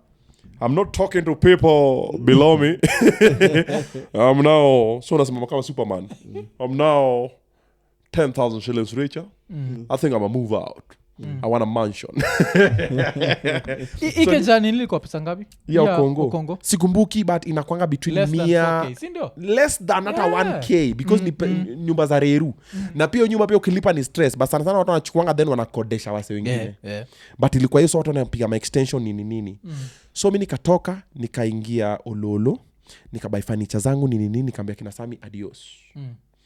Sasa mimi nikaanza life side nyingine. Job nimeanza kupiga mazee, imeanza kushika nini mdozi amenipenda mazee. Chinese mimi nafika na muangalia kwa macho hivi. Siku moja akaniambia, "Why you look me in my eye?" Nikamwambia, "But I think that's a sign of respect." No. Where I come from, that is rude. You don't look somebody above you in the eye. You look down. I talk you look down. Okay. Yeah, in the Chinese culture, you respect when I'm top, you look down like this. That's why I'm there. So unakwanga hivi, you don't look at them. Ule comedian. Yeah, you look down. So mimi nilikuwa namwangalia chini. Alikuwa amenipenda alafu kwa department nyingine, kwa department of finance kuna msanii anaitwa Edison. That's his English name. I don't remember his Chinese name. But this other department which I don't remember which one it was, there's a guy called Jerry. Jerry's son is also Chinese. Now that guy loved me. We even spoke even way later on Facebook and then we lost contact somewhere. But he was with me like this. So Chong Song Wang alipenda juu nilikuwa nampelekea homework zake USIU. Pelekea homework. Jerry alikuwa amenipenda juu nilikuwa nampatia vibes za culture za Kenya. Huku kwa office messenger mimi nisha kwa store manager. Napanga mabox nini, nafanya nini, nishaanza kuuza kwa counter, nishajipeleka even in classes. Tao kulikuwa na corner house, kulikuwa na university, kulikuwa na African something East African something college. Nimejoin mazee. Nimeanza kusoma hivi bwana, semester ya kwanza ninaanza kuisha hivi. Serikali inatoa crackdown ya mashule zile ziko illegal. Napata hili kwa one of them. Nigga. I dropped out of school. I'm like, University. You know, college. Ilikuwa college. Ilikuwa hapo corner house. Hapo ndani. So nikaacha. One day nakutana na nani kwa lift. Chong Song Wang. Kanambia, you like motorbike? Nikamwambia, yeah. You want a motorbike? Nikamwambia, yeah. Okay, good. We'll deliver today. Nakapita. Ilikuwa tembea karaka mfupi round. Shishi ameenda kwa ofisi yake. Kitu saa 8 hivi. Nasikia, where is Steve, come. Naitwa kwa store, mazeni nimetoka kwa store, mazeni nimetoka kwa Jin Keng, Ginkgo biloba, nimetoka huko ndani mazee, nimekama hivi kidogo. Come, let's go. Amenishikia lift. Bosi amekushika lift bro. Let's go shuka chini bro, napata motorbike. Jin Cheng. Iko hapo mazee. Mepiga ambia, try. Ambia, but I don't know how to. Try, come on. Ameshapanda juu. Wacheni wanakuwa na confidence. Hata juu kuendesha motorbike. Hapo tu Kipro Plaza. Mepiga vuru amengurudisha karibu ram into gari mtu nini. Kwa hapo mazee. Edison amekam, Jerry amekam because bosi ameita watu hapa chini. Tuko hapa chini. Very nice. This one from today is your motorbike. You like it? Good. Go finance. Edison, give him money. Go pay driving school. Go do driving. Good. Ameishia. Yawe kupatia gift ama kama ya kufanya nayo business? Ya kufanya job. Okay. But pia ni gift because nobody else was given. So bro, you can still go home with it. You can still. Yeah. Nikaenda Rocky driving school hiyo iko West. nikachukua bill nikapeleka wakanipea nikalipa. Mimi nilifanya class FG na tena nikaenda driving school nikafanya BCE health driving school. So mimi kwa barabara mimi kwa niko sana nimesoma mara 2 bro. So nikasoma pikipiki theory practical. Nikapita niko na motorbike mazee napiga nini. Of course Moses ananiangalia na uchungu. Akasema ugaidi, akaniambia sasa hii pikipiki usiku unaenda nayo nyumbani. Unaiwacha hapa kwa basement. I'm like man nigga, that is fine. So mchana napiga lap naenda nayo home nini nikitumwa mahali napiga because pikipiki ni teketeke. Na chill nini narudi naipaka hapo naenda mtaani na hivyo. So now so when my life started establishing nikambia kumbuka mrembo wangu alikuwa ananipeleka Isili nini it's about time let me show you some love come through. Pam alikuwa na salon. Kumbuka Pam nilikuwa nimenoki. Bwana mpeleka kwa salon ya Pam alikuwa anatengeneza kitu inaitwa flat iron. Bro, ile nywele inalala hivi mazee. Kuna kanywele kanalalanga hivi. Alikuwa anafanya inaitwa flat iron. Na mlipia mazee anatengenezwa mazee yako hapo nafanya ma shopping nini kama moving. So alikuwa na come sleep over like weekend hivi. Anakam bila hema. Niko like no, mbona unakam bila hema mazee? Leta hema mazee. Analeta hema mazee tumemove in so we are happy family nini. I don't know what happened. Kwa life ya Chong Song Wang and the team akakuwa deported. Shit. Sijui Moses alikuwa na kwa laid off and then Moses wanted to lay someone off before atoke.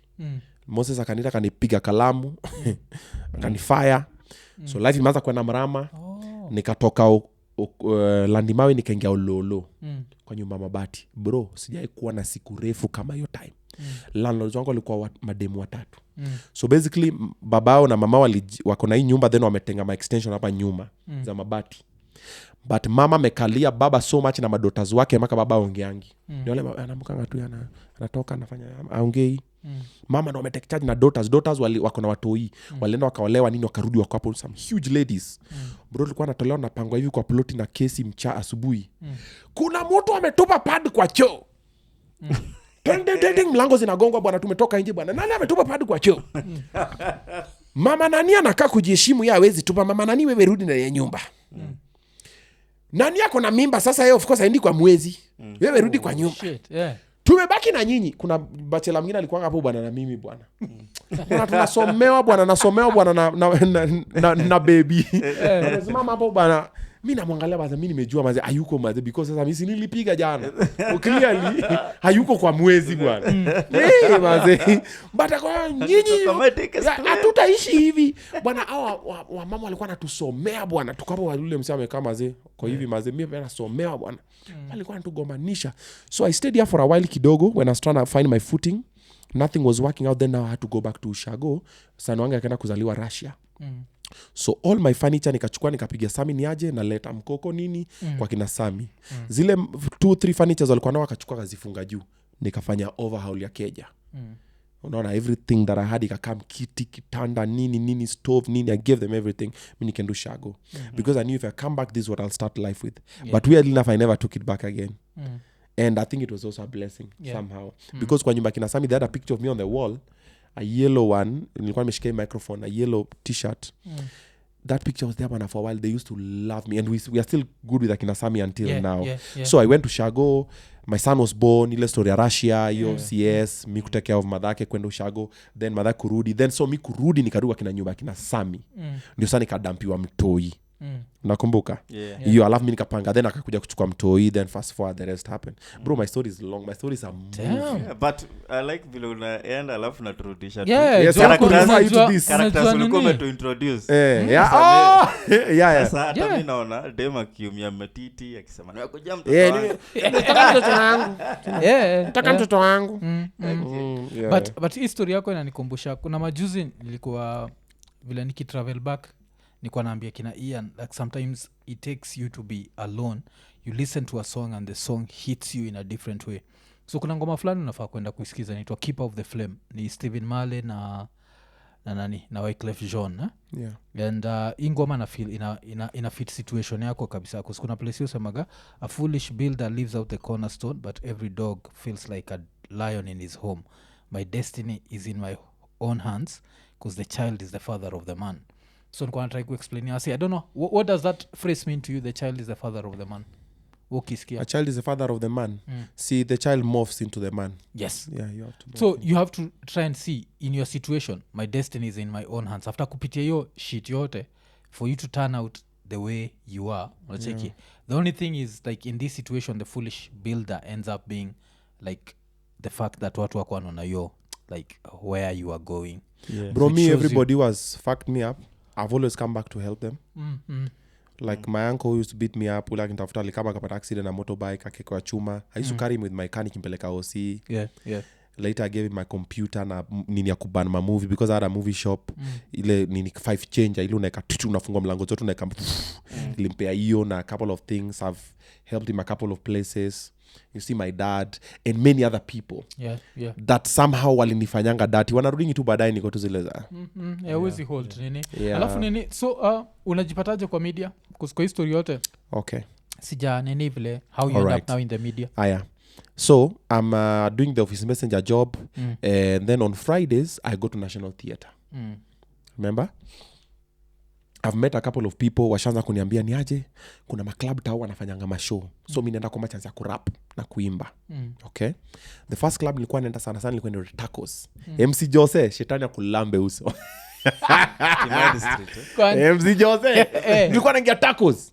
Bana hiyo time kuna crew akina Timeless Noel wanaitwa Air Force. Wametoa ile ngoma kode alafu Cecile na Waire wametoa ngoma Air Force wamedance na bad girl Cecile they call me Waire tirik tik tirik tirik tik tirik tik tirik you say that hey you guy yeah bro nimengeve Tacos mazee akina Timeless Noel wanakam na mbugi yao mwingine zio anaitwa nani alikuwa na majina just remember Timeless I said enough nilikuwa na Timeless Chulaimbo boys but mimi sikuwa namkumbuka yeye ananikumbuka so maze nimeingia Tacos maze nimekama kwa nafasi maze naambia MC Jose so nimuuliza MC nani naambia niache bro mimi na rappingi maze napata chance nini sawa nakwambia bro hata una do una buy soda moja unainyonya the whole night unatembea juu ukiona bonsola amekoza unalenga hivi ndio asikutoe nje kulikuwa na DJ hapa na DJ Theos amefungiwa ndani ya cage hivi kama anaroga man ikifika saa 4:30 mboge akina Timeless Noel inaingia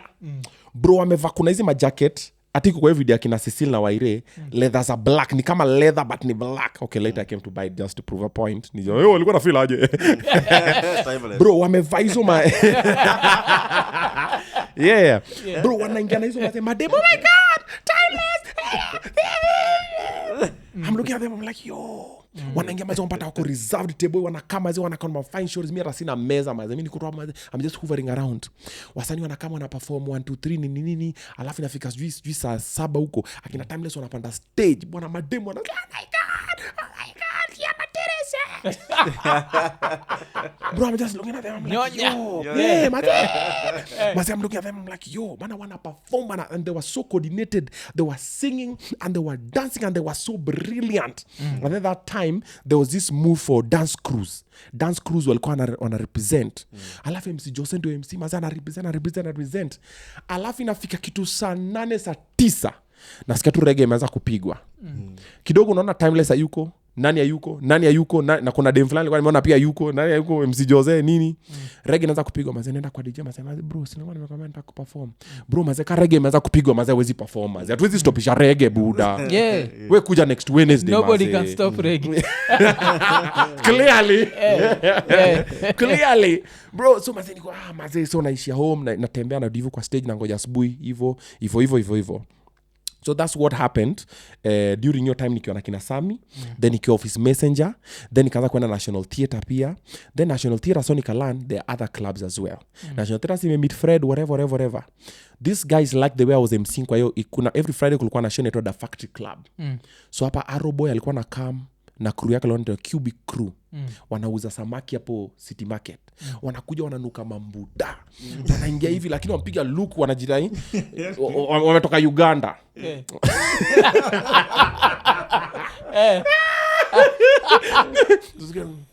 ogamba chibuda unajua male bulunji isikwagaranyo Mimi ni Sebo mazee, mimi natoka Uganda mazee, si natoka Cubic Crew mazee. And I would give them the microphone mazee, and they would represent. So this show was being done by Kenya Performing Arts Group, which was led by a guy called Moseso, who later became my manager. So they used to go dance internationally. Easy vitu za fire, water and wind. Easy ma movements za wazungu wanazipenda sana, tembea kama cheetah hizo. So every Friday walikuwa naeka kitu, watu wana dance. Okay, wazungu wanazipenda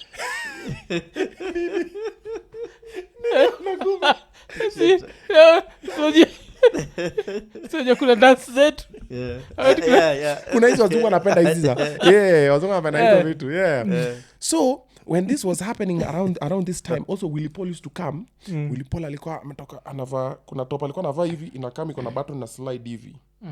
Alafu alikuwa na dance afanya hiyo kichwa yake hivi. Alafu alikuwa anachukua ngoma za Alikiba kina Cinderella, anazichange na kwa gospel. So anaimba the same song umejua Alikiba nayo, but ni gospel. Hizo sijui tayari na mke nyumbani na Yesu moyoni nini, alikuwa anaimba hizo vitu. Alafu kama anafanya, alafu amekunja trao mpaka hapa jeans zake, alafu amevaa raba zingine hapo. Otile sijui alikuwa anauza manguo. So they used to come there and hoover around there. Then I used to do dancehall music. Naimba wimbo zangu nini. Then Fred just liked my vibe. Then I started hoovering around with Fred.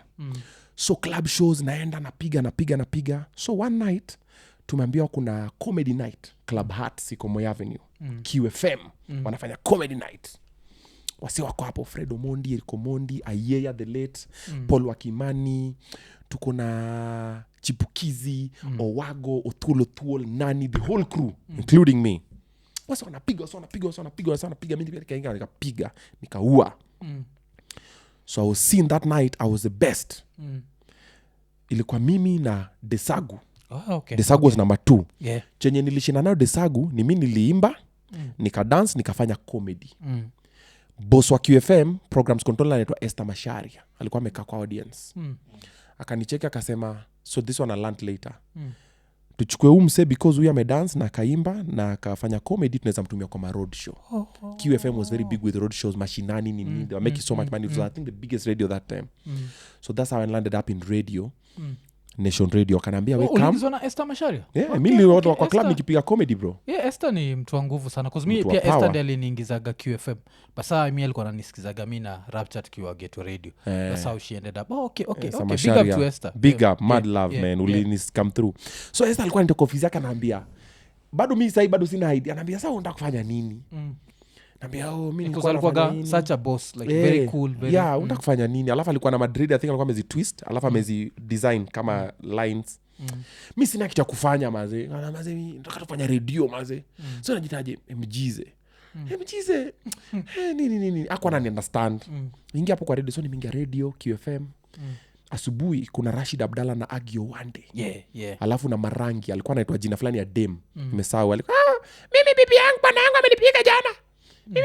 She was so loved, it was a character. Then mid morning kulikuwa I think na Linda Oriaso. Linda. Mimi nakaa chini na cheki Linda Oriaso mazi ameiva bana, alikuwa na mwanya hapa niko like yo. Pata chance. Bro, nilikuwa nimemnoki by this kwa imshowing, but that I've never mentioned this anywhere. She's in my Radio Maisha malitoka pia. I think so. I think I go somewhere there. Bro, and then Linda, she was so put together, then she was so clean, then she alikuwa mbeda kucheka. And then she had these 2 big lips, and then akona kamwanya mazena mwangalia niko like she has no idea. But then I used to sit in most of her shows. I used to sit in most of her shows. And then drive kulikuwa na Masawe Japani. Na Cleopas Awinja JPT, that is Otoyo. Captain. Side story. Captain. I used to listen to Captain and nani nikiushago nikilimia wase. Na Masawe. Bro, nilikuwa nimewapenda. Nilikuwa nawasikia, nilikuwa na karadio kengine hivi, ilikuwa babangu actually. Nilikuwa na Isanya na by Battery, ilikuwa inaitwa Tiger. Battery ilikuwa inaitwa Tiger. They were cheaper than Everready. Nikaenda kulimia msee, nimekaa hivi hapo kwa inaitwa Tombo. Unajua Tombo? So ukilima, ukivuta hivi, ako kitu kanaitwa Tombo. Ako kamad kameshikana hivi. So nalima navuta katombo hivi na kakaridi, alafu ka aerial lako kwa nashika una tune. Bro, nasikia Masawe Japani na Cleopas Awinja JP. Bro, nilikuwa na check, that duo was fire. So fast forward now, niko now in the same studio. I'm like yo, nawaangalia mazi wanapiga, walikuwa wanaua hiyo show yao. I think then after kulikuwa na Elvina Omala. Sijui kama Elvina alikuwa hapo ama before one of those. So Esther Mashara kanambia figure out what you will do. So mimi na Rhino, that is Tony Kukuni the late, walipata accident. Guys, fungeni seatbelt kwa gari. He was the only guy. Story mara ngapi? He was the only guy mwenye hakufunga seatbelt. Yes, yani alikufa. Every other person alisurvive. Jua belt. Yes. Then Alibaba. Okay, Alibaba sasa walikuwa anafanya kitu netwa mapolisi. Kuna mapolisi. Yeye na Alex Madenge walikuwa na ni flying wa afande ama something. Wewe go bro habari gani bwana? Jana bwana tumeminya hivi tu bwana. Nini walikuwa wanafanya hiyo character. So they were very huge in the comedy scene. Walikuwa wanajiva kama polisi. Mabolis. Yeah, serikali. So mimi na Alibaba na Tony Kukuni tukakama na show inaitwa Vuka na Style. So inaanza midnight, inaenda all the way mpaka 5 asubuhi. Alafu ikifika 5 asubuhi Seli Amutabi Kadot. Yes. Gospel. Okay? Bro, nikapata hii deal. Mbogi yangu akina Fred, akina nani, sawa wakaanza kunisikilia wivu. Kina Chibukiza and the rest. Wakaanza kunicheka wakasema, anaongea na watu wamelala. That was the inside joke. Ule mzee anaongea na watu wamelala na kam. Mimi ni nani nayo. So naingia club, hiyo Tribeca. Mpaka kitu saa 4 saa 5 navuka naingia Nation na kaa mpaka midnight tunaanza show yetu. Okay? Next door kuna Easy FM. Easy FM kuna mtu anaitwa Brian na Cupid. Wametoka kwa some sijui tujengane ama tujipende something. Kuna initiative fulani kwa nafanyika kama hiyo. So wameleta watu wanafunzwa few things. So pia wameko huko na Esther Mashari amwambia figure out what you'll do. So Easy FM around that time the biggest name in Easy FM akina Sheila Mwanyiga. Yeah. Breakfast na kina Munene Nyaka. Bro, sahi kuna you siku. Who the fuck is this? Who are you? So wako hapo na Cupid, they haven't figured out what to do. Then one time tunapiga story. You know, me I always talk to everybody. Cleaners, whoever. Me I talk to you. Nakusalimia, we vibe. Mimi zinanga So nimeongea nao so time tumekaa hizi FM napiga story nao tu. Na catch up daily happenings. Kuna another representative hapo star mention jina but alikuwa anajisikia sana. You know, kanaongea kizungu mingi sana alikuwa anatushoma dharau. So tumekaa hapo so we are hating on her. We anajisikianga hey. So the faders go up, they're supposed to do a link. Faders go up, wakapiga link na Cupid, then wakanambia we are here with whoever. Hiyo time nilikuwa najiita Obinna the Joker. Okay. Okay? Nikapiga Kinaija. Hiyo link. Tukapiga tukaongea tukacheka faders ikaenda chini, muziki inacheza. Mimi nikatoka nikaenda QFM. Wakarudi on air. Bro wanakisha phone lines hivi watu, where is that guy? Where's that Nigerian idiot? Cupid akakuja kunambia nini? Kuja. Naituonea. Kukam kuweka headphones. What's happening? What did happen? What are you telling me nonsense? Idiot. Mimi natukana naonea useless, stupid man, buffoon, mumu, obolokri, ignoramus. Nini. Bro, guys loved me. During this same time, someone is starting a show is called Kajairo. Yeah. Okay. The reggae show. Mafte? No. Kajairo is starting a show on TV. It's called Kajairo Music Comedy. Okay. Tumetoka National Theatre. Otula alikuwa na plan, kama twende hivi wapeleke Kajairo. Ameenda kushoot kitu na Kajairo. Tumekaa kuna club fulani ilikuwa penye kuna Java saizi, Kimathi Street. Hapo kando kuna kimlango fulani haifunguliwangwi. I think it was Fahrenheit. I think that's the name. Kulikuwa na club hapo. I think it was Fahrenheit. Tumeingia hapo ndani, Kajara na shoot kitu fulani, anashoot hizo ngoma zake parody. Then tumekaa hapo tunaongea. Then mimi na kelele zangu, mimi nikaanza kupiga kelele pana Kinaija. Kajara kuzile Buda. Kuna kitu umesema Buda. Hiyo ni nini? Hebu iseme tena. Bro, tushoot kitu. So tumamaliza kushoot kitu ya usiku tukaenda kwa street. Kuna juzi kuna msali repost kitu TikTok, but nyinyi mulambwe uso. Kajara kaniita kwa street nini? So I'm here in the street and I'm with this guy. Nikatokea. What's up Mr. Kajaka? Nini nimevaa yote shirt ya yellow, it was my favorite, it's the only one I had, but it's not your favorite, it's the only one I had. Mr. Kajaka, what you call yourself? Ka what? Nini nika crack bro, nikalipua. Tukatoka Kajara alikuwa na ofisi hapo Nana House. Tukaingia hapo wakaedit nini wakakatakata nini pap. I think it was going the same day ama the following day. Bro imepostiwa. My friend, imeenda live hivi. comments, that Nigerian guy. Kajaro ni aje bro, next week tuko na wewe tena. Ivo, mi nishakuwa lifetime member wa Kajaro Music Comedy. And somehow, Strange Love, yesterday I was hosting Martin Gidinji on Obinna show live, and I was telling him about when we worked with him at Kajairo. Pia wameka mie Mungala movie, Padi, alikuwa driver wa Kajairo, mi niko hapo, Tula kwa hapo, Waga anapiga Kijaluo, Nini bro, music Kajairo Music Comedy nimeshika. Haya, huku Easy FM, Esther Mashara ajui, ama alijua batakajifanya ajui. Mi naingia Easy FM jioni saa 2 napiga na kina Cupid kama Obinna the Joker. Mpaka midnight, then naingia Vukana Style kama MG the general of the microphone. Aya basi nipigie simu naronga na mimi ukiwa pande gani? MG the general of the microphone iko na nyumba bwana. Nambari yangu 07 ni nini usicheze mbali. Inapigwa. Shesikia ngoma ya Costa Ojwang ile kwa gati Nairobi na Wiro banyo pesa. Ni hiyo. Ndio hiyo bro. Nikingia huku. Abeg my brother, nikingia huku. Usicheze mbali, mambo vipi ka brother? Unaronga na mimi ukiwa pande gani? Mombasa mko vipi? Haya basi unataka ngoma gani? Nzuri sana kuchezea hiyo. Ya nani hiyo? Anakuchezea hiyo time kulikuwa na ngoma Chikuze inaitwa Si Vibaya. Wataka gani? Anakuchezea Chikuze. Ndio hiyo. Si vibaya mimi nawe kujuana. Leo ndo siku ya kwanza. I used to love that song, and then Linda Oriaso used to love that song, and then I used to love Linda Oriaso. Okay. Forget it. Najua Mwanya ni chance na Kisaperi. Yeah, Mwanya ni chance. Yeah. I think she's also the one who introduced me to that song or something. Then she used to love it, then she used to play it. And I was like, so when I start my show I used to play it. So huku niko different person. Aya. During that time, okay, so that time I think the stars were aligning in my favor. So around that time, Nation Media Group is doing NDA party. Yeah. Okay? Aya. Alibaba Madenge. Alex Madenge and Alibaba. One of them kanambia no, it's Alex Madenge. Hata kuna hiyo footage zangu mpaka saa hii. Where Alex Madenge, hiyo footage bro, I need to post it. Ndakata hii story alafu niweke. Akanambia bro, kuna NDA party mazee ya Nation mazee inashikanga. Nikamwambia NDA party hiyo ni nini? Tuende NDA party mazee saa hiyo nimepatiwa contract ya 10,000 na Esther Masharia. Akamwambia wewe 1000 yako 10 cheza kama wewe. Akanambia inafanyika huko kwa plant Mombasa Road. Bro, mimi hata sijui Mombasa Road ni wapi. Akanambia tutakupia lift. I think they gave me a lift. Tukaenda bro. Tumefika hivi. Hao ndo walikuwa na MC. Wana MC ndio party. Nini wana yes wana MC. Then they did a mistake which is a blessing. They called me on stage. Bro, I have the hunger and the passion. Bro, nilingia hivi kwa stage. Niliwakisha.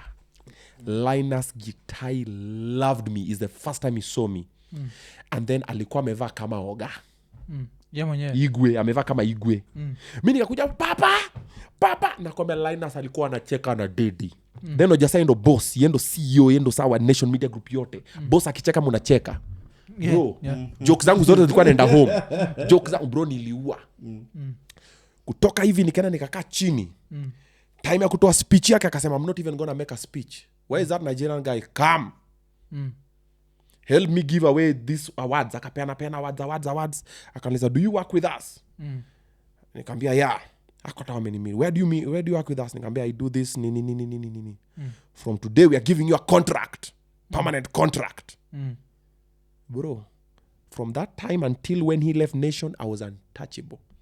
People are being fired, nobody would touch me because mimi nilikuwa mtoto wa LG. Contract kwa mangapi sasa? No, si nilikuwa na 10. Ilipanda ikafika 70 bro. Okay, hiyo ni poa. Bro, nilikuwa bosi. Sasa mimi zani kusema. Iko nene. So unajua hii contract ilikuwa E10. So nilikuwa naishi na Utuol na Wago South B. Tunafanya ma club show nini tunachunganisha. Venye contract ilipanda bro, niliama nikaenda tena estate moja. Big boy. Okay. Big spender. Aqua bola. How much is money? Is nothing. Yeah, so kurudi si nimewakisha. Amefurahi na mimi kurudi. Kuna siku ana watch TV akaona show kwa TV inaitwa Break Time Show. He didn't like the previous host. Akapigia Charlene Samad, akapigia Ian Fernandez. He was the head of programming and TV. Akambia, I know a guy who can feed this show. And that's how I got a screen test for Break Time Show. Okay. And I did a screen test with Nice Gidinji. And she became my TV wife and we blended like this. And Break Time Show took me around Kenya in all the high schools. Bro, most of the people who are now between 40 and 30, they remember me. No. Most of the people who are between 25 and 35, most of them were in high school when I was doing that. So I'm like, bro, ulikamingi shuletu maze, ulikamingi shuletu. So I'm doing that.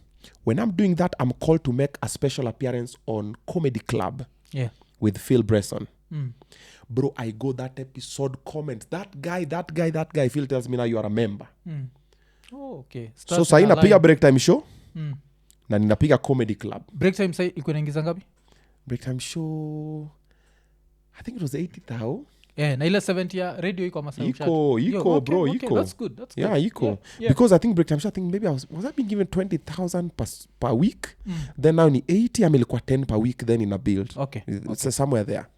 Then akina Phil pia ilikuwa around the same. Either 10 or 20, the same. Okay, but it was not about that money wananipea. Bro, zile mashows nilikuwa napata nje. Oh, okay. Bro, hakuna Mr. and Miss sijaifanya. Sijui Kemu, sijui wapi, sijui. Bro, hizo campuses zote Mr. and Miss nilikuwa na mimi tu. Obinna ni aje ite. Ni so lakini ukiona ite ni sawa because wanatoa so. Student organization wanachukua 20, 80 ni yangu. Bro, kale kagari kangu nilipea Moshi. Yo KBT. Hakuna shule haijaenda. Tumeifinya. So, napiga hizo show mbili. Niko Easy FM.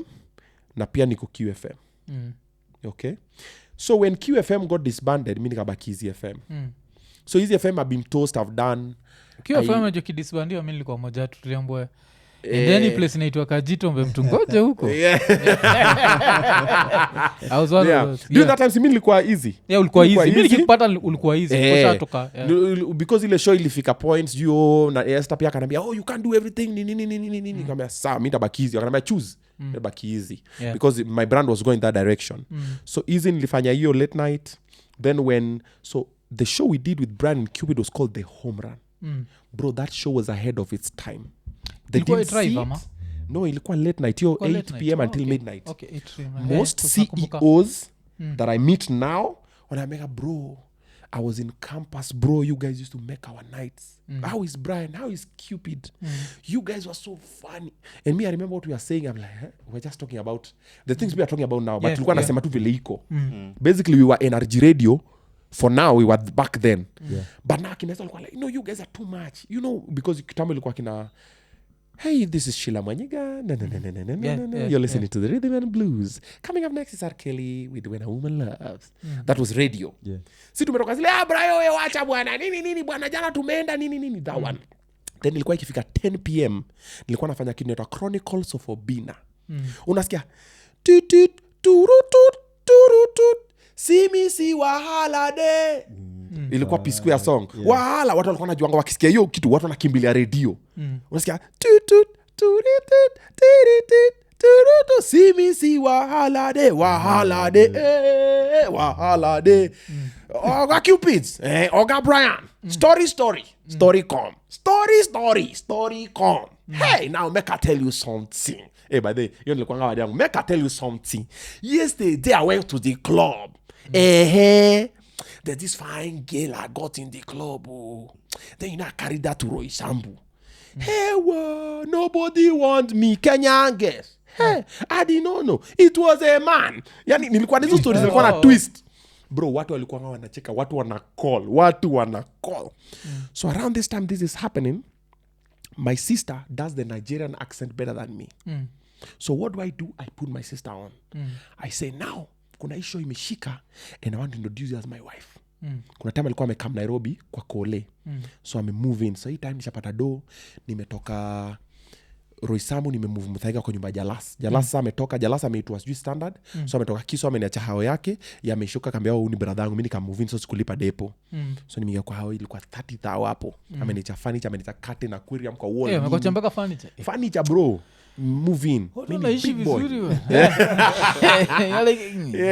I'm moving on up. Yeah. Bro, nimeingia hapa ndani. Nakwambia sistangu amekam kume nice, nikampeleka Easy FM. Nikamintroduce, alikuwa anaitwa Ngozi. Nikasema, my wife has followed me over here. Ngozi, what do you want? Akaanza kushika watu, akaanza kumpenda. So there's a reason why it didn't work. Let me not get into the details. Yes, but it didn't work for her. It was on her side. It wasn't on my end. Something happened. Yeah, if you like, I'll tell you off mic. That is not on this. Let's protect her.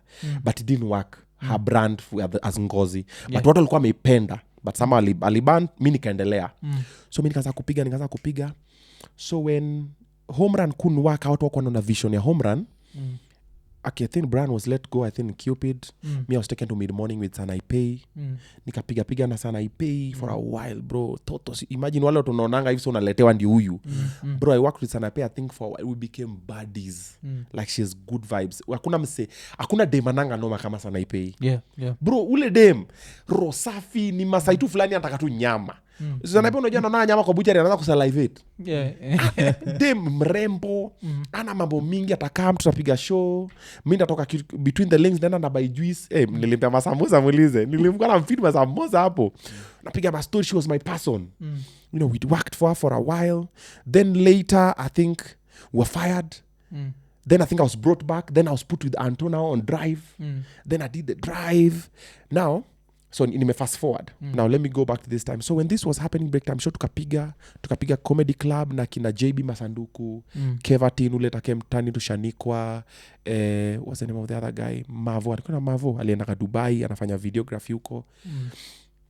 Then NTV now is starting a parody show called Offside. Oh, okay. Who best to do it? Obinna and Otoyo. Bro, offside. Yes. Offside. Yeah. Do imepanda bro. I think walikuwa napiga. Was it? How much was it? It was over 100 plus. Yeah. I'm like, yo.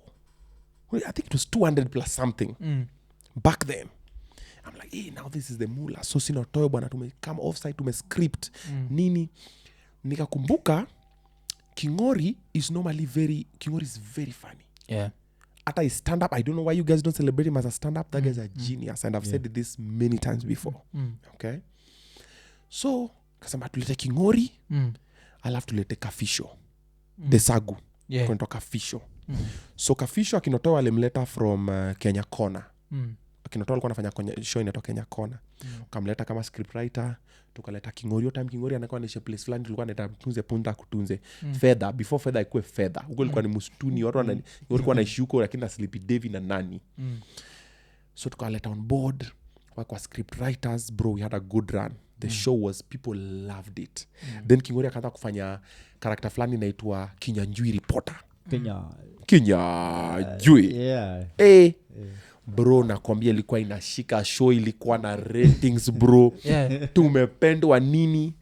Then I think LG left and then akina Charlene and Ian Fernandez did they leave? Yeah, they left. I think to K24. Then I think akina this guy, what's it called? What's the name of this guy? There was another boss who akamove kwa hiyo level. Then contract yetu wenye lisha wakatuambia wanataka kuirenew but they are renewing it under similar terms. Yeah. Mimi watoto kajita kando kajambia maniga our show is number 1 in this station. After Churchill show was the biggest. Na our show imependwa, tumeshika nini. So Tosi yako na hustle yake, niko na hustle zangu. Nini tukasema bro, see we can do without this money. Tukamwambia bro, you have to add us money kama unaingiza doa tutaki. Na pia wakaniambia simu kwende. Wakaita Kingori wakambia si una script writing issue. And then Kingori wanted us to call the show Wicked Edition from the onset, but tukakata tukapana is offside nini. So the Wicked, he had that name from then. So of course ama guide wawili wamekataa this budget for 2 people that you want to pay, so you can pay 1 person kwa script writer na bado ufanye nini. So that's how now Offside and TV moved into the Wicked Edition with Dr. Kingori. Okay. Na akakuwa naipiga, unaona venye alikuwa na script na piga. Then tena saa akaleta sama genius wengine, akaleta Sleepy, akaleta Nasra, akaleta nani, walikuwa namsaidia ku write. Bro, that guy was doing a killer show. So tumekaa nyuma yetu kule, god damn motherfucker. You man, how dare you man, you take our money man. Take it back man. Alafu akajua kuimix na internet pia. Yes, and then that time the internet was now taking over.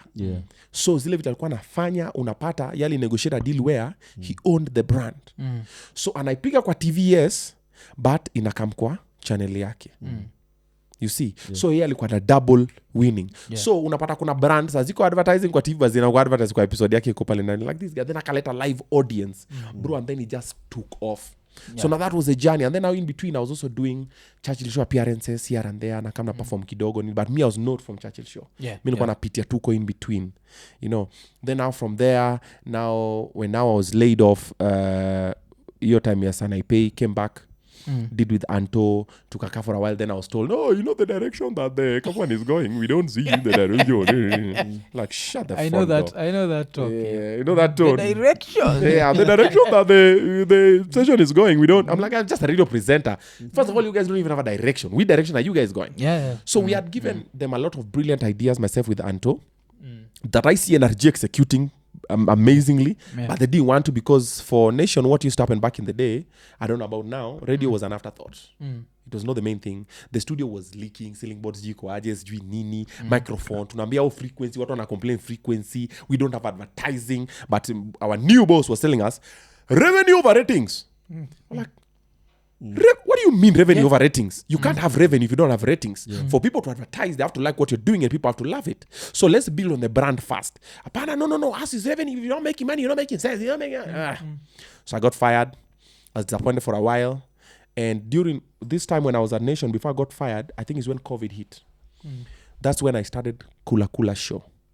So the idea for Kula Kula Show was I was going to visit celebrities and cook with them in their house. Then I give them a shopping voucher for like 10 Gs. Why? Because I knew they didn't have shows.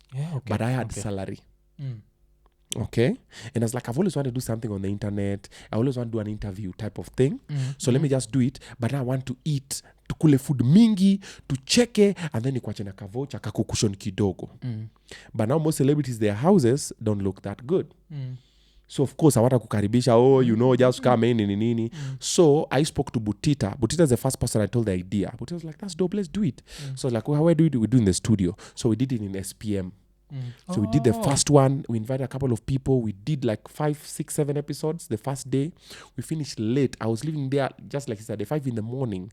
And I was dropping people. Nika drop sijui nani uko Umo. Nika drop shiti at the river. Na kama nafika home hivi saa moja asubuhi. Then 2 days later Butita na Nicola naambia bro. Sijui nikwambie tu. Awacha nikwambie vile iko bro. Footage. Footage imeenda bro. But usijali we are trying to recover it. Like what do you mean? Bro tulipiga kambi pale data recovery iko pale Wayakiwe. Hapo opposite Chiromo nini? Hapo Chiromo kuna ICA Lion. So opposite kuna place fanya data recovery hapa I never knew it. We come there link for a week. Tulikuwa naenda every day. Oh recover. Oh kamuni kesho. Oh nimepata sijui part gani sijui gani haiko. Butita akaniambia bro chen tufanye wacha tu shoot tena. Tupige tena bro. Tupige Butita by then anakuwa very optimistic. One of the most optimistic guys and cool guys that I know is Butita. Tupige bro. Nikamwambia bro mazee tunaipiga aje man. Mimi nimepiga 7 weeks of content. Man nimejua hiyo 7 weeks nafanya kitu. Sitapata watu tena, sitakuwa na the same vibe. Unaona kama interview tumekuwa nayo. Bro mpoteza hii footage mimi usintafute. Haitakuwa the same. We can't create the conversation because we've spoken about a lot of things. And tumeongea for like 4 hours. So you could find the record by the iko sawa. So unataka tupige. Nikamwambia mimi siwezi piga ukitaka niambia hapana bro, we come, we kuja siku fulani, mimi nitakupanga. Nikaenda shingo upande. Bro nikapata Butita amepanga hawa the same people. But now kuna wale kama Chebi we couldn't find again. Now we had Butita kaongea na Mamito akafill in sijui nani. So we redid the whole thing. So the first episodes that you're seeing for Kula Kula Show we did with other guests. The same guys but now we had to redo it. Padi, DJ Shiti, Nani, Padi alikula maisijui ngapi nini. So we redid the whole thing. Then Kula Kula ikaanza kufanyika pole pole during COVID. Even when I was laid off from Nation, I kept on doing it because I really loved it. And it's what I was just doing and other things. Pole pole, Kula Kula. Then I was doing... So Kula Kula was for the celebrities. Then I introduced a show called Taxi Problems. So during that time, taxis, especially Bolt, had a lot of backlash for their drivers. Sijui harassing people nini we cancel bwana mimi si cancel we imeleta ngapi utaniongeza kama ulivi mimi siendi nini mademu anashikwa whatever. So I decided let me tell this story from both of their perspectives. So I would sit in a taxi and I would shoot with passenger, so mini driver, passenger ananipea story the worst experience in the taxi. Then I would just sit with the driver as a passenger. Then driver ananiambia the worst experience in the taxi. Oh, kuna huyu client alifanya hivi. Bro, hizo stories ziko hapo YouTube. Andika taxi problems with Obinna utabambika. Kuna mwingine alibeba clients juu mpaka wapi. Msebadana anaitwa Hudson. Siku hizi ni mechanic wangu. All my Toyota cars is the one who makes any that's not German. Hudson is a very good mechanic. Get specifics, eh? Any that's not German. Okay. Oh yeah. And any that's not British. Okay. Yeah. So Hudson alikuwa taxi driver bro. Umse story yake alibeba dem kufika mbele dem anamwambia amlipe na ampatie kitu apige. Yani hizi ma stories zilikuwa so I'm like yo, so it was so nice, we're having fun. Then I introduced another show called Toxic Boyfriends. So during this time I was going through so much and I was like let me tell this story in third person. Let me get a third party, an external person to tell the story. So I started hosting women who have been in abusive relationship, toxic relationships. They would share the stories. And a couple of men, kuna some guy mwenye alipatia mama ya dem yake kidney yake. So that story is crazy. So I was hosting this one. Then I'm hosting toxic boyfriends. Then I started another called Baby Mama Drama. But here I went so far. Then another character development. Then the first time you came Nairobi. First time selling Nyonga Monkey. First time I had sex. So the first episode from I'm the one who started. The first time I had a gay guy encounter. Kuna mse fulani uko Busakami. Unakumbuka Busakami nilikwambia nilikuanga ring leader wa mashule. Kuna boy fulani bwana karibu ni nyandue bwana. Kwa anaitwa Pinto. Sijaisahau jamaa bwana. Jamaa invite kwake because alikuwa anacheza volleyball. So si mimi nilikuwa drama club. Tumerudi nyuma kidogo. Nilikuwa drama club, so cheering squad watu wakaenda game siko ndani football nini miko steam panda tumewapiga bao tumenyonga nini. So nilikuwa hapo, so Pinto alikuwa ananiangalia the silence I want that booty. So one time I can invite kwa weekend. So mimi is there in the first time. Go and check it out. So nimeenda weekend bro, nimefika msame mkate bana, kwanza zimekatwa hivi diagonal. Hypotenuse. Mkate kwa triangle, imepakwa blue band. Kuna chai kwa thermos. Hypotenuse. That thing is called hypotenuse. Bro, iko hapo niko like god damn, unajua ushago unajua tunasafa. Nimepata bread zimepangwa, ni bro nikazira rua nini, msaka nipatie album, tunaangalia album, amekaa kandangu hivi, unajua hakuna noma. Amesonga karibu na mimi tuangalia album. Akanambia bro, kimaliza kunywa chai kuna kitu ndakupatia. Nikamwambia sawa. Nikamaliza nini hivi. Go check that story. It's called First Time I Nearly Got Chewed. Msaka nipatia A4 kitabu. Bro akafungua hivi bro, nikaona letter man. Love letter. Dear Steve. Oh shit. My pen is dancing perpendicularly in this benedicted sheet of paper. Since I've been checking, I'm like, yo. Bro, sijaisha hivyo. Bro, nilikuwa nimekaa hivi, matumbo ikatoka, ikapotea, kidney exchange na roho. Damu ikaanza kupiga reverse. Badala kudu ya piga hudu. I hope mlango ilikuwa open. Mlango iko open. Okay. But you can't run, bro. Magoti zimeisha. Bro, I couldn't move. Nilisoma hiyo letter, sijaisoma for that long, kitu 10 minutes niko tu hivi. Nishamaliza but nimejua akijua nimaliza because ameniambia hapo chini ameandika when you're done let me know the answer yes or no. Iko kwa letter. Bro, nimeicheck hivi. Bro, nimemaliza sijui cha kusema. Bro, nimetulia hapo nimechoka. Do you know what I told him? Let me think about it. Yeah, that's the safe way. Yeah, that's the safe way. Yeah, bro, that's I the didn't know what to do. Bro, kwa mlango yake, so ni boma yao hivi, alafu mlango ilikuwa isa, hii nyumba iko ni kama kasimba, nimejenga kama kaploti hivi, but hiyo mlango unaingia na nyuma, hapa kuna fence za mawaya, alafu hiyo ni mahindi. Alafu mvua inanyesha. What an opportune moment. Bro, nikasimama hivi kwa mlango, so sinishasoma, so nimechoka. Nikaenda nikasimama hivi kwa mlango, naangalia hivi mahindi. Bro, umse alikam akashika mlango hii side na akashika mlango hii side akalinivi. Unaona wenye lini nyuma dem. Bro, I could feel his dick on my diab. Bro, there's nothing as traumatizing as this. Bro, niko hapo, alafu is older than me. Alikuwa anacheza volleyball. Wale wasa wanapiganga pap, wale wasa kuspike. Bro, that story is there. Go check it out. Yeah. My nigga, I was just sitting there. I'm standing on the door like, I'm like, what? Yeah. What saved me is a sister. So we go to the same school. Sister also goes to school. Remember, I'm people's favorite in the school. Sister kalesikia wind that I'm around. So jina alimwambia, oh, nani akona Pinto akona visitor. si amesimama hapa si saka katokelezea hivi bila sikujua kwa hii kona amekam na umbrella did she have an umbrella yeah I think so kakam Pinto akaruka nyuma because ile God thank you saka akaingia Pinto alijam yo mbona unakuja kwa room yangu nilishamwambia msikuja kwa room yangu nini na mimi pia mimi nilikuwa naishia mazee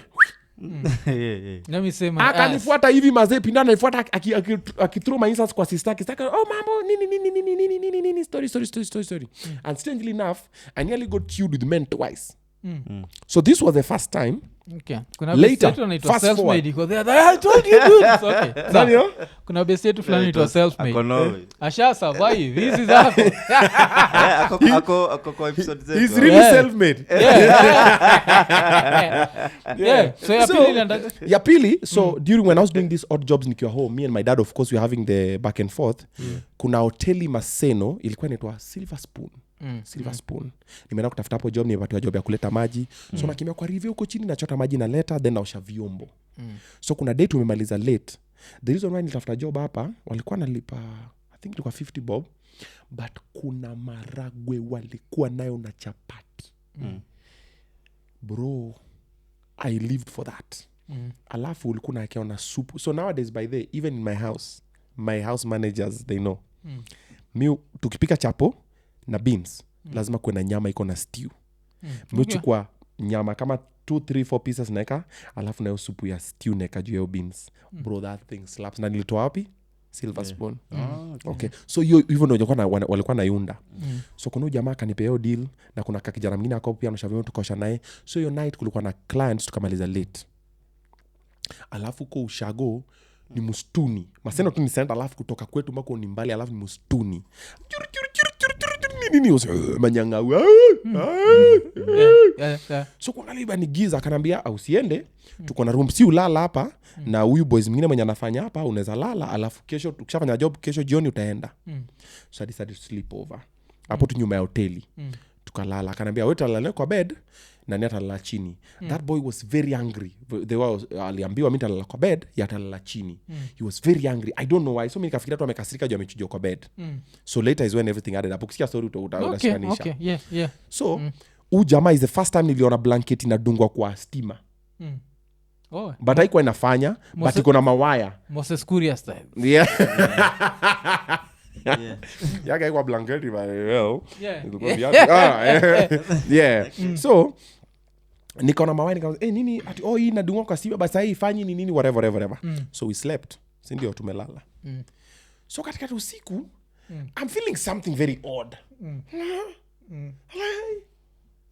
So kushtuka hivi na patu boys akondethes na menyonji na ananisongea so fast mimi nikafikiria huyu msana dream buda niaje nini pole akajifanya whatever but in my head I'm like why is he naked nini because remember at home mimi nilikuwa na share bed na bro wangu mbigi we had one bed we were sharing a bed with him so I'm used to sleeping with people then ukilala unajua unashika umekelea mtu mguu nini songa pole chufala wewe nini unamnyang'anya blanket so jamaa and I'm like kwani joto gani msa na feel but I didn't think of it kabisa nikaendelea kulala tena kidogo nasikia kitu moto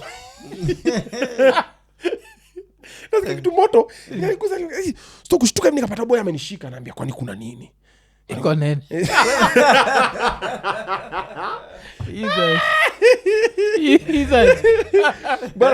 by the way nataka kupiga hizi stories kama stand up shida ni sasa Kenya bado stand up inafika hiyo level ya no ya history unajua hizi ni slow burn imefika I think I'll try Jokina Dag Mtai and Dag is doing beautiful and the Dag is fire kina Tainga Shira kina Halaiki alafu through internet wa Kenyans wamejiexpose pia I always want to do this of my stories like this you need to do that I'll do them anyway sindo hii stand up name unaona so ati buda kwa nini bwana kuna nini so tulie what do you mean nini so ule boy akaanza kugiggle ule iko kwa floor ule alikuwa amejawa analia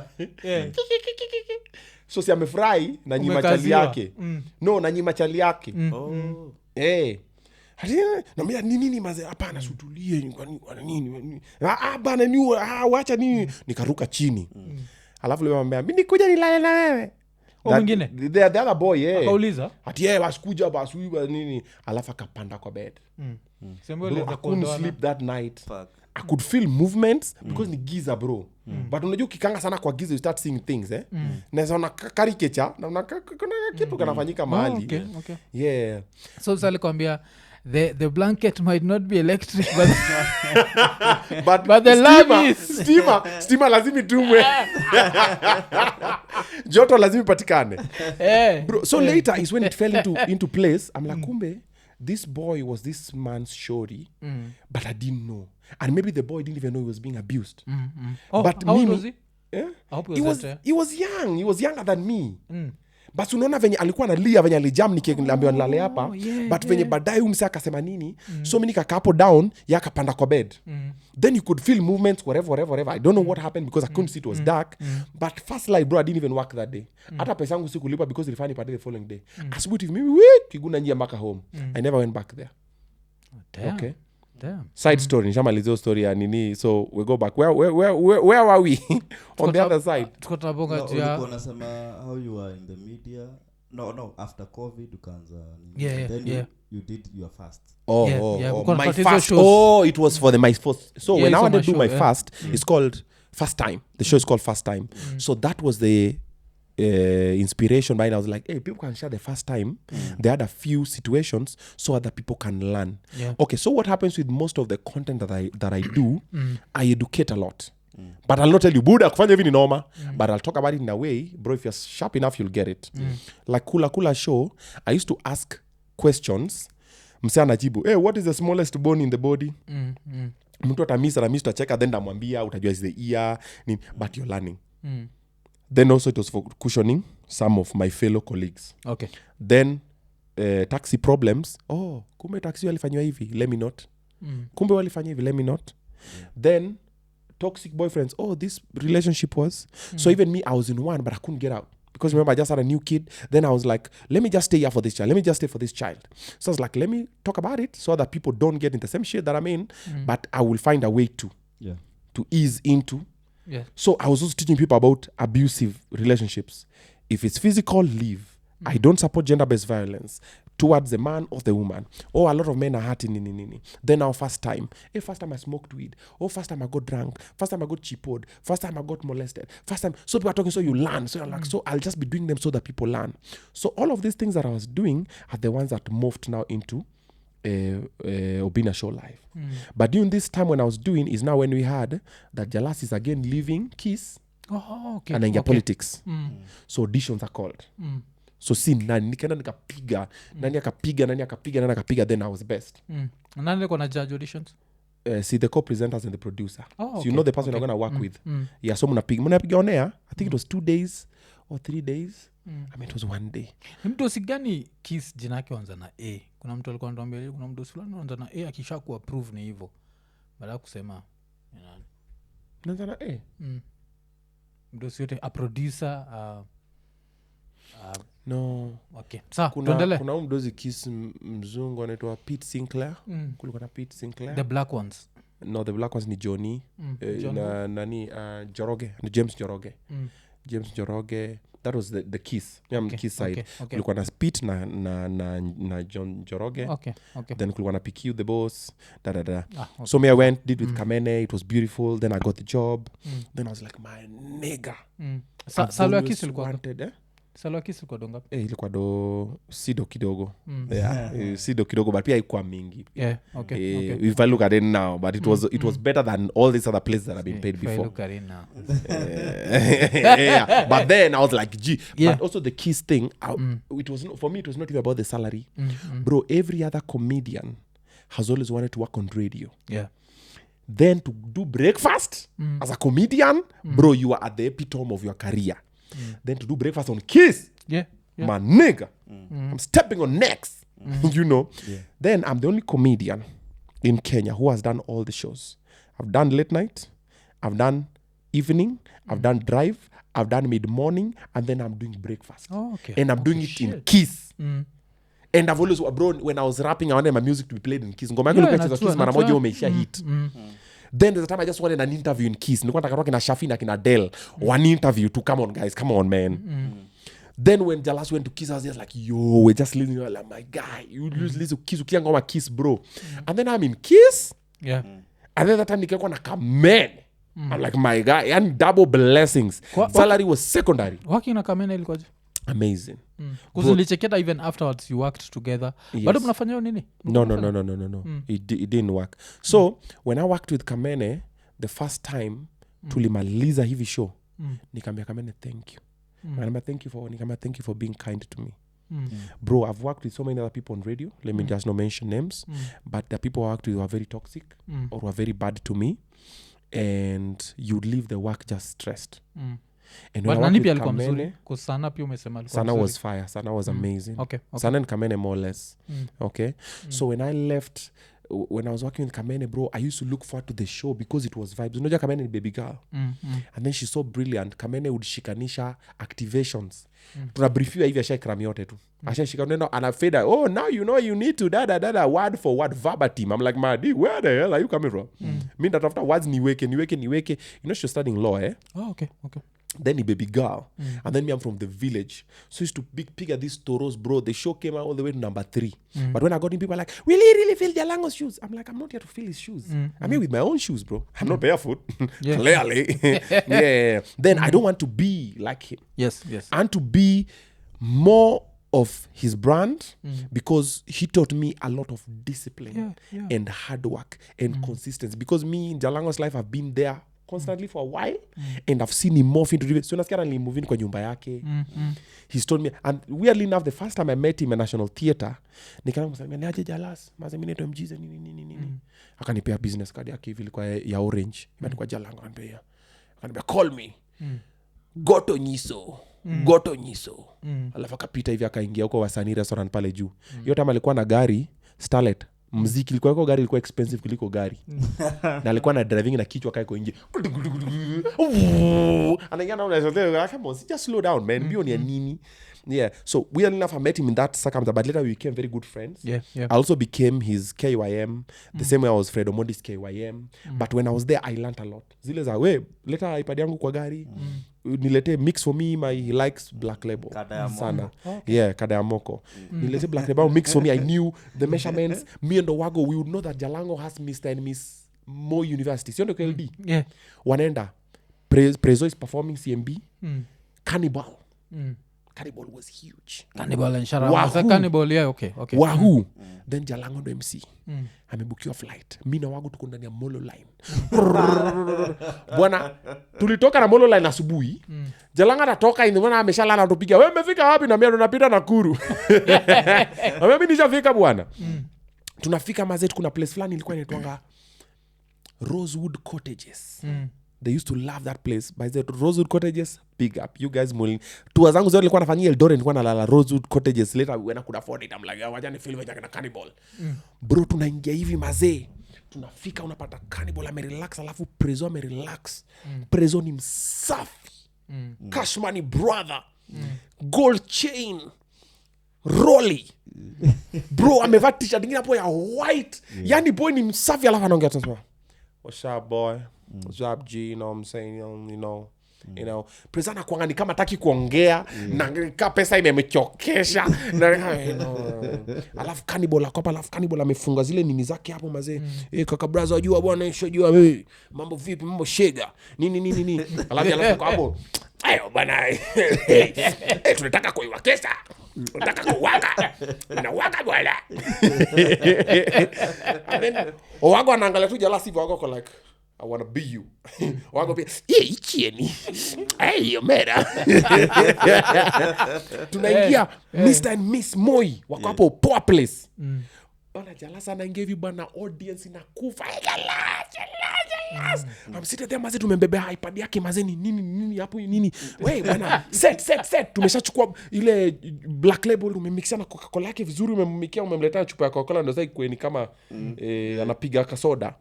madam anapiga amewakisha bana amepiga somersault kwa stage nini man niko hapo niko like yo amefika basi Mr and Miss dem amekama dem hapo warembo nini ameleta yo ana represent maza anapiga kidogo hivi ameintroduce Wahoo ameingia he's a liar watu wamechizi you know sweet love mama watu wanaimba mademu wanalia mazee Wahoo anaua niko like who that short who ni Wahoo akimaliza hivi mazee nani ameintroduce Cannibal mazee Cannibal ameingia Mombasa ni Nairobi is Cannibal na kichwa kibovu bro watu wamechizi nini before you know it hivi tek mafans mi na wapenda wote na ma autograph Twitter sign siku zote na washukuru walioni hold huyo ni mimi so preso nini mafans mi na wapenda wote na ma autograph Twitter sign siku zote na washukuru walioni hold na kwa hii rap game sita wale down na wa promise mi na wapa promise too album yangu itakuwa hits too so you better act like you know wakalizana na roga say my praise oh here we go hey mi niko hapo maze niko zile za god damn I'm looking at this guy killing the show maze watu wamechizi I'm like I want to be like this so you're in a long-term relationship with Thagro yeah I know I'm like I want to be like these guys maze wamaliza hivi maze tumerudi hivi kwa gari maze tumefika kwa parking Jalasa imefuata hivi now students council security wametuleta hivi tumefika gari maze people don't even care about who the fuck are these young people maze hao ni watu wangu maze ingia kwa tumeingia hivi kwa gari maze umsamengia maze wanahesabu madota unapiga Jalasa pesa fulani hapo hivyo tunatoka tumefika Rosewood Cottages Jalasa anahesabu sha Jalasa anahesabu ingi video sha shika 5k sha wago shika 5k like yo 5,000 nigga I didn't do shit ini fare yenyu mlitumia pesa ngapi nini haya nini bro tumejiset tumedoza asubuhi napeleka airport akishaenda airport si tuko kwa stage molo line tunarudi hii ni celeb jakini lazima muone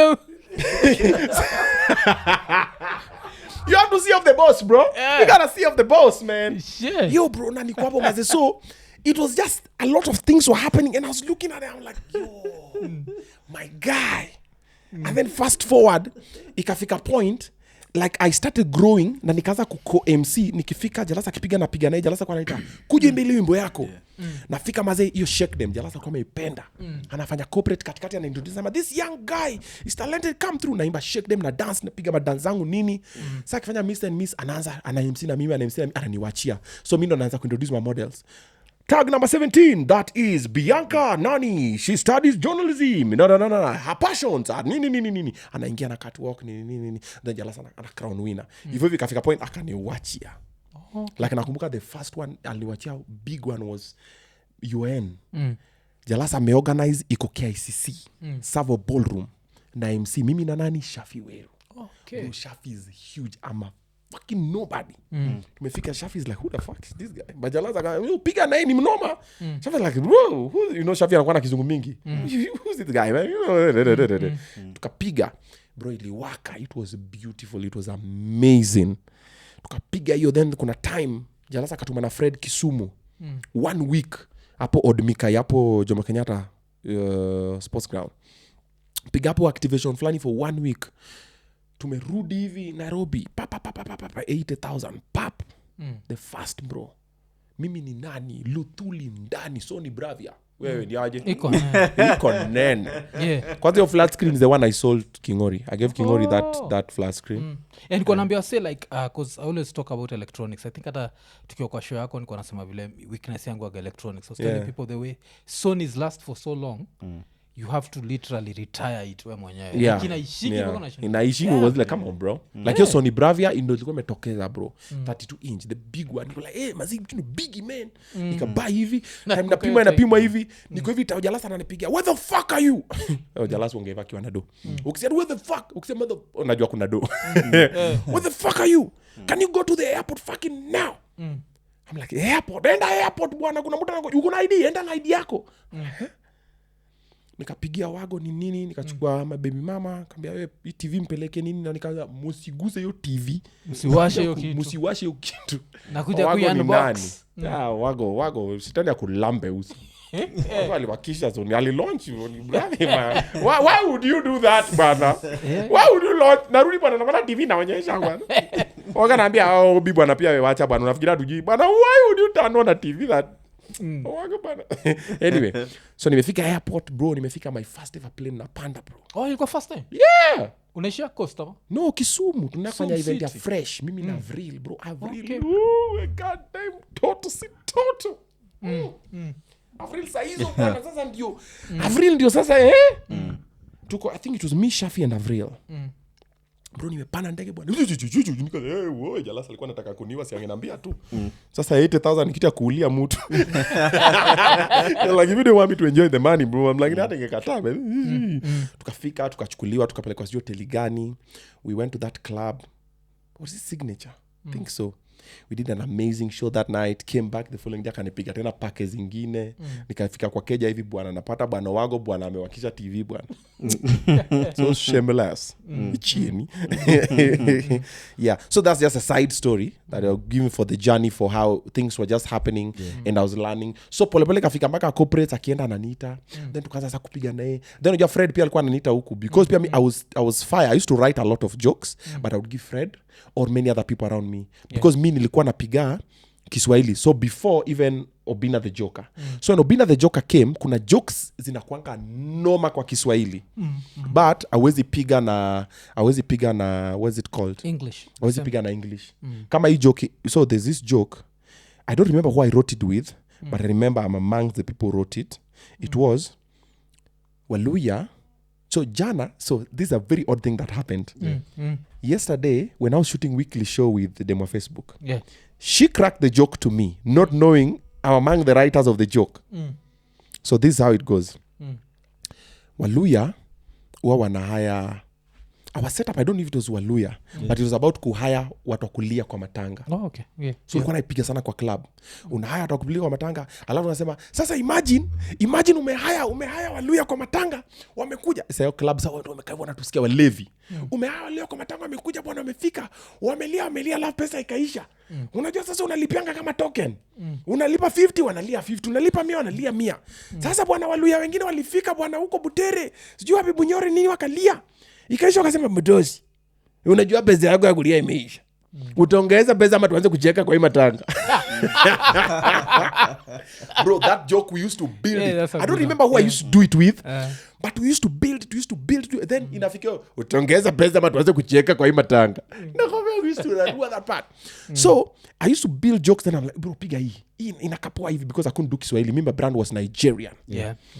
So also with that, Fred is calling me, we are doing this. Jalas is calling me, I'm watching them, I'm learning, nachukua hii, I'm morphing, and I'm improving. Then I just start becoming an MC. Oh, okay. Nafika kuna events zingine bro, unafika huko deep end, ujui cha kufanya, unaanguka nayo bro.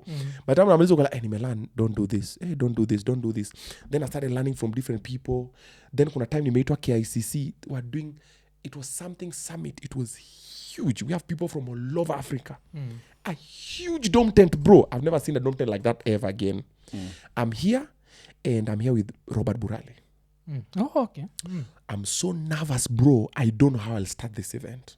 These people don't know me and they don't care. You know, when you go where people know you, younger, bro, is 90% of the job is done. Now just give us the content, which is 10%, and we laugh anyway because we know you. Burale got on stage and did something, and I picked it from there. So my career life in entertainment as an MC, I've picked different things from people and I've put them together, then I've refined them. Okay. The way they dress, the way they talk. Like now dressing, Burale has done most of the job of how I dress. Suits and everything. Then also how I count. So Burale counts like this. I count like this. And also Vuzi Tumbekwayo. 1, 2, 3, 4. Not 1, 2, 3, 4. Not 1, 2, 3, 4. So 1, 2, 3, 4. So no, moja mbili. So ni moja mbili. There's a charisma. The way you sit, the way you talk. You see, I've picked from MC Jesse, I've picked confidence. MC Jesse anazenga mustuni. Like in the first 5 minutes bro mtakuwa mmejua MC Jesse yako hapo. Like he has this command of then from Jalas I picked discipline and hard work and consistency, because kuna time bro Jalas was hated on online with some stupid bloggers and they would say shit and he would show up every morning ako morning kiss na kitoka ako bonga na Jalas akitoka na piga nini, and his life just kept on going. You see, and I've picked other things from other people as well here and there, Burale, nani, and I've put them all together. That's why most of the time for the people that have worked with me as an MC, natokanga wananiambia bro, we've never had an MC like you. And I'm like, yeah, because I've improved on a few other things.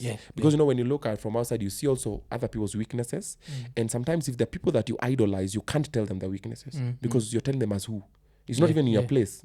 So you keep quiet, but you're like, oh, huyu ajuangi difference ya corporate na club. Unajua mi nikiwa kwa club, I'm a very different MC. Bro, I'll tell you some things in the club utakuwa zile za this guy, ona huyu anafanya nini nini mzee anaongea mingi na demu yake amekula mademu wengi kumliko DJ Deda. So I'll throw some words zile watu like but corporate then ikifika I'm a very different person. Then kwa wedding I'm a very different person. But I've seen some of the fire MCs who they cut across. I'm like, bro, wewe wapi mikono? I'm like, you're in the corporate. That's the director of whatever. Mikono and wewe buda yo, okay, ladies and gentlemen, right about now. I'm like, it's not a concert. Exactly. So this is not a concert. So 200 million a year. Yeah. Wapi mikono? Yeah. There are MCs who don't know how to. Me ikikuwa ni ku-hype niko huko. Then kwa subtle niko huko. Kwa nini whatever I know how to balance. So I always do sometimes some jokes. I'm like, oh my God, Nini. I'm like the other year I did jump over party for travelers in Mombasa. I finished like this. All of them were like, yo, for the last 5 years, we've never... And they mentioned the people who did for... I'm like, Nani did last year. Oh, wow. I'm like, okay, that's something. We are booking you for next year now. But now, you can quote what you want. Please let us know what do you want. Bro, the following year, which is last year, bro, they gave me 1 week. So a few days before and a few days after, me and all my kids, wakanambia, we'll give you 3 rooms. It was 3 or 4. 4 rooms because I had my manager, I had my PA, I had my baby bro, I had all my kids. And I think I had one more person. Yeah, wakanambia, we'll give you what do you want. And how much do you want? We'll give you, come, do the same. Bro, na tena tukaiwakisha tena. Alafu, that previous year I did the pre-Christmas party for Sarova White Sands. Also nikameza wanambia, yo, and I'm like, kwani who has been MCing here? Then unapatiwa jina uko like, na venye mimi nakuwa but because the people have done the same thing, then me I'm a firm believer of always learning, improving and accepting change. Yes. The way I do this year is not the same way I'll do next year. And then above all, everything bro, mi ufanya, mi have fun, mi ujibamba. Mi kwa zile, hata nikimaliza ku-MC na weja jibamba. That's your problem, bro. I've had fun and I'm getting paid for it. So you better have fun. So mimi nikinga tu stage tu peke yake tu ushajua umse ameka kujibamba. And I've always learned from most people around me in the industry. I've learned from a lot of people. And I've also learned a lot from Larry Asego. There's a time Jalas and Larry Asego used to MC together. Bro, Larry Asego ni stima. Umsaronge maka French. Yes, najua alikuwa gamtua Alliance. The only French MC Alliance Francais. Alliance Francais. Huyo na brother yake Lavi Nasego. I think they're the only ones who can speak French as MCs. But Larry and Jalas, there's a time I used to watch them bro akiingia kwa stage. 2 of them. Just a dynamic duo, bro. Those guys were steamer, and I also learned the way they get in the movement, kubalance program, because kuna MC ataingia achekeshe watu, alafu sasa na run program. Ajui kubalance, unachukua ugali, skuma na kanyama unasonga. Kuna mtu ugali skuma then abaki na nyama pieces 3. Then kuna mtu ugali nyama then abaki na skuma. So there's always a way to balance every event, Nini, and then also to know what to address, what not to address. The same way I've made some jokes in some setups, then later I realized, that was a very wrong joke. Yeah, okay. For this particular audience.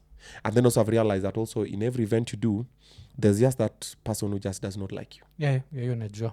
That's the reality of life. Yeah. Utatoka huku umefanya job, watu wakali, good job. Then kuna tu kumama tu fulani. Kana kwambia, Obinna, that was a very insensitive joke, eh? That was a very insensitive joke. Sema, weak joke. The one you are saying at you love women who occupy space and have weight. At you're saying you like pum girls. Do you know that's body shaming? I'm just looking at her like, bitch, go to the gym. But you can't tell her clearly. You're like, I'm so sorry. Next time, I'll do better. But in my head, I'm like, next time, do better. Go to the gym. Yeah, if the shoe fits, you know. And I'm like, I'm a comedian. It was a joke, you know. But if it hurt you that much, so you'll crack jokes when I say, Obinna, you know, that joke was you're sexualizing women. I know. Yeah. Get the stick out of your ass. Yeah, I'm like, bro, it's not that serious. It's a joke. So kitambo, they used to affect zile. Hey, man, say. So you'll not remember every other thing that you're told. But nowadays, bro, mi sikuizi niko God mode. I'll come utakamia, you know, bro. You didn't like what I did? Good stuff. Then I walk away. I don't give you the space to bring the bullshit because right now I can. Back then, bro, when I started emceeing weddings, bro, naingia kwa wedding, unaambia aya changamuka bro. Changamusha watu. Hiyo ni committee na committee haja kulipa. Ni bwana na bibi. Changamusha watu wameboeka. Bro, unadansisha watu, mnaimba, unapiga comedy jokes zimeisha. Bwana na bibi ndo wanatoka church. Sasa wanataka kwenda photoshoot. Bro, by the time wanakuja bwana, umechachisha watu, umedance, umesweat, umefanya nini, sasa bwana na bibi harusi ndo sawa wanaingia. Sasa tena anza kuwachekesha sasa. Muende. Waingize sasa na style. Kuja hapo sasa. Mumemaliza sasa, wamekaa chini, makeki zimekatwa nini, watu wamekula, tena unaenda kukula. No, bwana unakula aje? Wewe ndo MC. Wacha kukula bwana. Nini? Yeah. You can't just eat. Yeah. Okay. Then ukishamaliza sasa, unajua pesa yako, sasa unajua sulioni ile title ilianguka. Unaona steam ilipotea, so we had to get a backup generator. Nini? Bro, hizo tumezipiga mpaka siku hizi. Bro, me if you book me for a wedding, who has booked me for the wedding? It's the bride and groom. I'm here for the bride and groom. That bride will never forget that day. And that groom will never forget that day. Yeah. Bro, I'll do the job for you. I'll entertain you. But munatoka munaenda photoshoot. DJ, band. Cheza ngoma. Yeah. These people didn't pay me. I was paid by the bride and groom. And when they come, when I'm making everybody laugh and have a good time, all of you guys, you'll have a good time by default. But remember, you didn't pay for it. Yeah. They paid for it. And atimutueta kwa siku hizi kuna protocol. Kitambo bro, nilikuwa event hivi unapata instructions from 5 different people. Mama ya bride anataka nini, sijui nani kwa committee amekasirika na nani, sijui fukuza nani kwa kiti gani, sijui announce watu wakule, sijui nani atoke kwa line ya chakula, sijui watu wa Nairobi sijui wafanye nini, sijui. Hey! Nowadays, even my management, by the time they're booking me and we talk, they always know. Every event, I always have either my manager and my PA. So kama ni money problem situation, my manager CPA. No. Unatuma PA maji, hawezi tuma manager maji. Okay. Pia anaweza kupiga picha ama kurekodi video kupost kwa social media, manager hiyo si kazi yake. Okay. Damn, okay. Okay. We're learning, man. Manager is the money guy. Yes, he needs to make sure the brand is respected and treated well. Wataka kunegotiate, anaandika contracts, ana follow up, anatuma invoice nini. Unajua kupigia client, niaje bani ile pesa yangu nakaa disparate. But manager, niaje, you know the brand worked for you 10 years ago, man. Just send the money. No, we're gonna sue you. You know, ni manager wako sio wewe. But pia niaje, nipige picha, iko sawa, fanya hivi, leta maji, niletile microphone nyingine nini. So that happens. Okay. So in every event, if you want me to change anything in the program, tell my PA, he'll find a way to tell me. Okay, damn. Because as an act, as a comedian, unakwangu uko hapa. Then, those two people, I'm right in front of people. You can't see? Okay, you couldn't wait. Kuniambia KDJ ime double pack? You couldn't wait. You had to spoil the joke right in the middle of the joke. So I always tell people, the minute I start talking, don't come to me. And the client knows. just tell my PA anything. Whatever you tell him, my PA always finds kuna venye amejua ideal moment and a better way to tell me. Okay. Because we announce, guys, now we're about to go and eat. So for the lawyers who are here, we have 2 serving points. The food that is here is the same food that is here. Hamujapata hiyo? Mwapita? Yeah. Okay, mwapita, it's fine. It's okay. Okay, let me water it down. So most weddings that I do now zinakuwa na 2 serving points. So kusikwe na queue long. So watu wanaserve huku, wengine wanaserve huku. But some people always assume food iko huku tofauti na food iko huku. But it's the same food. It's just 2 serving points. Kwa meka hii side unaserve hii side hivi. Chakula ni chakula. Yeah, you guys are now here. Okay, we're here. Welcome. Karibuni. Asante. Kwanza nini? Umebonga sana juu ya Jalas. Na mfanya lazima nikuulize swali moja. Kuna time ulibonga juu ya relationship yako na nani kwaje na Churchill for example, because kuna time umepatia na story ile the same thing tulifanya, you cross pollination. Yes na iko happen na yeye. So no, with Churchill we're okay. Actually hata kwa matanga Fred we were very okay. He's actually the one who came when I was about to go to stage juzi kwa Nini Fred. Churchill akuja akaniambia yo Vera kwa hapa unataka kupanda next stage. I was like nigga. Okay. So we are cool. So what I said that time was just that I interviewed him. No, he interviewed me for my story. And I told him for me to come for my story, I also want to interview you for Kula Kula Show. Let's share your inspirational story because not many people have interviewed you so that people can know. And then most people are now gopanga, ndakuja interview tuaniliza maswali na wamea no. You'll tell me what not to ask you. I don't like putting any of my guests in any awkward situation. By the way, most of my guests on my show, mi kwa nimeshawa brief. I'll ask you about A, B, C, D. Most of them. Okay, apart from the politician ones. We're stepping on necks. Yeah. So how dare he ask that? Yeah, she knew. I told them. We spoke before that, okay? So we agreed. So I told him, let's share his story. Akasema sawa. So the same day we shot at Eka Hotel. Shot my story. I shared my story in Nini. And then we shot Kula Kula with him. The same. And then now the footage happened the way it happened. I got frustrated with the guy. It's called Fuel Concepts. In the other interview I couldn't remember. Fuel Concepts where shitani pia kurambe uso. The guy frustrated me and then later he told me, I've been told this and this and this, and I was like, okay, don't post my shit. So ni swali gani uliuliza that you felt maybe made him not want it aired? No. There's nothing really that I asked badly. That was sensitive. Okay. No. There's nothing that was sensitive. I think maybe, I always think this way. What happened was, these are my general knowledge questions.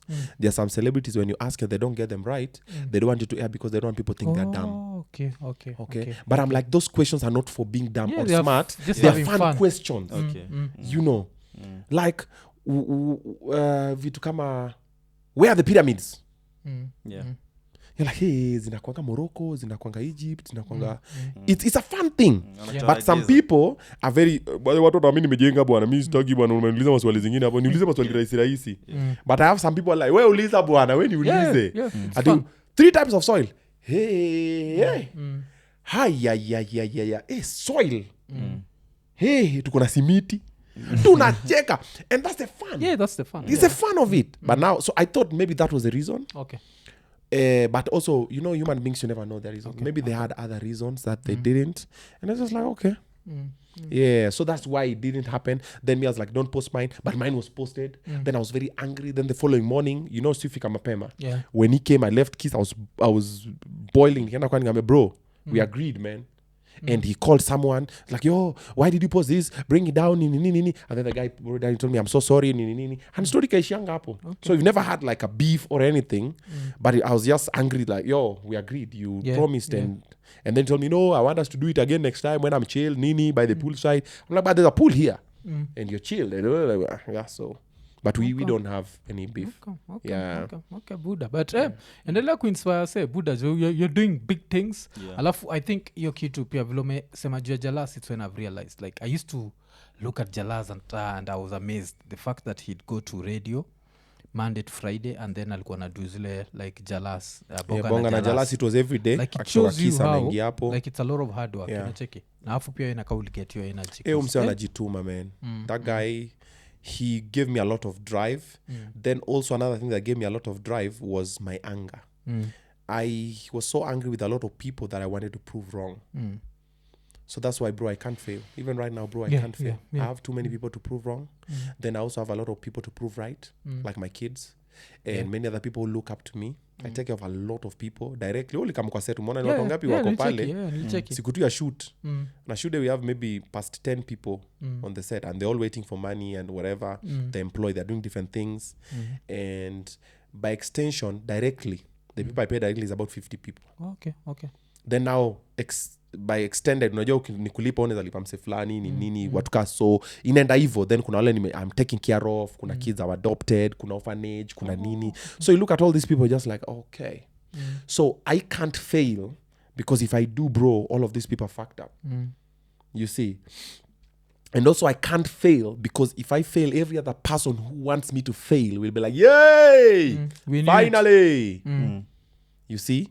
So I'll do the right thing the right way, for the right intention, and I will have fun when doing it. Okay.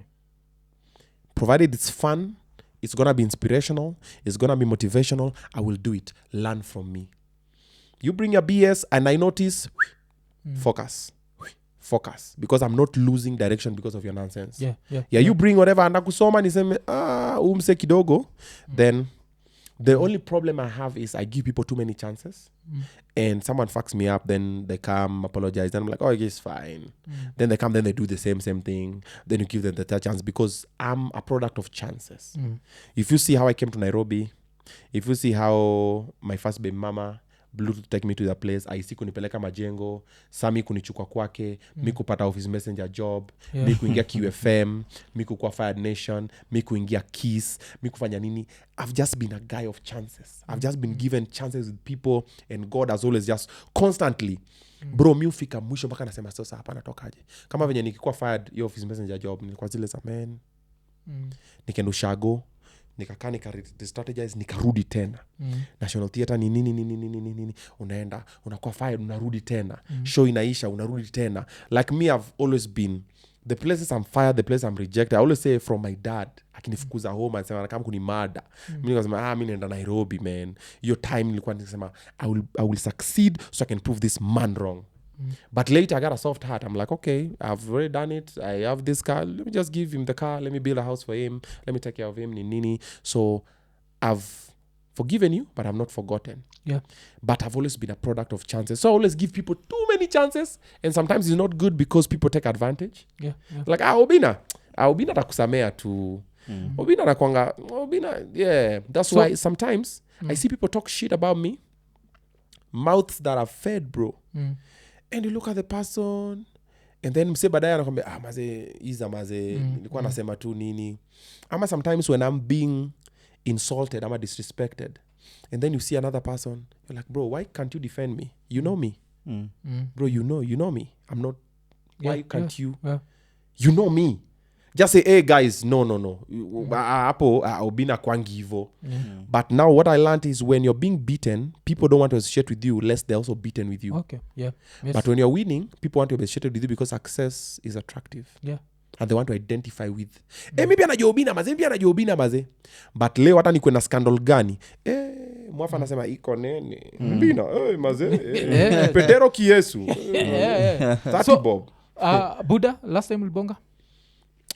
He was juicy. He came to Nairobi about 2-3 weeks ago. Then he was at my place. Okay. He came to my place. We are talking, but we are not buddy. Okay. But how is he with the grandkids? No, he's okay. So what happens with me is this. I don't transfer my beef. So even with my cousins, so when you grow up in the Luo society, you always find there's beef amongst relatives. I don't do that bullshit. Ati unajua sisi atuongeangi na watu wewe ni wewe. I will talk to them because this is me and them. Even my cousins, unajua my cousins wako, unajua familia.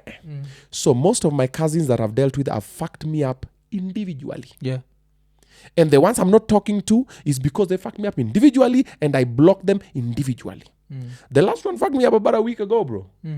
So this nigga, I go home. Every time I go home, This nigga always comes with the, my wife wants handouts. And I don't do handouts. Even my fans, you should know. Mimi, ukinikamia na handout, ni ngumu sana. Once in a masoja, maybe. Bro, omosh ni aje, patia chai nini, whatever. But most people come up with an idea. Niambe, bro, ni aje. Hata msiaki ni DM mingi. Omosh usota kama 2 days ago, there's some lady we bought for her mayai na sausage. Because I'll text tu. Hata you chat, I think niko nayo. Strange number, sino number. Ni aje Obinna, niko na trolley, ni buy tu mayai, maze niuze mayai, ni take care of the baby. Nikamwambia Mosh ni aje, we're just the Mosh eating. Nikamwambia ni aje sort story kesho. Na Mosh akampigeza na kaisort saa hiyo. Na mama chenye alibamba nayo alitoka hiyo ilikuwa I think saa 4 usiku something. Akatoka akaenda kubai saa hiyo. Akamwambia mimi naenda tu saa hii. Tuma till ndani akatuma kalipa. Unaona? Because alikuwa na business idea. I'm like sio afanye, that's good. So what my cousins do, black tax. Bro maze so mimi nikifika home mimi utengeneza mabarabara. I don't need to. Niaje we hii barabara because watoto wanafuata hapa akienda shule, tuchimbe hii mtaro nini, tupange hapa ni nini, alafu come. Napanga seka 5 ama 10. Wanafanya, then wanakam bro. Si hapo unalipanga 300, mimi nitakupiga 300. But you've earned it. Yeah. But I know itakusoti na then nitakuwa nime. So this nigga kept on coming all the time. Nampatia shughuli afanyi. So juzi there's a okay, how do I put this? Okay. There's a small something I'm doing somewhere. Okay. Then I took him, nikaenda Ushago. Juzi nilikuwa Ushago. Nikamwambia niaje? Because I'll come same character. Oh, before I get here, let me give you the backstory. So this nigga didn't have a house. There's a time nimeenda Ushago, nimepata all out nindo. Yani Ushago unaenda kulala kwa mwingine. So nimeenda kuzako, analalanga sijui wapi. Mbona analala huko? Ana nyumba nini? Nikamwambia we're going to build your house. So another cousin of mine was to fuck me up again. He's a fundi. I'm like, yo, come through. We're going to build this nigga house. Let's buy the mabati nini. Tukamjengea nyumba matope, piga mafito nini, gebo. Okay, gebo standard nini, 2 rooms nini, weka dirisha, weka mlango. So mimi in Nairobi. So I'm like, hey yo bro, ni aje? So fundi amemaliza. So enda lela ni market center fulani. Kuna shop fulani mama alikuwa anachukua vitu, foodstuffs. Enda hapo uchukua mahindi gorogoro 1 na uchukue maragwe gorogoro 2 na sukari kilo 2, uende utengeneze githeri, upome nyumba yako na maboys wako. The nigga had the audacity tell me, bwana mimi siwezi poma bila kuku. Ati mninunulia kuku, hatuwezi poma bila kuku. I'm like, my nigga, nimekubaya mabati, nikabai miti, mafitu, misumari, mlango, drisha, nikalipa kuzo yetu mwenye ni fundi, akakuja wakakujengea kitu for like 1 week wakamaliza, then akutume ndo chukue skari na nini uende upome, then unaniambia you have the audacity to tell me I have to buy you a chicken so that upome nyumba yako. I'm like, adios amigos. Ulundi. I minded my business. Nini yo? Hapo ndio anapeka mtu ulundi. So me, I'm not very big with insults. Me, the worst I always say is fuck off. I'm a fuck you. Me matusi zingine wazi na mimi fuck off, then I mind my fuck you. Because my grandpa used to say fuck you, which is fuck you. World war language, you know, it was not learned. So fuck you. This is fuck you. Yeah. So I mind my business, nikamlenga. The guy chilled bwana mpaka nyumba ikaanguka. Si unajua fito hizo nini nakwanga kuni zinachoma na jua, mvua inanyeshia because hajapoma, baada analao tu nindo, alafu mabie ya ants, termites zikaanza kukula nini mpaka nyumba ikaanguka. Mpaka nyumba yenye sasa ana live inside, had to build another one later, him a small one. I'm just like, this nigga stupid as fuck. But he's relative. You know, and he's one of them. So later, see, he may continue. So I forgave him again. So he'd come, I'd give him the hizo matenda za compound yangu nipalizi flowers nini. Nikitoka pia ametoka. Mama ananiambia, your cousin yako ulitoka na ulishambia pesa pia ameepa. Next time, mpatie after. Nini, wewe tengeza fence, so ataki nini, just wants free money. So use that place I got, I put some livestock there nini. So when I went home, I was like, yo, come and take care of this farm. So I nikapanga, akatumiwa transport nini akakuja na easy coach. Bro, easy coach is expensive. Akupanda sampa. Akachukulia na easy coach akakambaka Nairobi, akachukulia Nairobi akapelekwa mpaka kwa farm nini whatever. Nigga gets there. First nikamuuliza. Budo kuna farm Nairobi, unasikia nini? No, si Nairobi, ni outskirt, Still, okay. It's a small something. So, niggas over there. So before he came, I told him, so I told Omosh. So ask him before he leaves. It tells us what he needs for him. Aache bibi yake na umtoi wake vizuri before come.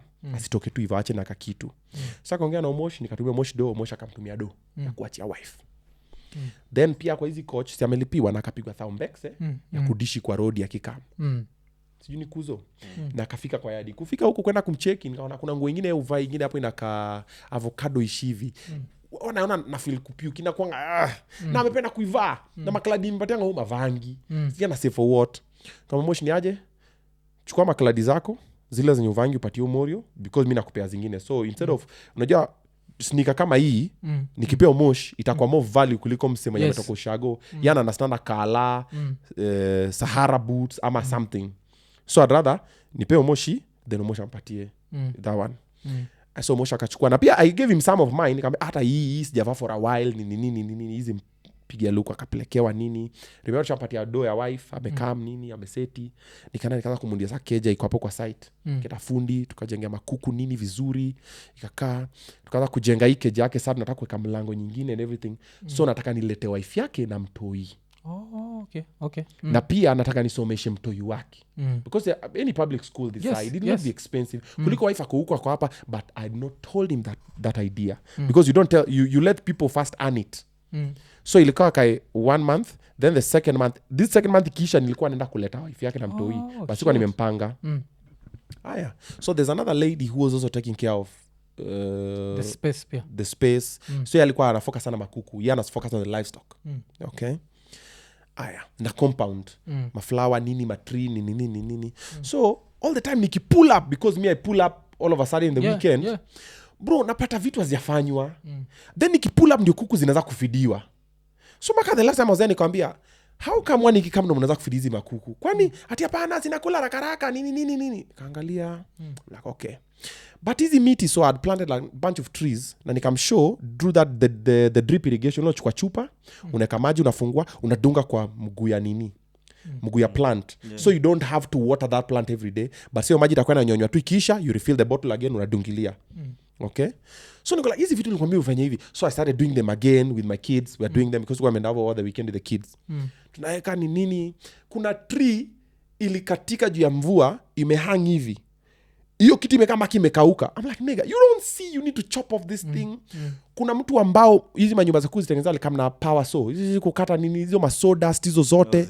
Place ilikatwa bro. The thing is still I'm like my nigga, it's 2 weeks later my G. So I'm looking at I'm just so frustrated. I'm like then what have you been doing?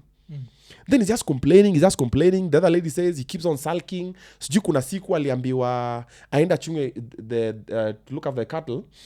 Akanuna because so when I paid him his first salary okay nilimlipa because alikam katikati ya month hata month yako imesha but I paid him full and it was not bad money.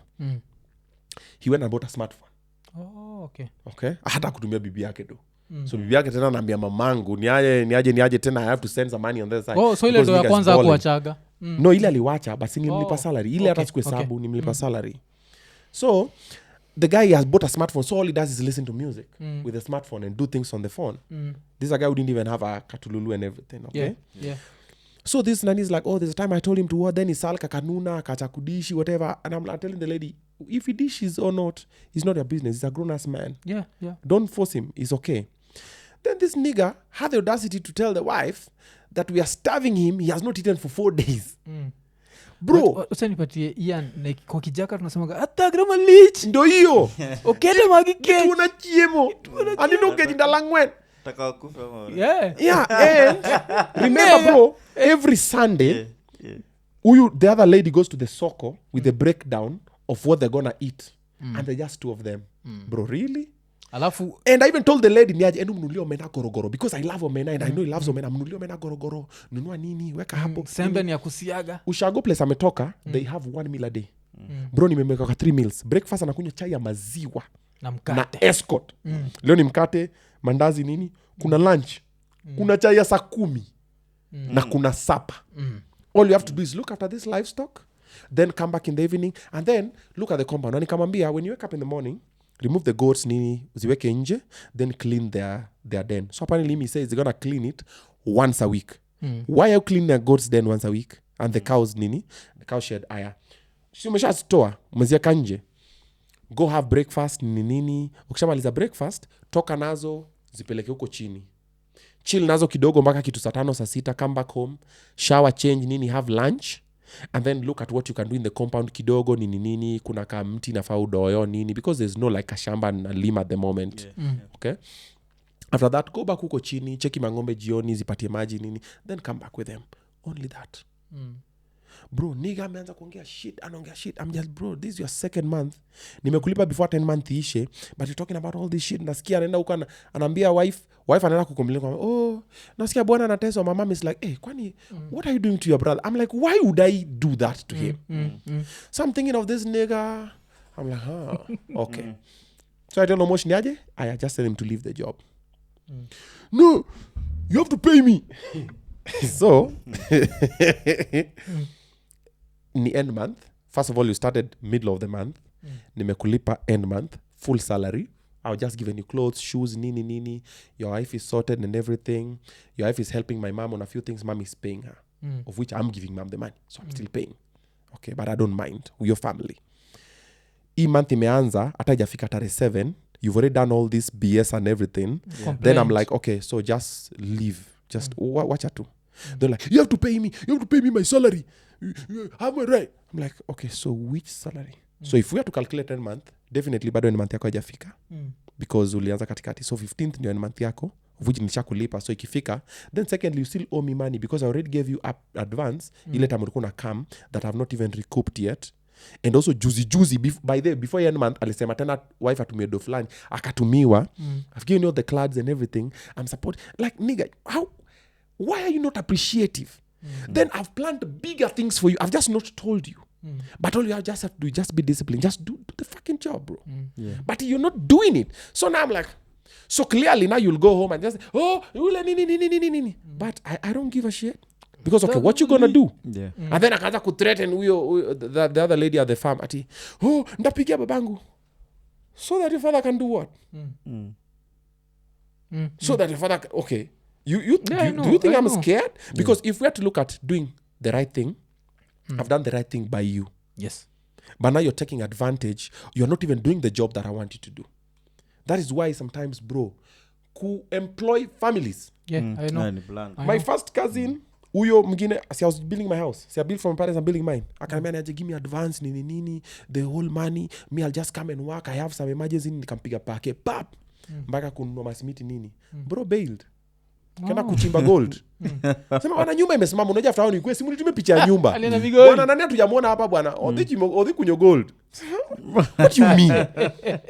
So later hata juzi there's a video I've posted on my kids channel tukio Shago. Where I met him, so nimeenda na toiso na chini ya mapera nini, kwa hiyo barabara nilikuwa nimekaa wengine watengeneze na chini ya mapera nini. Then akatokelezea. Then nikamwambia toi, oh, huyu ule kazi yangu nilikuwa naambia mwenye aliendanga na pesa yangu ya side. Do they know? Me alifanya hivi na hivi. Then the brother. See, I've gone to Shago, I've told, hey, the brother is in Mukuru kwa Njenga. I'm like, huh? My cousin is in Mukuru kwa Njenga. Yo, let me look for him. Give me the number. So I look for the guy. Nini pulls up the guy to my place. Stays in my place for about a month. You know, I'm trying to spruce him up. Nini kambia, not toka huko kwa nini. Let me try and kidogo. This is a brother of the side guy. Nikampeleka driving school. Nikambia, I want you to learn gari na pikipiki. Then I bought a motorbike. Okay, that time nilikuwa nimechukua na Ensoko. Ensoko was Nini for Nation Media Group. Because I was at Nation Sacco. So Nation Sacco had Ensoko deals. So I remember I took that one and a PS game that they never gave me. And the motorbike, it was CGM. Sijai worry your space, but bado tuko. Tumeongea bwana volong. Nimebonga volong. Yeah. Okay. 460. Okay. 4 hours. Yeah. We spoke for 4 hours. Yeah, but when is storyteller mbaya. Yeah. Sa, tuendelee. Hiyo story umechukua. Yeah, tumechukua bike nini. So nikachukua nikampatia nikamwambia bro. Chukua hii bike Then nikatoka. So alikaa kwangu for about a month. Hivi polepole nini nikimgroom nikamwambia chill kwanza, let's figure out what you're gonna do. Go to this school amaliza. Nikaingia that time nilikuwa Pangani. Nikampeleka hapo area ya si Mlango per se, but even Pangani, if you're going towards Mlango, before ufike Mlango, some nini hapo nikamchukua nyumba ya simiti, 1 room. These are a little bit bigger. a bit smaller, nikambaya mattress, nikampatia beddings, I had too many duvets, nikampatia manguo. Kuna ile jacket nilikuanga nayo niki office messenger, I kept it all along. It was big, it was expensive, then it was so nice. Then kwa time nilipata accident na motorbike, ilinisaidia, it covered me sana. So nilikuwa nimeicherish, nikampatia jacket, it was huge. Nikampatia manguo nini, nikampatia gas. Nilikuwa na shop ya gas, na nilikuwa na butchery, na nilikuwa na hoteli. Nikaenda kwa shop yangu nikachukua gas cylinder full complete. Nikampatia saa hii ndo nini that time I was staying with my baby mama. Nikampatia masufuria, plates nini, nikampatia maunga nini, nikamwambia soanza. Na kawaida mimi naambia msee, nunua omena gorogoro, nunua mafuta kupika, nunua sabuni, nunua nini, alafu kitunguu weka standby. So hata kama una nyanya, kitunguu na omena na unga unasonga nayo. So anza kujiestablish. Then nikamwambia hii pikipiki for the next 1 month don't give me anything. Endesha ujue nini hiyo pesa utatengeneza ni yako, tumia mam nini nyumbani ni nini mamako. Kwa sawa. 1 month imeisha, nikamwambia haya sasa tuanze. So utakuwa unanipea do ngapi? Utakuwa unakupatia 300. I'm like nigga. This is a new motorbike. What do you mean? Unapatia 300 per day. By the even when you upeana. Ukipea mtu motorbike anakupea 300. And me I'm thinking hakuna stage ya motorbike nimea pana Nairobi in less than so mbili. So in short umebeba mtu mmoja na nusu. You get the whole day. Kwani how lazy are you? Haya kanza. Bro atumi so tatu nini, ni aje kumendaje maze, you know. Then the guy is always in problems. Mara nienda kumtoa ako Parklands police station, mara sijui Pangani police station, sijui mara nini imefanyika. Then kuna rama kama na simu, nakumbuka unajua hizi simu kubwa kwa zinakuanga ni tochi na kanga walkie-talkie. Ni radio, ni tochi, ni power bank hiyo GTC iko na jina building hiyo. Akakamnao kwa keja, umebai simu mpya? Hapana, nimeokota. Nigga, when was the last time uliokota 20 bob Nairobi? Ukote simu kubwa hivyo na ni mpya. Na simu unaweza okota, hiyo ni mada case. Na G-tide. Hata saizi ukiokota simu mpya utaichukua. Mada case achana nayo bro, utangukiwa ngori noma. So nimeokota ni nini, then nikaanza kukua kidogo. During that time my big bro also alikuwa amerudi kwa keja. A lot of things also happen in his life, also story for another day. So this time amekama kwa keja yangu, so nimemrentishia space. Inje na my baby bro pia na stay kwangu, ni marendisha space pia. Mamia nyinyi mnaweza stay hapa but mnakam kudishi side mnalala hiyo side nyingine. So nikachoka kaambia bro, kuliko kuniomanga doza data nini, chukua pikipiki ni yako, ngangana na wewe kuzoni kazini wako. Huyo mtu alikuwa anakumngoja kwa stage. Wapi pesa leo nini, wanavutana. Huyo mzee anaenda anaribu motorbike, anaenda kwa mechanic wangu, anatengeneza bila, anasema patia ubi bill. Mimi narudi ananiambia by the way uko na bili yangu, bili ya nini? Si nilitengeneza pikipiki imefanya nini? Sijui nini. Bro, pikipiki ili beat within 5 months. Ikakaa mzee. And it was a new motorbike. And I think I got it for 90,000. I was still paying. Bado nilikuwa nilipea pole. Bro, I was so angry. Then the guy came. Aliletea pikipiki akitayo. Yani anaisukuma. Imeisha mpaka na itayo. Akakuja hapo kwa basement parking, msaka buago.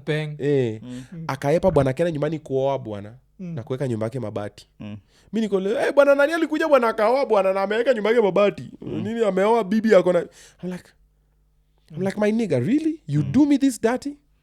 Alikuwa na save time yote. Ni kama but most of the people also, another thing that I've also noticed, 99% of the people who have done me dirty, there's a way God just does for them. I'm not saying it's a good thing. I'm not even happy about it, because me, whether you succeed, I don't really care. I care about me and my family. The people external, I don't bother with your life. You move on. But somehow they always come back to me to apologize on their knees crying. I'm so sorry, I could have known better. Nini, this and this. Most people who have wronged me, either professionally or just in family or just in life, even relationships. Okay, so alienda tena, life happened.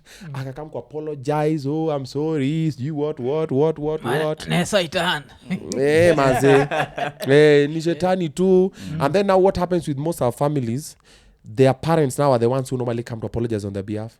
But I don't get wadu. It's just your brother. I know wadu yawa. Understand? What do you mean understand? I gave you a golden chance. You fucked it up. Not once, not twice. And now they always just come back. Now like him, the brother, the other one, and many others that I have not mentioned. They just keep on coming back. Mwingine bwana nimepata ako home. Came from the father, my cousin. in Kericho. Amekuja home, nimesikia ati anachungia sijui nani ng'ombe kwa boma gani. So when I came, alafu analala kwetu. Nikamwambia bro, instead of kuchunga ng'ombe huko, unalipa do ngapi? Ati 3,000 a month. I'm like, my G, I'll give you 10 Gs. And what I want you to do, wacha kwenda huko. Stay hapa home. Utakuwa ni fiekea boma nini unaangalia what's happening. That's it. And you can do your other stuff. Yes. Free then time. I'm building you a house. So every month I'll be sending you this money, but I'll be sending you 4 mabatis. Every month. So nakuwa natumana maseno, unaenda uchukua mabati 4 unakam nayo na hii pesa nyingine ni yako. Okay, do whatever you want to do. Because alikuwa nalala kwa nyumba ya bro wangu mbigi. Okay? So unachunga tu boma, this is what you do. Then ndakubaya 4 mabatis, and then after like 2 months or 3 months we'll build for you the house uko, because if our grandmother passes on, hautapatiwa a piece of land. Because there's a lot of drama that's happening that also I'll not get into now.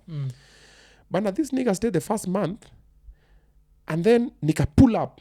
Unajua me, I wake up there and say I'm going to Kisumu. Nini pap nini nimefika Kisumu, nimechukuliwa airport, nimefika home. Me, I never tell my employees I'm pulling up. Because if you tell them, they'll be ready. Yeah. Me always pull up, I'm like, hey boss, nilikwambia what's happening? So I pulled up 3 times. Nigga has not done anything. Are you at home? So unachill mpaka jioni, msana narudi jioni. I'm like, bwana nipe kanye. Bwana achero ramati. To bwana ngomo dala bungu kama. Bwana bro, pango na bete king. And all the time I would pull up, they were planning to do that shit the following day. Every time I was planning to do it the following day. Niko nikiambia nani Ian namfundisha kijaka. So nikiambia beti nini beti nipanga slasher bete kinta nitaikata kesho. Yeah, so they do this all stuff here. Kitu imeniwaliza mlosa na chera na chera na machine. They were cherry Martin the whole day because nimekama asubuhi Yeah. kidogo. So I'm pulling up, the niggas doing the same thing. I'm like, yo, what's wrong with my people, man? I'm trying to help it for you. Like I want to build you a house, at least kagebo nini ukwena kwako nini utafute bibi. We didn't even plan to find him a wife because he's way older than me. Na nanga nini whatever.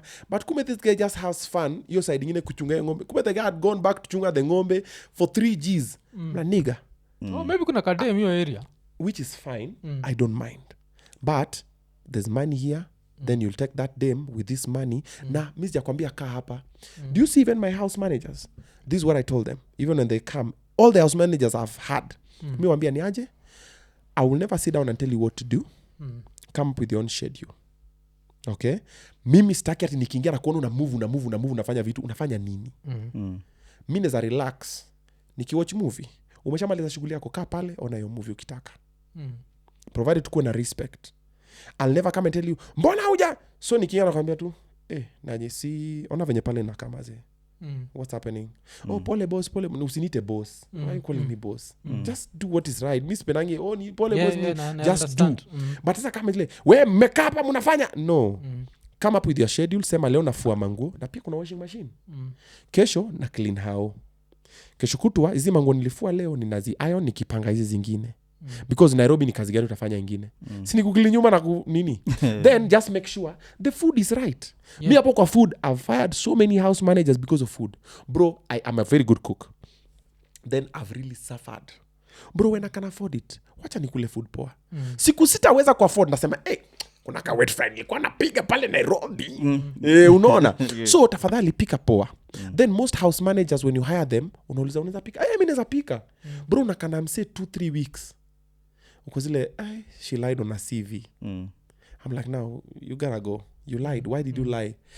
Because I've also taught you, anytime I get a new house manager, mi umfunza how I like my food. Then mi uleta mamangu Deportivo. Mamangu anakam, anakufunza. Because there's some foods, like chicken. There's a way my mom makes chicken and fish, bro. Nobody else. So mama anakam, because that your style, mama, I don't mean I can't cook like that, but I try. Mama anakam anacook. Then nakwambia ukisahau kitupigia mama simu, akuexplainie. Mama anakuexplainia. Then you still doing your shit. I'm like, come on, bro. You gotta go. Mwingine chapati anapika kama algae, amoeba. Ni ngumu, ina CASHAPP gani? I'm like, come on, man. Inakaa seafood. Inakaa sea creatures. So I'm like, you gotta go, man. So me, I'm not the type of guy that I'll not micromanage you, but just do what you need to do. You see? Because me, if I tell I'll do something, bro, I'll do it. And I'll do it willingly. Then I'll do it with all my heart. So even these my cousins, I'm like, do this because I don't want them to get used to handouts. So you do it, but I'm like, akifanya hii namuvisha. Do you know my PA is not even related to me? Omosh. People always think he's my brother. He's not. When I was building, he was so loyal. He used to pull up on the side and he used to give me, hey, leo hii imefanyika. Then my mom used to tell me, Omosh is a good guy. He schooled with my baby bro. In the school for my baby bro, he was like the bouncer. My baby bro was softy, so alikuwa kipigwa Omosh alikuwa namprotect. So they were too tight. So when my baby bro came to Nairobi, akacha Omosh home, Omosh is an orphan. So he was still trying to figure out his life. And then when I was building, he was very trustworthy. My mom kept on telling me, Omosh is good. Because me, my relatives, what am my cousins, Nini, my family. I'm like, so like, okay, mtume bas. Let us miti, let us chuma, let us nini. And you do it. And in the evening, he would break down for me. I was like, this nigga is there's something. So I saw something. Then one time he came to Nairobi to visit my baby bro, who lives in my house. So he came, akaka, like 1 week. When he's about to go, nyumbani akanambia, bro, enye mista kurudi nyumbani. And also my manager, the cap, also came to visit my baby bro. Na pia akakwama Nairobi kwa nyumba yangu. Like, bro, mista kurudi nyumbani. Nikamwambia, sawa. We'll figure out what to do. Of course, like me as usual, step 1, driving school. Learn that skill. Ukisha learn FG, BCE, learn, Nini, took him to school. You want to learn what? Akapeleka FNB. Akafanya FNB, Nini akamaliza. I got him a job at IKONINI. There's a club called IKONINI on Mombasa Road. He did there as a barman. He started a waitress, then he became a barman. He was trusted. Akaingia sijui kwa cashier Nini. When IKONINI was closed down, he went to my brother's school now. Started learning fitness. He mastered Nini. Kidogo is around me. He's trustworthy. He's good. He knows what I like. Me, I like, be honest, then just do what we've agreed. And if you don't know, ask. Yeah. Just ask. Hey, bro, as I miss you, I'll tell you. And he's been loyal. So I've empowered him in certain ways that only maybe one day he will say, maybe he'll not say. And people always think he's my brother. I'm with him. I'm with him everywhere. I gave him a car. He's doing a lot. He'll tell you on his own time. You see, but he's loyal and he's willing to learn. And he's learning and he's improving. And the worst thing is I don't see that in my family. Even my cousins, sometimes I sit down, I'm like, guys, I'm Obinna. I can put you on in so many ways, but don't fuck me up. But the problem is I recommend them, they fuck it up. Then I'm just sitting down, I'm like, unaambiwa bwana owadumani kiolo kani. Then you brother ko leleta hapa because ukienda kusema ni kazi yangu brother yangu maze ni brother yangu maze you recommend people, you put people on, I give people jobs, they sell me. I'm like do you know there's a time I told my dad to be my manager? He didn't see the vision. I told him and even my big bro, I told my big bro, be my manager. He also didn't see the vision. Bro, do you know the amount of money my manager is making from me, off me?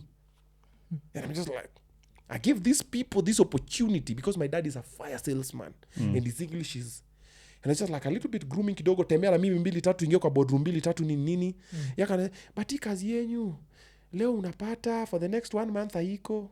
Leo napata for the next 1 month haiko, but pesa nimepata leo. Nimeshukua mpaka for the next 1 month. Na pia next month naweza pata for the whole month. Every day. Then tena napotea, but when you na balance. Then if I have him, because my dad also financial literacy, he's very good with managing his finances. He would help. But he didn't see. My bro also came, hizi pesa zenyu bwana mimi pesa ni kidogo bwana. 50,000 pesa kidogo. I love manager anachukua 20%. Aje sasa. Asa ukichukua zao unanipiga jini kidogo hapa. Nile wewe unachukua 80 mimi nachukua 20 aje. But I'm the talent. You know. So I share this and you try to put people on, and what I've learned, family. But the problem with me, still give chances. You see like the other 2 brothers who fucked me up, the Mjengo man and the brother for the Ndudhi. Now the last born bro, 2 days ago ameletwa kwenda kwa ile site, this other cousin ametoka because ameleta kichwa so nikamwambia toa tu huyu. And then now let's bring this one. By the way, I need to call him after this. I've not spoken with him. Niliambia akafika nikamwambia mpigeni orientation. But I just tell him, bro, you've been begging me, because he begged me to pay his school fees. He told me, bro, school fees nini. I paid school fees for him, but he did badly, which I was very disappointed. Because tunaenda na dad nini. But ukinilipia tu nikae kwa shule na ulipe chakula ya shule nini. I'll perform. Okay, so what happened is this. I called the school in my village. I didn't go to that school. I went to Eluhobe. This is Sunga. I called the principal. I'm like, hey, my name is Obinna, and I come from that area. Find for me 2 students who are brilliant, and their fee Nini as a situation, and I'll be paying for them from over here. I don't even want them to know who I am. She's like, cool, I'll give you the feedback tomorrow. So this is what you're doing is very noble now. I'm like, cool. Tomorrow she sent me 2 names. I look at this name, I'm like, this name looks familiar. So I call the principal. I'm like, yo, this name, this lady, yeah, she comes from this side, but the way she's describing is not the name of towards my place, but the name of this shorty is our family name, one of like my relatives, like you only know this in our family. Yeah. And I'm like, what's the name of the father? Or the father is like, oh shit. The father is another uncle of mine who is a drunkard who has also fucked me up like 1,000,001 times. I'm just like, okay, it's cool. She's brilliant. Yeah, she's brilliant. She's been performing well, but she has a lot of fee problems. I'm like, don't worry, I'll sort it. And there's some gentleman, I don't know from where. I'm like, cool, I'll sort it. So I don't know how this information went round, and now this cousin of mine got wind. And then he reached out. He's like, oh, even me, I didn't even know. Because, Ushago, you lose touch with a couple of family people. Yeah. So that's how I got wind that I'm paying school fees for the other person. And do you know the most weird part about it? Do you know there's no single day? Okay, I paid school fees for her until she finished. She tried. The father, not even once, called me and told me, thank you for paying school fees for my daughter. God damn. Not even once. And when she finished, the father sent me a letter just on WhatsApp. No hi, no nothing. I WhatsApp and told me she needs to join college. And I'm just like, needs to. You see? No thank you, no nothing. And even I normally go home, he does not even come and say hi to me and everything. And he's also messed me up before. Pia alikuwa kwa hii mjengo wangu nikijenga nyumba yangu na kanijenga vibaya kwa to bomoa and he had to rebuild again. Na pia okay, it's another story for another day. Anyway, so this guy got the wind. And he's like, oh bro, even me, I was performing well. I'm like, don't worry, I didn't even know, I'll pay. But you will perform well, yes. But now what I think we do, we take you a class nyuma ndio kuja na momentum. Akasema, sawa, we agreed. Me, I was paying school fees, went to class back, came with the momentum, which was 0 momentum. Then he didn't perform well. Then he finishes and then tells me, bro, sasa mimi, tells me, bro, sasa mimi nataka kuingia kwa comedy, mazee. Nataka kama wewe, nataka ni support. I'm like, nigga. I just supported you in school. You didn't perform well. Now you want to be a comedian. That's a funny joke. It's just so funny. Actually funny. Trying to It's be very funny. funny. Yeah. So nikamkula ni silence kidogo, akakula up kidogo. Then juzi vile nienda home, akisikia niko home ana pull up, but kwao ni a bit far. Ana pull up, oh bro, nini, he's handy, anafieka nini. And I'm like, nigga, why are you doing this when I'm here?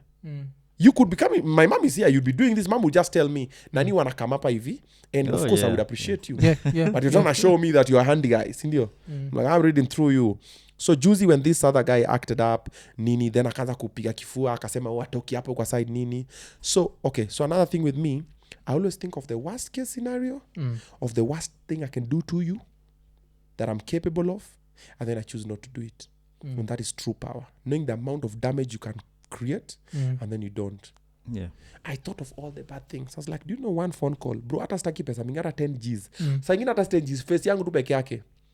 Bro, naingia police station yote, bro, utanyanyaswa. Angechukuliwa hapo na Mariamu, naenda tupo in the middle of nowhere. Aachwe tu.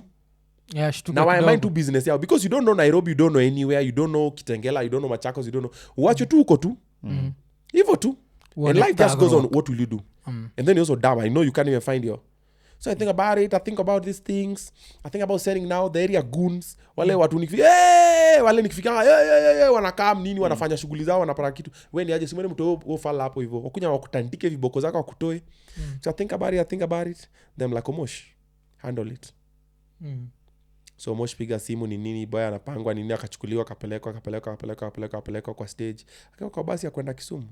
Then amepanda basi hivi Nini atoka hivi nikablock tu nikanyamaza. Then nika try to call because I'm sure alifika hivi Kisumu ka realize yo regrets. Sina fare kwenda nyumbani from Kisumu, number 1. Shit, okay. Then number 2, what have I just done? now you're getting the awakening. But by the time anapigwa deportivo akienda kwa njia, the other cousin is on the njia coming, because sasa hivi I need to give him his own chance for him now to fuck up. So after that now I'll be like, yeah, she also gave you yours. Then now sapia nini. So that was the opportunity that I had for you. So songa nayo. So there's also that other side. So you give all of them chances. Yeah. Kama huyu, if he does a good thing, I have bigger plans for him. I'll not tell him. Maybe he'll say this interview, I don't know. But he doesn't know what plan it is. But if he acts accordingly, maybe in their family, he's the one. Yeah. The reason is this. Someone. I always look at my bro or my family members and myself. I always say, if my bro went somewhere and asked for opportunity and messed it up, and I came to ask and I said I'm the brother, I might be denied the opportunity because they'll think I'm like him. And we are totally different. And if I mess up and my sis or my baby bro goes to ask and they'll think they're like me and we're totally different. So I'll not judge people based on their people. I'll judge you based on you. So if you're my uncle, we are not vibing, it's me and you. It's because there's an uncle of mine when I built for him my house, but then the nigga goes to start insulting my mother, man. Anafika bwana kwetu bwana anambia mamangu, "Nyakano, miachiemo, atuwa chiemo kaiko kinanya lo rodhi." Patia chakula anaweza chapa wewe. Kwetu. The house I've built, the food I've bought, I've built your house. Because when you came, your people dumped you there and your wife bailed with your kids and everything. And when you came back, you had nowhere to fall back to. Then I built your house because the house you had was falling. And then you're coming home to threaten my mother and insult. And you even said some other more darkest things. And then you're forcing my mom, is she your wife? I'm like, my G. And then I'm just looking at you. Then the things I can do to you. Now my mom is living in fear because she can't fight with you. Then now you know the old people mentality for you can just beat people. You know back in the day, men used to think they can just beat women. So you just want. So my mom is always just running around. Oh, alikuja. Oh, nilimpatia chakula. Unajua mimi sitaki shida. I'm like, my G. Do you know what I can do to you, bro? One phone call, I can lock you up forever, or I can just send people to beat you up. Or I can come and personally beat you up. Like there's so much that I can do and get away with, but I choose not to. But now what do? I don't want anything to do with you. Don't say hi to me. Don't come to our home. Now there's a gate. There's someone who's manning it. Nini. So hawezi ingia hapa. So you'll never have the opportunity to have free food again because you used to eat free food. Me, I told mom when you cook, like me, this always do. Sinyimangi got food. Bro, food ikishaingia kwa tumbo bwana hiyo. Nivo. So when people come, cook, wakule nini. But now you get entitled. So there's many more who have done such things. Even in the family setup, you're just like, yeah, you've messed up a couple of times. I don't want anything to do with you. And it's just nothing personal, but it's personal. Ukipata show ya Steve Harvey into Family Feud, Buddha utathrive. Yeah. Because utakuwa na experience. Yeah. But Buddha, he's one of the people I look up to, weirdly enough. Yeah, he is. But Buddha jo, shukran sana. This has been such a dope session. It's been a long session. I've spoken for 4. I talk a lot. That's how our podcast is supposed Another to may edit. There's some things I've not said. As unajua kutakuwa na round 2 tutakutafuta tena. Hii episode ndio uploadie Maryland ndio upload haraka. Vile nilikwambia huko. Ukiupload hapa 1 week. Hapa itakuwa but but Buddha jo. Shukran kabisa. Mkoni episode 333. So it had to be triple twice, triple whatever. Ilikuwa dope yani. Triple dope. So Buddha tumeshukuru kabisa. Of course Obinna need any introduction kutoka kwenyu, but hizo life stories wagapoa kuzishare, especially mupenda sana kubonga na ase juu ya kasi saizi si vile sini mabuda. Hata majuzi I was talking about corporal punishment and someone was in the comments akiniambia story ya lazima mtoto achapwe. You don't have to. You can come up with ways. Hoja kuna watu nishaona kichapa mtoi and it's with love. Aki kuna ile unajua mtu anaibeba all those years. Kuna best yangu alikuwa anasema hivyo ti nini alikuwa anachapwa na budaki alafu mother ndio hype man. Niko nyondiel. Jamani ni nyonliach. Niko nyonliach. Ni hype man. Mama kama ametoka na wewe. So inakuwa hivyo but you stay with it. It stays with you for long kabisa. So ni what fight to do. But episode imekuwa ni 333 kama kawaida vile sasemaga like, subscribe, hit the notification button, tell a friend tukimalizia 333 tukisema ekonene.